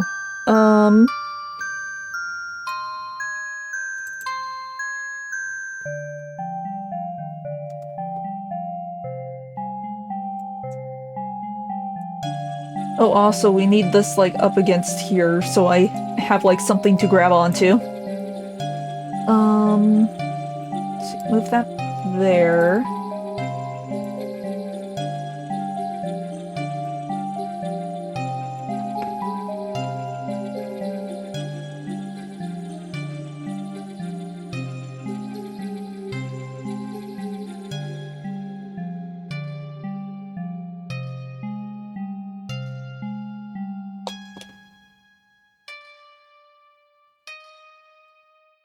Not that.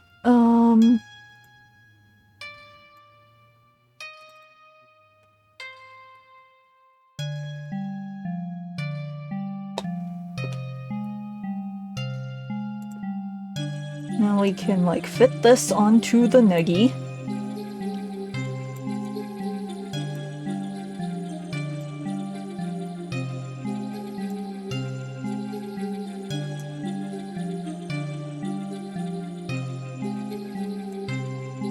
Can't see with all the bones. In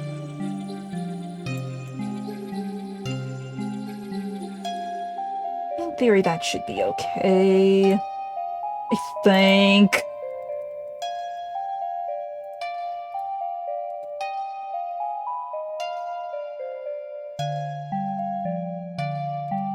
So from there, and then the fingers will wrap around.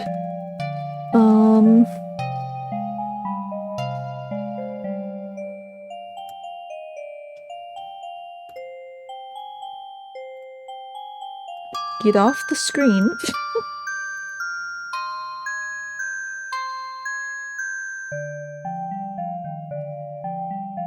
Oh, wait. I selected the wrong thing.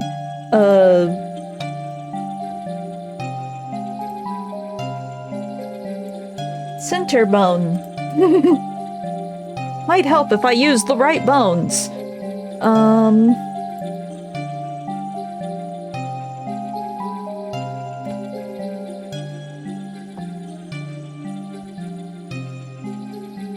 Okay. From here... Actually, for this part...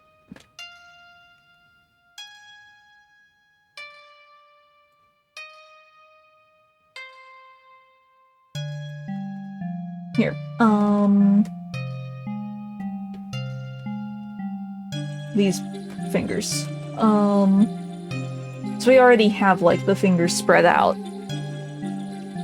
So we might as well just utilize some of this.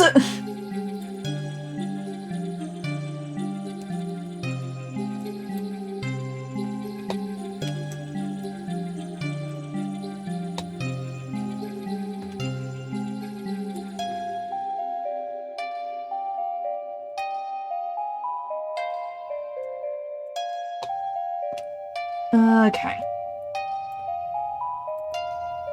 It's a little hard to see. My face is in the way. We break the fingers again.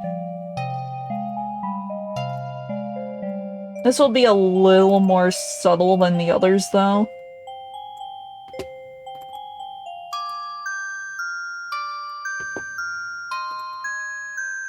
But it will help in the long run.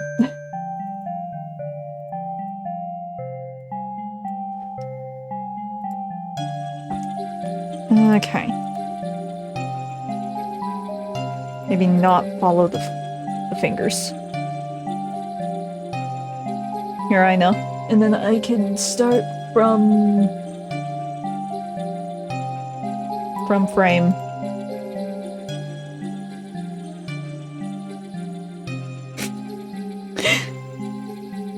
The hand is doing a dance. It's fine.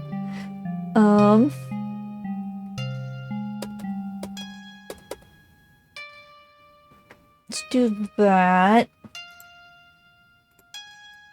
Now we just fit this around the Negi.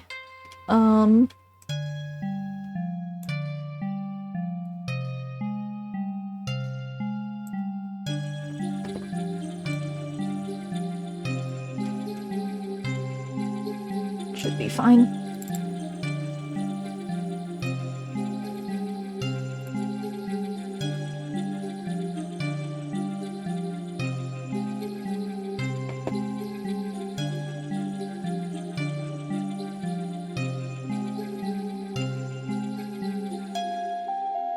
Here, I know.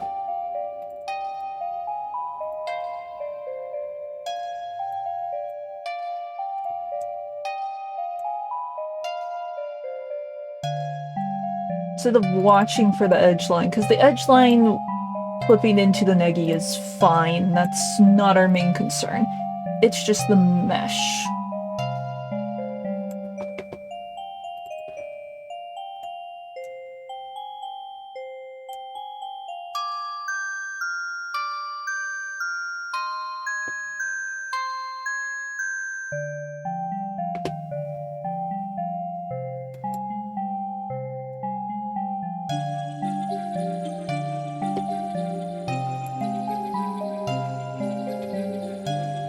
The fingers are clipping into each other.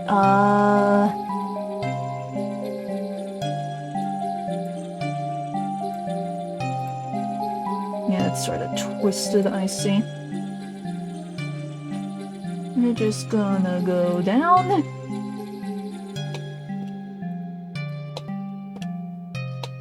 Like I said, the hands on Vroid models in 2MMD are just painful.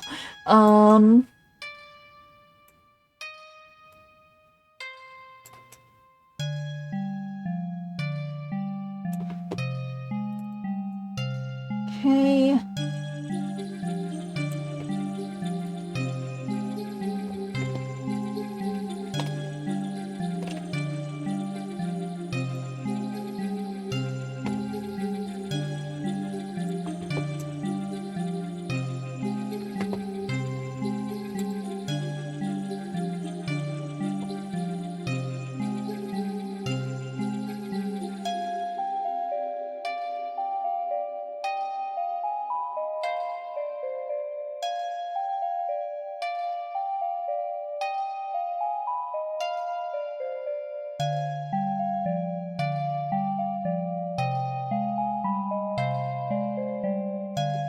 There.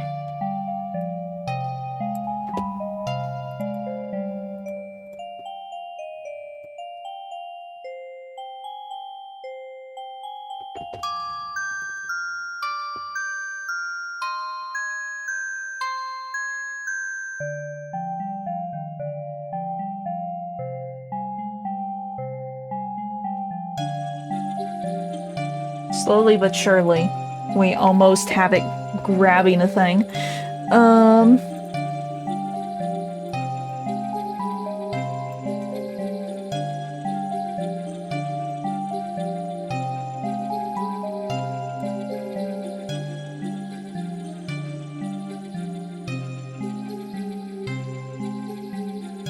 Okay.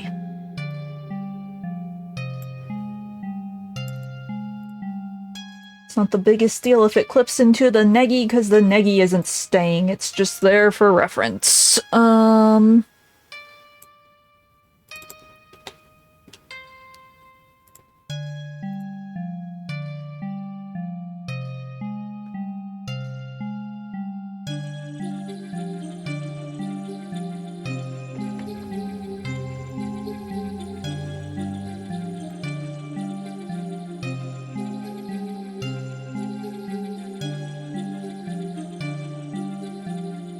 Okay. I'm like grabbing the top of my monitors, like, how does my thumb lay here?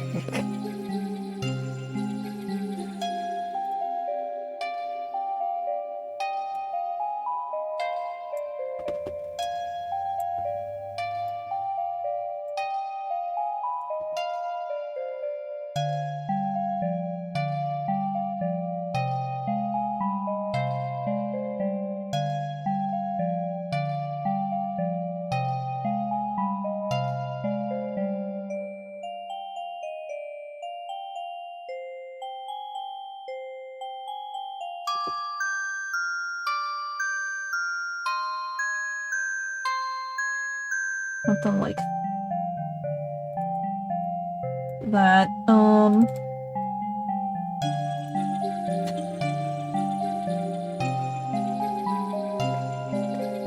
Yeah, that was the wrong keyframe. Don't mind me, I'm blind.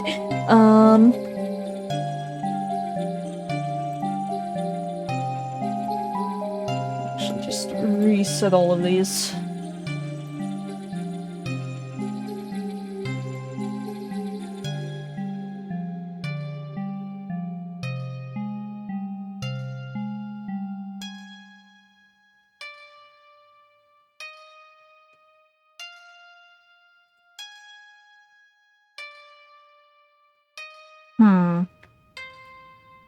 I think I want the hand up higher, actually.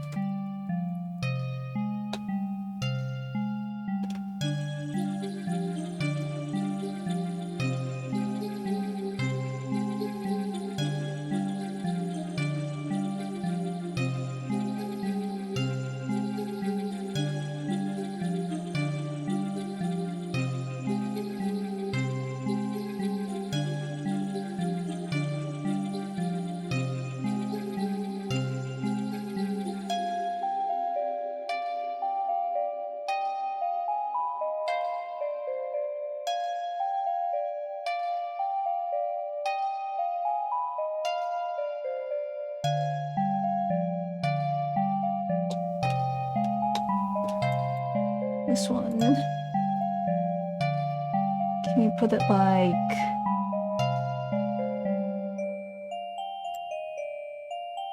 there.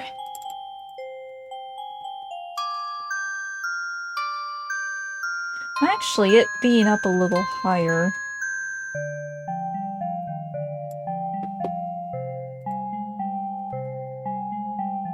Kinda works. Then you like see the hand and it slams down. Ooh, maybe I should have a pause actually. Just so you like register that there's a hand there for a second for the anticipation.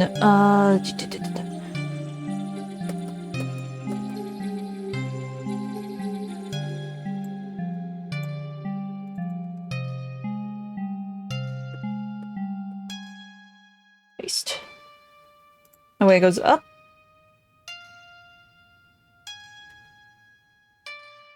I think that pause is a little too long.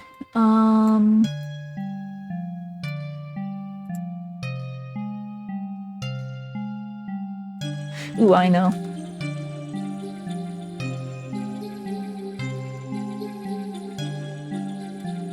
This, we lean back a bit.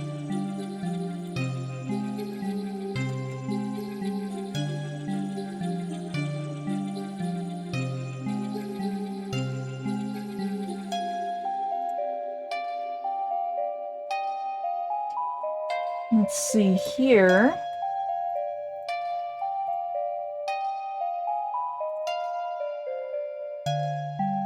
We can have them spread a little.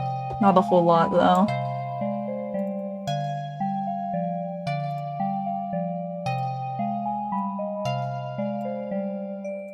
I want the fingers to kind of stretch before they, like, slam down. And I should probably, in general, I should probably just have the, fingers, like, be curved down before they grab on.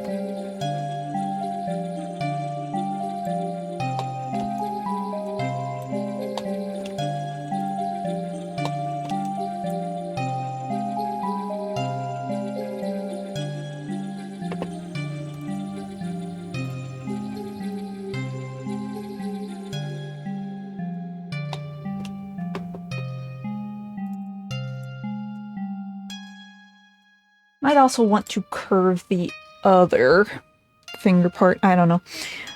We will test this and go from there.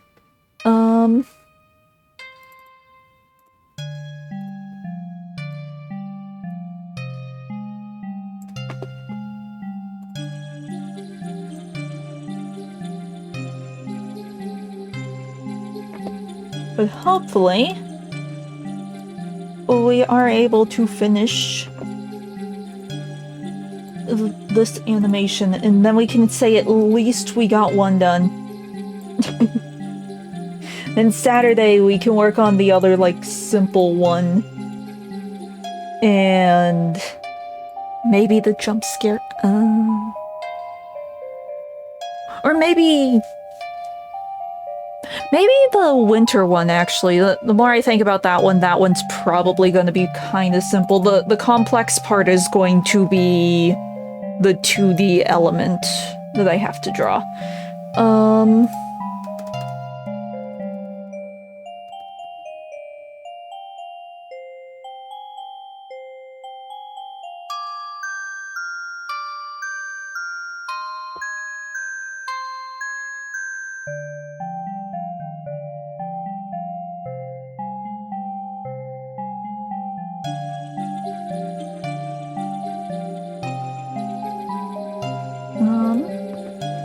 Actually, here.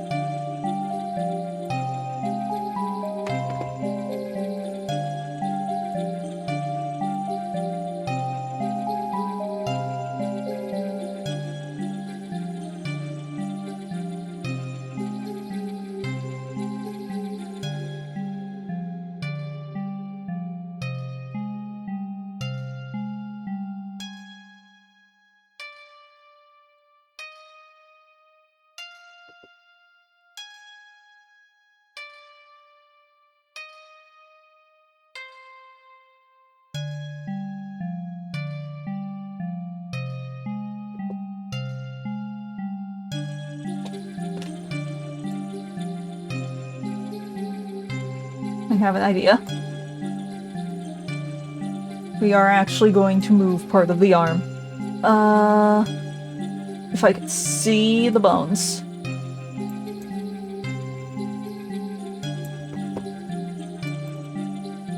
Then it goes boom.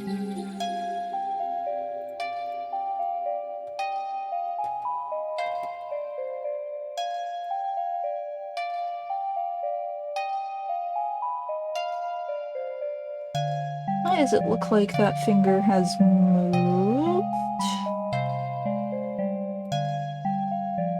I guess it hasn't, but it feels a little off.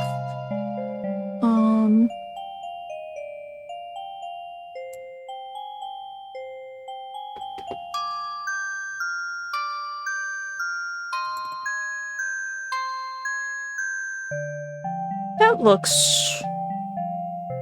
looks right.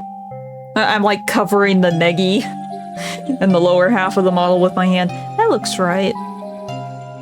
That seems good enough.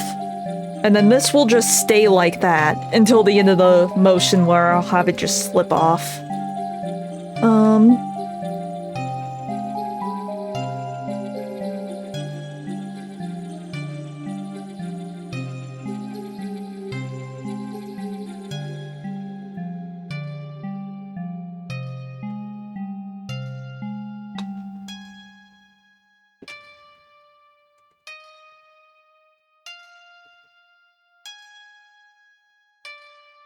Let's see, this is the fingers. I'll put it like here.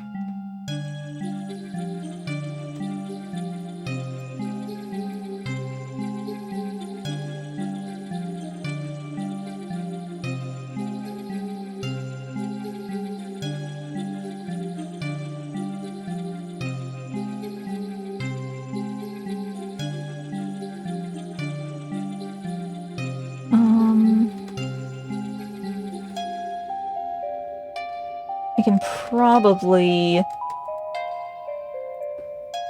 Here, let me see it.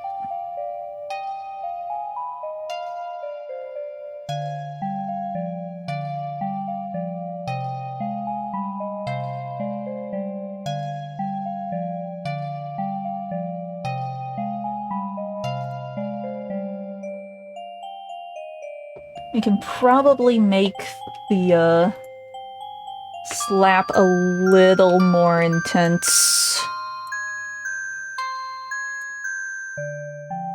Again, this won't be as seen as much, but... as long as the vibe is there.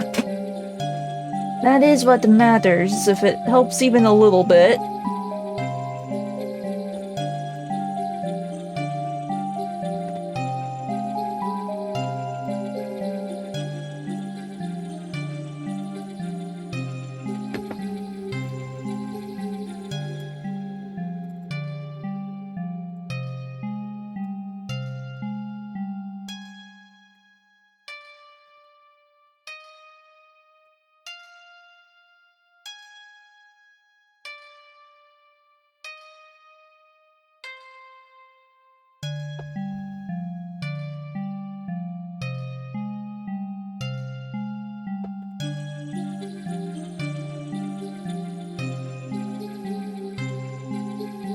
I know.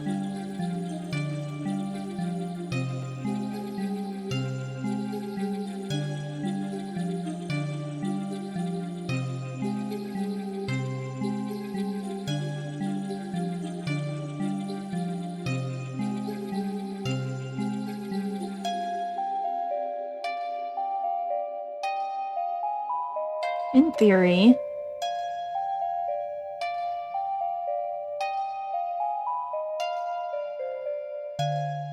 in theory, that's it. Then it's just like having the hand slip off the edge. And then it's just compositing and adding... erasing things and adding a little bit of shadow.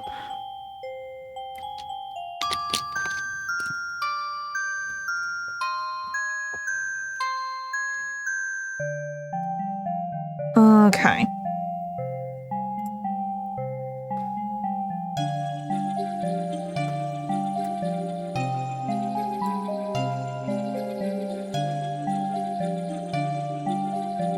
See, it doesn't really have to be like a big motion for it to go down.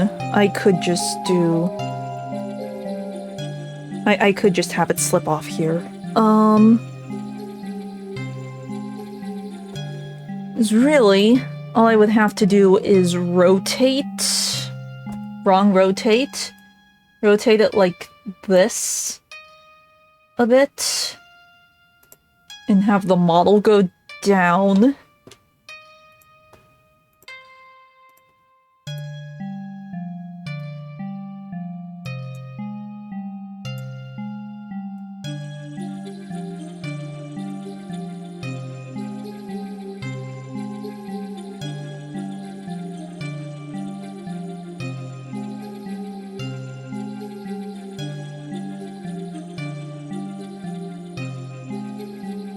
And then we could just reset all of the fingers.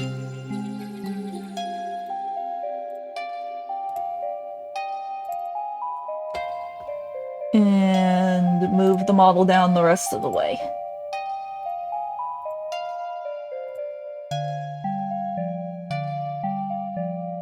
Like to there, because everything below the negi is going to be erased.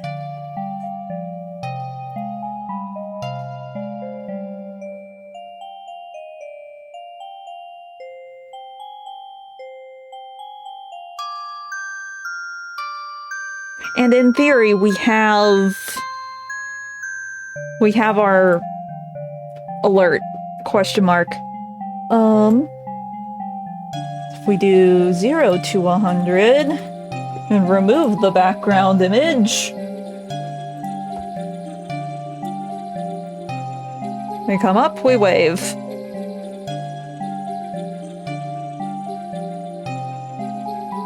And then first the hand will go up, and then the model will go up. And when the model goes down, the hand will go down. In theory, we've done it. I will need to export all of the images and smoosh them together to find out if I have actually finished or not. But that will be for me to do off stream because I have to do that on my other computer. But in theory, we have done a thing. I think. And if we really want things to look weird, I could just do boop and... In theory, this will go together and make a complete something. But in theory, it is there. And then Saturday, we will make the alert for the model that I'm currently using. I don't think I'm going to do the jump. I think walking will be a little easier, or maybe even just leaning into the frame, waving and going back. No, that might be a little too similar to this. I'll think about it. I'll figure out what we're doing. We're probably also going to try and do my winter model, because I think that one would be relatively easy. And then the Matsuri one and the Utao one, those I need to work on some assets before I can work on those. So those might be next week. And then it's just the jump scare. But we are making progress. It just took a little bit to get this one going. It's a little early, but I don't really have time to just start another one, or I will forget where we are or where I was when I was doing it. So I'll save starting another one until next time. But this is a good start. I have dusted off the cobwebs of my animating.